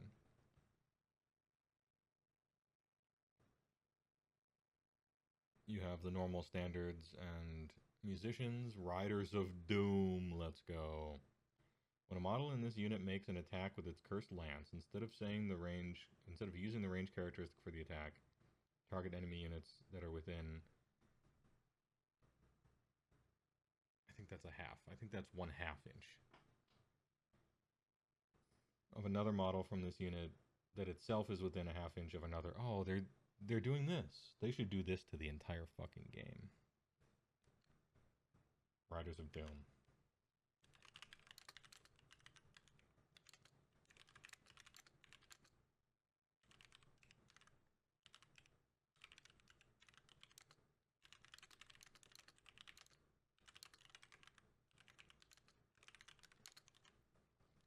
They did the 1/2 inch thing that I want for Mournfang. Good. Very good. What's that mean? That means if you have 10 Chaos Knights in a double line, right? It essentially means that you can fight 2 ranks deep. Instead of actually measuring, you get to just fight 2 ranks deep. They're eligible to attack if they're within a 1/2 inch of a model that is itself within a 1/2 inch of the enemy. 2 ranks. Nice and clean, cheap and easy. You don't have to get out the fucking measuring thing for every single model and waste a bunch of time. Just fight. I love it. I love it.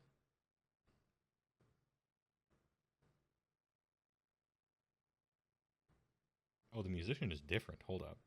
Hornblower is different. When you make a charge roll for this unit, if it includes any hornblowers, you can change one of the dice in that roll to a 4. Ooh. Hornblower, good. Change one die to a 4. If you want. That's Hornblower's Rise Up, yes. He is mightily dooting that horn. Minimum 5-inch charge plus 1. Oh no, that's right. They would have gotten plus 1 charge. So actually minimum 5. Just naked, right? Nice. You can't, when you do those, so this is extra good in ways that people, like if you don't play the game a lot, this is like a subtle thing, but if you play the game a few times, you'll like really get this. Turning one of your charge dice into a 4 is obviously really good because on average you're going to roll higher charges, and it's more likely for you to roll the middle charges that you want to consistently get.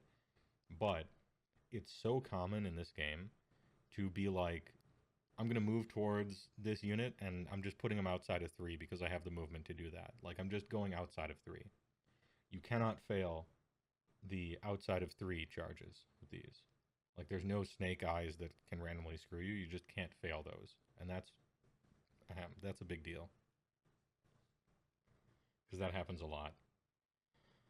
Not the failing of those, but the I'm going to put, they move outside of 3 and then later we'll worry about charges. Well, they actually, there's no chance of them failing that, which is sick. Impaling charge, add 1 to damage and improve the Ren by 1. Yep. Ren 2, damage 2, 4s and 3s. This unit has a ward of 5 up again. Nice. Still rune shields. Rune shields. Ren 2, damage 2 on the charge.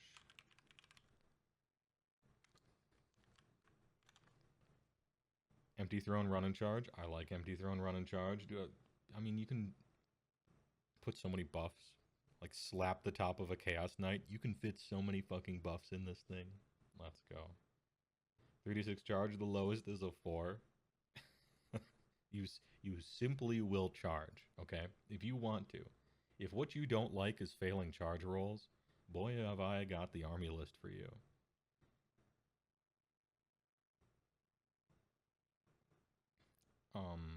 It should be noted that, yeah, Frank on the Rocks is right. They do actual 0 damage if they're not charging. They hit on 4s, remember. 3 attacks a model.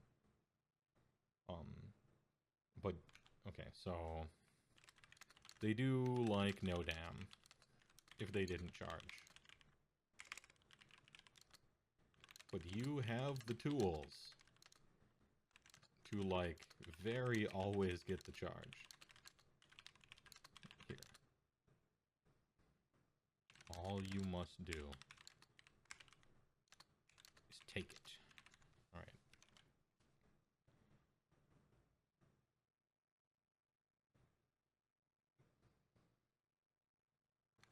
Yeah, they used to have non-lance weapons that a lot of people took before. I always took the lances because I play Beast Claw, and which means my brain is big and wide, but also smooth. And so I just don't consider not getting the charge. If I don't get the charge, that was on me. I'll just play better next time. They're dead, and I lose. Fine. But Slaves to Darkness players didn't have this mindset. They had a mindset of, well, if I got screwed, is there a way for me to still be alright? And so they chose, generally, I think, the normal weapons, and not the lances. But Unga Bunga Beastclaw Raiders player is like, what's the highest damage I can possibly do? It requires the charge? Fine, I'll just get the charge. And if I don't, yeah, I'll lose. But then I'll just play better next time. And because of Riders of Doom here, and the fact that the special weapons are only 1 inch, maybe you just have them up front, I guess. I was thinking maybe you don't take the special weapon, and you just give them a Cursed Lance anyway. They're not that much different.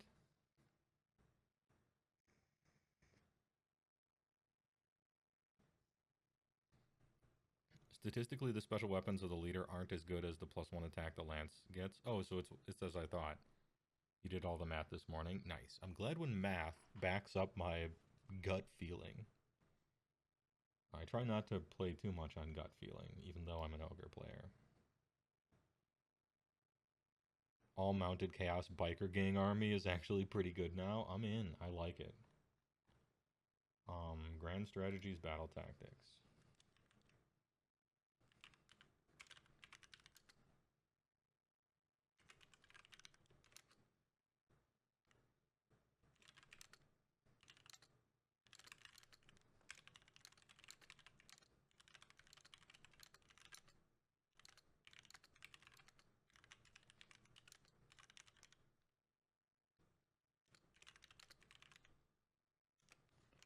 War Scroll overall. They did in this book what they should have done in all other non-Sylvaneth books. Gold Star.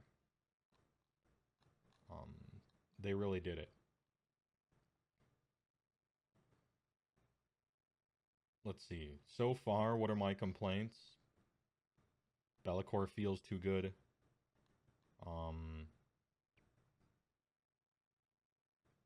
I wish Archeons' heads were more interesting. Everything else is great. Actually, like, everything is great. And there's like 15 cultist war scrolls we haven't seen yet. There's a whole bunch of stuff we haven't seen yet. I don't know if I can even do an overall, or if I do, I'm going to have to heavily caveat it.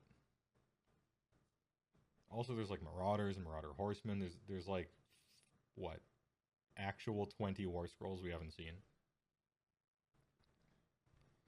So Riders of Doom means you can hit another unit behind a screen? No. So Riders of Doom means let's say you have two, am I MS painting this? All right. Behold. We're doing it. So you have, these are the bases of your horses, right? And this is the rabble that you're fighting. Gets, right? Knights. So, right here, this is half an inch, right? So Riders of Doom means this is also half an inch. Riders of Doom means these guys have 2-inch reach normally, right? And let's say for the sake of argument, this is 3 inches. Riders of Doom means you can attack something within a half inch of another unit that's within a half, or another model within a half inch of your enemy. So these two dudes back here, these two guys can attack the Gits with their attacks, because these two are within a half inch of this guy who is within a half inch of the Gits. Essentially, you can fight in 2 ranks, even if your bases are humongous. That's what the Riders of Doom means. So that's why, and so it's good, in other words. It means you can play, what it essentially means is you can play 10 knights and line them up in 2 rows and charge something, and all 10 of those knights are just blasting their attacks off, right? You get the attacks, in other words, that you paid for. Hulk Bat, correct, yeah. It doesn't mean that there's some other guy here with a half inch and somehow you're reaching that. No, it's talking about the models within your unit. And this is how I wish the whole game would work all the time, because it'd save a shitload of time on piling in and stuff, and individually measuring stuff, and it's annoying. So Riders of Doom is awesome, and I like it. Long story short, I like it.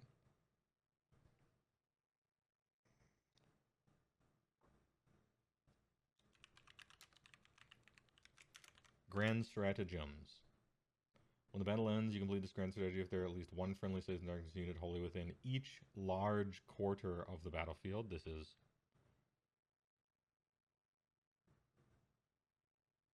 the same. Yeah, this is the same as Show of Dominance, right? Show of Dominance. Good. Because we might lose Show of Dominance in the next GHB.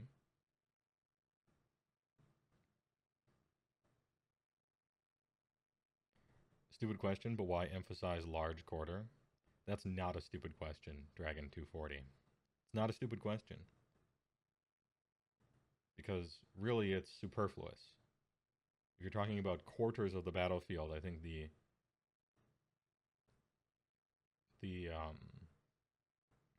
implication there is that they're equal quarters. They're quadrants, right? And so I don't know why it said large here. I think, okay, maybe they thought someone could say that, well, if you divide up the quarters of the battlefield unequally, technically I'm in each quarter of the battlefield. As long as you draw the lines unequally, right? And just put a plus sign right on top of like my unit. And so they wrote large to stop people from doing that. But what they should have said was maybe equal or something. I don't know. I feel like a quarter is self-explanatorily equal, right? Anyway, I don't know why they I don't know why they said large. I don't think they needed to. In general, I like it when they say large because it's a funny word, big, right? Why the quarters are squares and not triangles? Yeah, it could be. Just called a quadrant. Well, that's what I called it. But no, they're going for quarters. I don't know. Sometimes you can't explain it. When the battle ends, you complete this grand strategy if you roll the Dark Apotheosis result on the Eye of the Gods table one or more times. Yes. And the last piece of the puzzle rolls in. The path to glory.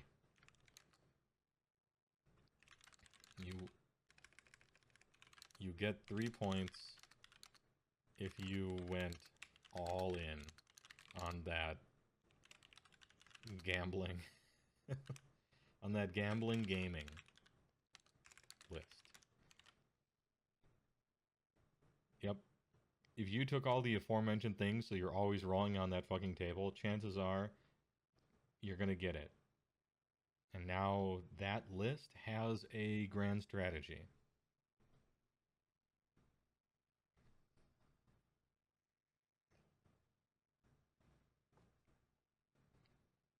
I mean, only heroes can get it, true.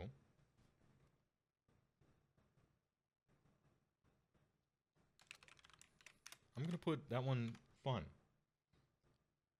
When the battle ends, you complete grand. If you complete at least 4 battle tactics, and every battle tactic you completed was from this list below, probably not. Master of the Dark Ritual, 3 mana for 1, broken. Imagine getting 2 plus princes in one game. There will be people who build armies with the purpose of doing so, and those people are playing the game the correct way. I already approve of that. I think it's doable. When the battle ends, you complete the grand strategy if there are any endless spells on the battlefield. Cool. Right, tactics.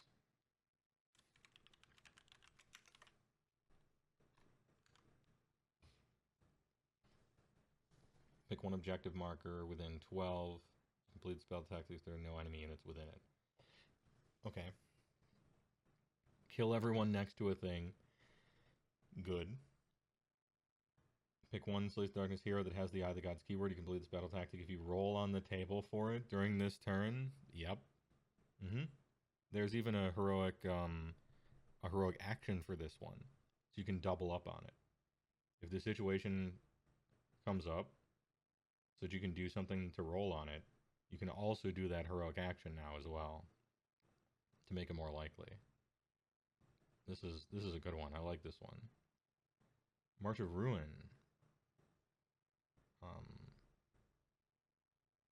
Pick one friendly Saves the Darkness unit that includes a standard bearer with an ensorcelled banner.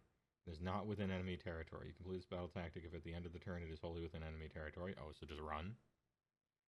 Got it. Say, I'm gonna kill this hero and then kill that hero. Yep. Iconoclasts. Good word.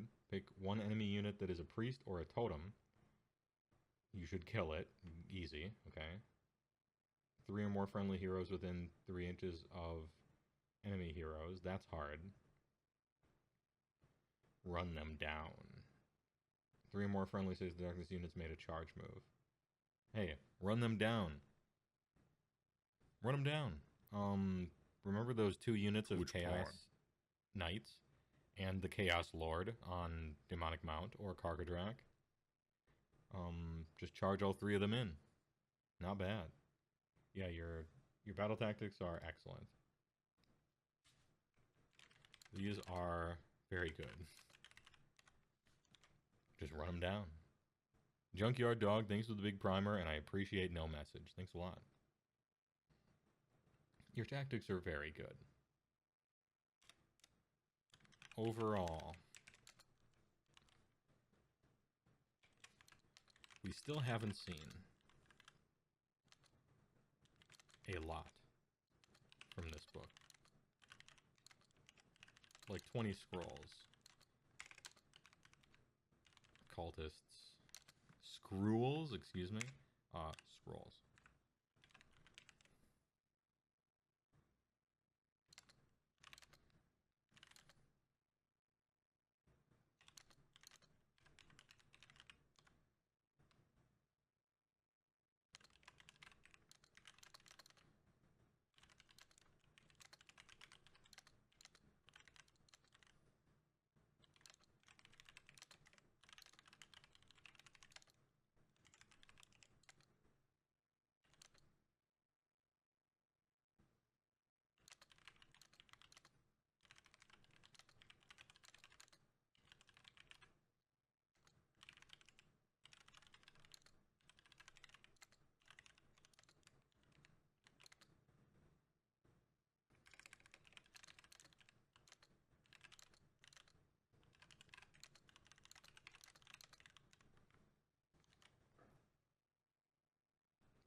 We still haven't seen a lot in this book, like 20 scrolls, cultists. You're right, Demon Prince. But this is so exciting. Every once in a while, GW produces a book whose quality, not necessarily power, is 5 heads and 5 shoulders above the average half-finished feeling book. Get the STD team on every book from now on, and this game would be so much better. Oh, we do have the Prince Scroll. Did I miss it? Did I miss the Prince War Scroll? Oh, you can view it? Alright, let me check. I'm checking Warhammer News. It's in Giga? Alright, let's look.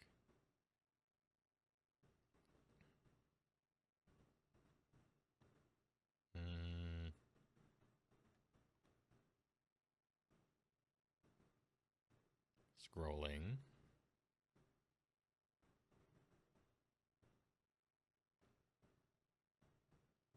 Don't see it.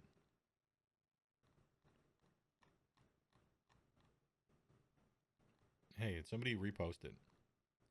Oh, TY. Alright, Demon Prince. Never mind.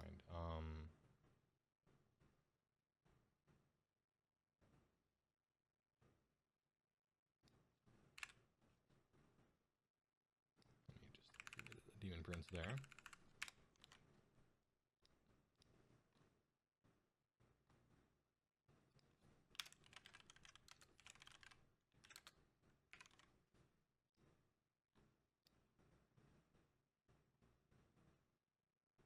$195. That's surprisingly affordable. $195 ain't bad.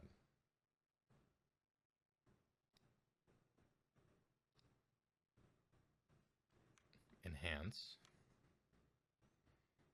10 wounds, which isn't the number you want, but 3 up save, an 8-inch move, and they fly, so that's fine. One of the following weapon options. Axe or Hellforged Sword or Malefic Talons.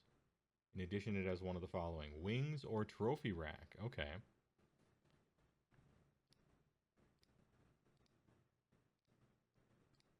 Alright, less potato version found. Yeah, slightly better quality. TY Alebeard, by the way, for posting that in Giga real quick of the Discord. So, you could just have Talons, which is 8 attacks, 3s and 3s, no rend though, 2 damage.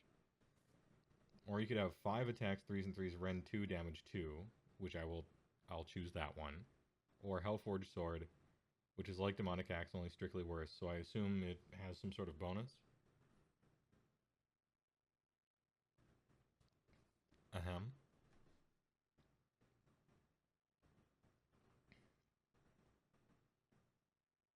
Oh, okay. If it has wings, it moves 12 instead of 8. Interesting. It's just got a 6-up ward. Eh.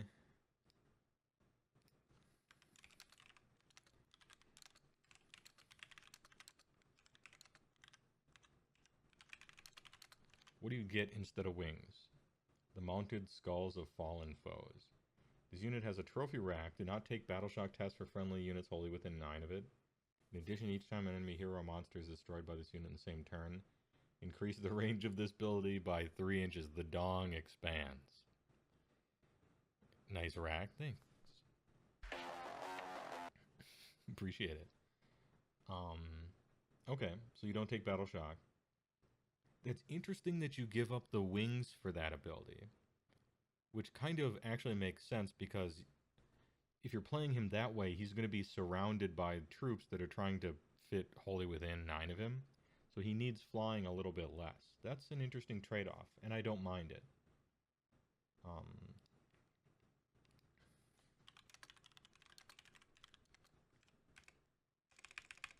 It is wholly within 9. Greyfire just got here. What'd you miss? Good meme. Hellforge Sword, unmodified, hit roll is 6. The attack inflicts D3 mortal wounds. Oh, cool. D3 mortal wounds. Nice, okay. So you either get +1 rend and more consistent damage, or mortal wounds. Alright. 5 attacks, produces 1/6 probably, maybe.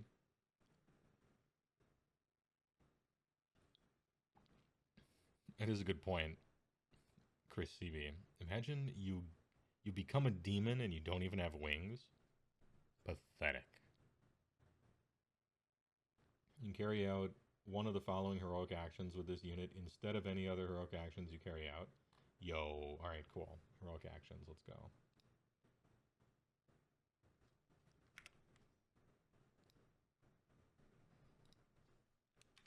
HAs. Nope, I actually did mean HA. Lowercase s.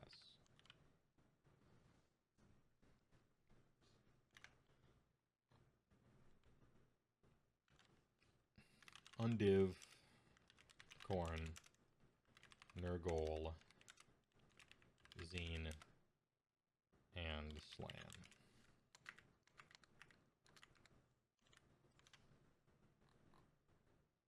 Don't forget he's a wizard too. Yeah, don't forget every hero is just a wizard. Don't forget that.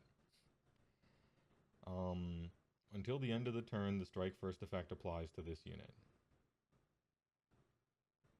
That's good. Nice, okay. Wait. No, you can use that in the opponent's turn. That's good, actually. Until EOT. Strike first. That's nice as a defensive thing, you know. On the opponent's turn, you use it. Now he strikes first. You might be able to soften incoming damage by attacking. That's okay.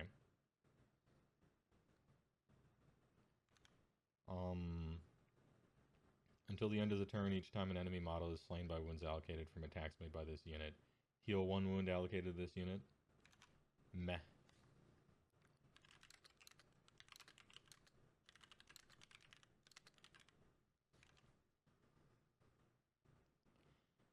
Zinch. If it is the enemy hero phase, you can roll a die each time a spell targets this unit on a 2-up, no effect. If it's your hero phase, the unit can attempt to cast 1 spell as a wizard.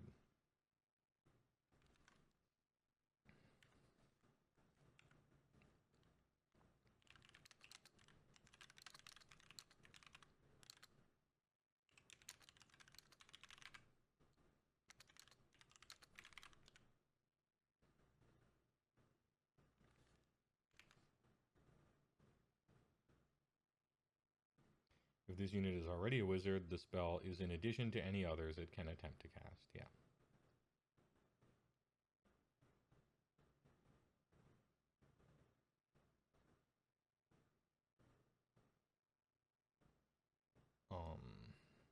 Until the end of the turn, ward rolls cannot be made from enemy units while they are within 3.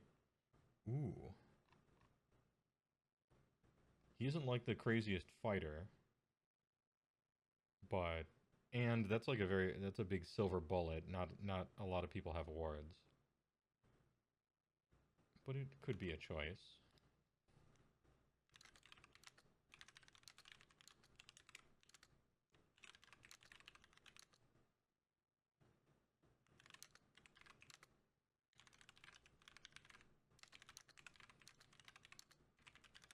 It's like potentially very strong, but also very silver bullety, and also a very short range. It's weird that Nurgle would. No, actually, it's not weird. It's mechanically, it's weird because usually Nurgle is the defensive one, the one that's getting the wards. But flavor-wise, it makes a lot of sense that disease, poisony, acid-based attacks would ignore like magic armor or something like that. I kind of makes sense. And Slanesh. If the unit makes a charge, add one of the attack's characteristic of its weapons. I actually like that one the best, maybe. It only has one attack, though. Maybe I don't like it the best.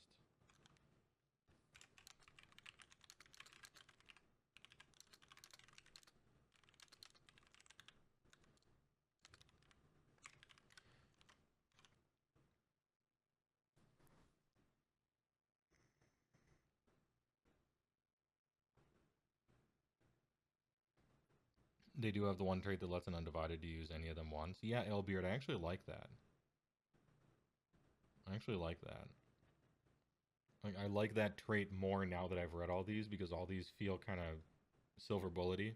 Or I could see a point in time where I want to heal. I could see where I want to get through somebody's ward. I could see where I want to do this. These are all pretty specific utility things, and not at all I always want these things. So the undivided plus trait thing feels a little more choosable to me. So R.I.P. Bloodslick Ground. Yeah, and I'm dancing on its grave. Get that shit out of here. That shit was toxic. It was so gross. If they like kept Bloodslick Ground, I would be shocked. But I don't know. Lumineth kept half of its stuff that everyone complains about, so I don't know. I really wasn't sure. I guess they're going, they're going that direction on this, which I think was the right choice, honestly. For two reasons. One, it's brutal to play against, and two, I would like for Khorne armies and people that are marked Khorne to be good because of all the stuff they're doing, and not be good because of one singular thing that's just like lifting them out of the slime. And if that thing dies, then you drop it and they fall in the slime again. I don't want the House of Cards, in other words. Raise the water level on everything instead of getting carried by its one single ability, like on your back. You know what I mean? It does feel more like a combat army rather than a control one. It seems to have shifted. Although, keep in mind, Be'lakor is still here. Be'lakor is still here, and the Strike's last spell is still here. And you do still have access to a teleport, although a really specifically chosen one.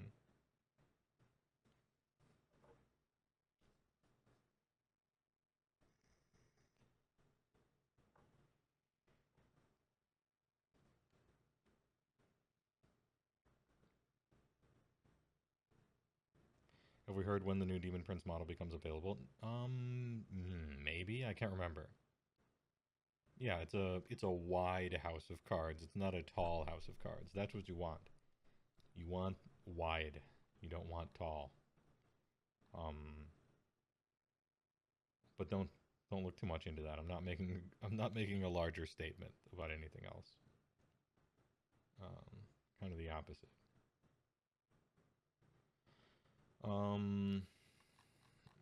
Where were my concerns at the very top? Where were my concerns? And/or thoughts. Chaos Warriors Knights should fuck.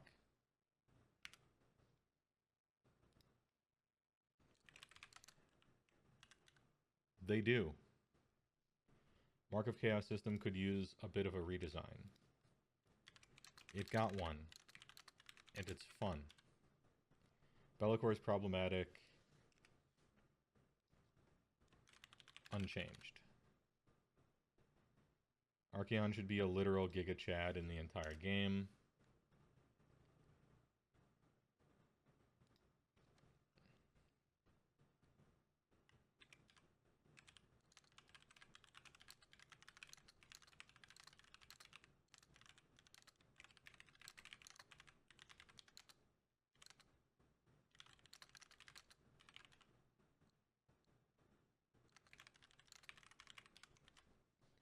He is defensive enough to feel like it now, better than before. A miss on the head rules, though. All around, +1.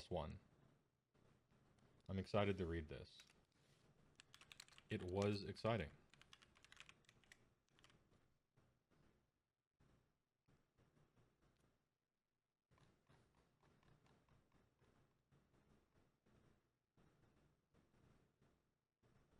Addendum. They do, yeah. Gotta come in later out. So when we first saw this, when I saw that the leak happened, and I saw that we were about to get most of the book leaked way early, and I mean way early, like we weren't, I was expecting this stuff to start trickling in January, maybe December. It could have been, so besides the, the marketing team is not happy, they got screwed by this. Putting that stuff, I suppose, aside, there were really two outcomes here for people seeing this stuff so early. If the book was bad, that's like extra bad for them. Because now people don't have anything to look forward to for 2 months. But if the book was good, it would actually be a good thing. It would be sort of like positive marketing for people who pay attention to that kind of thing. Because the book is fucking hype. And you see some of the rules and you're like, oh wait, this actually is really good. Now I'm excited. People are going to immediately start buying Slaves to Darkness units and start painting them like this week. Like, I bet within 1 week of this leak, I don't know how widespread this leak is, if it's actually going to affect sales or not, but I feel like if you play Slaves to Darkness, or you are considering to play Slaves to Darkness, and you see the book, and the shit kind of slaps, actually, you might just start buying some to prepare yourself for when the book gets released. You know what I mean?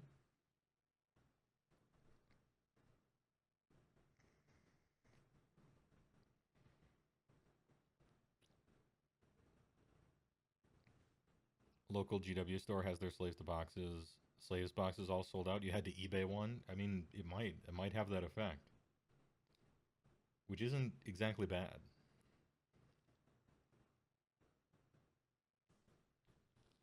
All the units in the start collecting are excellent. They should do that for all armies and actually make people start collecting. True. Yeah, I've always said that. Yeah, what does the start collecting have? Chaos Knights, they're awesome. Chaos Warriors, they're awesome. Karkadrak Lord, he's great.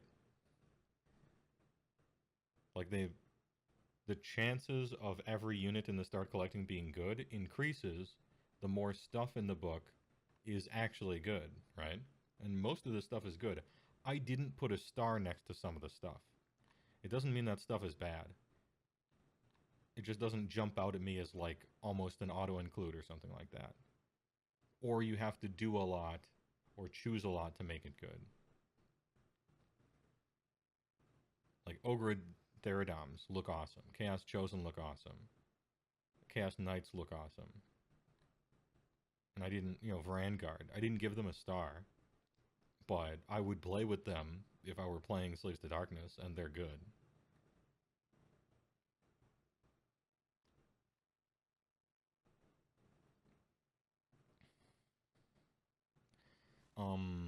Branu Mate says, I'm confused about Archeon. He's hard locked to host, but then he's name-checked in Empty Throne about if you don't include him.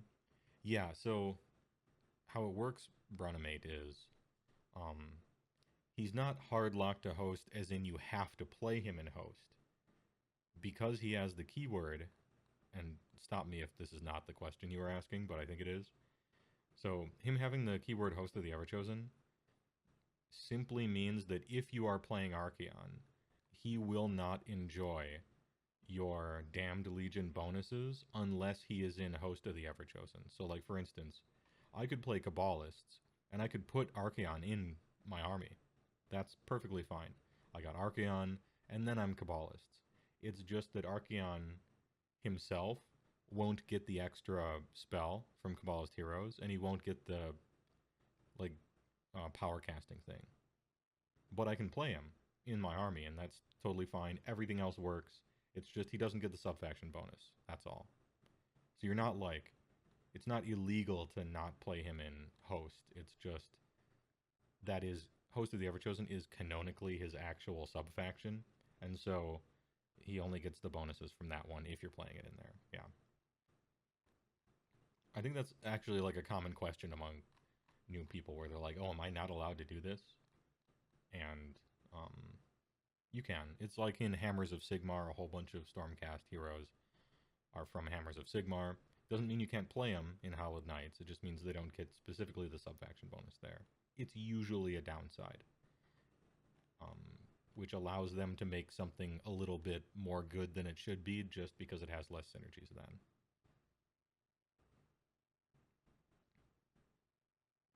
He doesn't actually benefit from the subfaction bonus anyway, so put him in whatever. Yeah, that's also true. Only great games. In this example. In other examples, there are like, what is it called? Catacross can only use his ability if he's in something. Like, some of them do get the bonus, but he doesn't get any use out of this anyway, so you can play him in whatever. He will command any of the forces.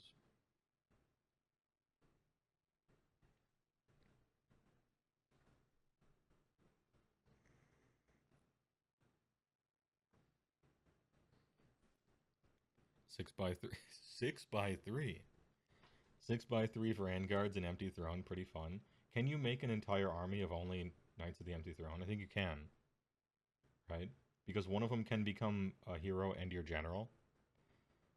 So you have Vanguard General, and then just units of Vanguard, and your entire 2,000 point army is only Vanguard, nothing else. That's funny. A lot less command abilities on War Scrolls will we spend our command points on now. Yeah, so 3rd edition moved all of the command abilities off of War Scrolls and into like subfactions and battle traits and core rules. So it seems like you have no command abilities to use, but actually you have a bunch. They're just in the core rules now, and in your battle traits, and sometimes in your subfactions, and so on and so forth. If that helps. You end up with, I would say, about the same / more command abilities to be using. They're just not like printed on the War Scroll, and they're less custom. If you liked it before, you're not wrong. If you like it now, you're not wrong.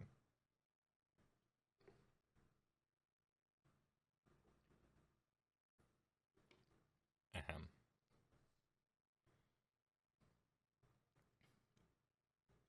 And you can really pick and choose and play some fun stuff in here. I like the roulette thing. I think that's fun. It's not the best, but I like rolling on that table. I like leveling up all my dudes and making an Eye of the Gods like little sheet and putting dice on it. Giving people all these little bonuses, level everybody up. Kind of like a Blood Knight thing almost in SPGL.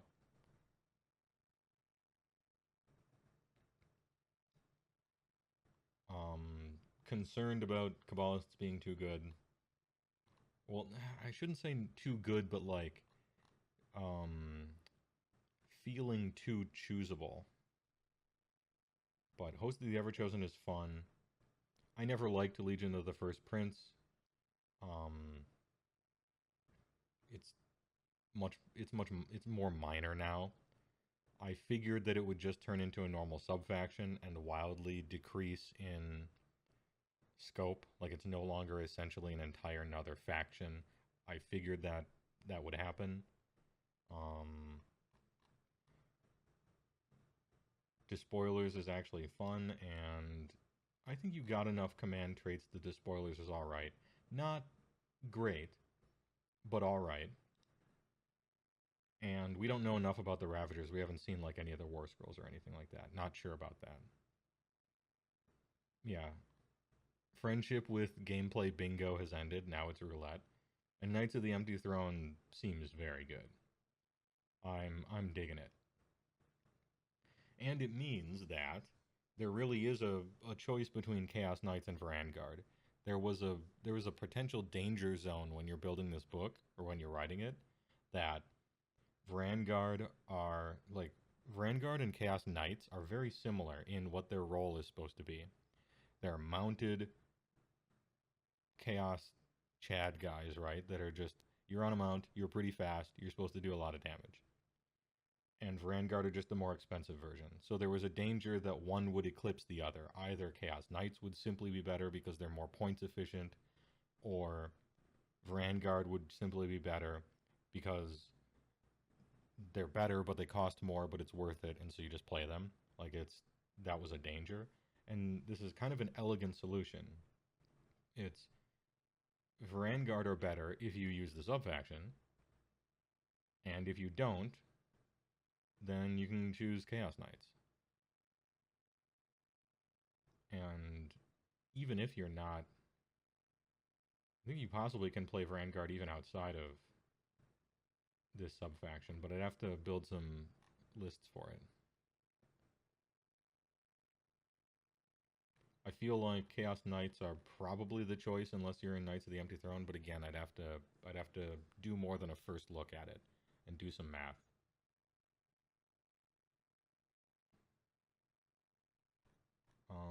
Is there anything I'm really disappointed about here? Yeah.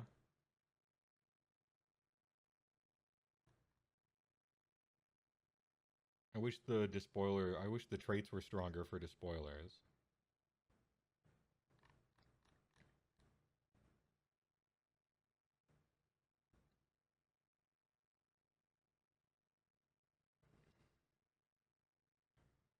Favor of the Four is a deceptively powerful ability.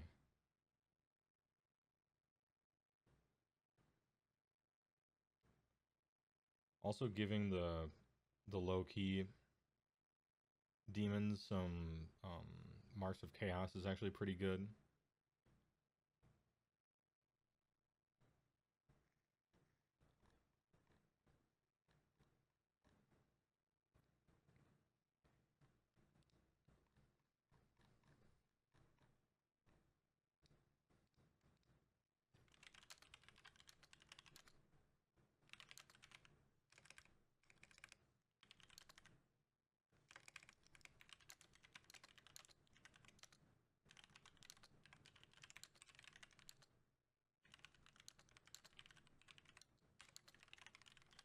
This feels like the LRL and SOB books, except without giving up halfway through.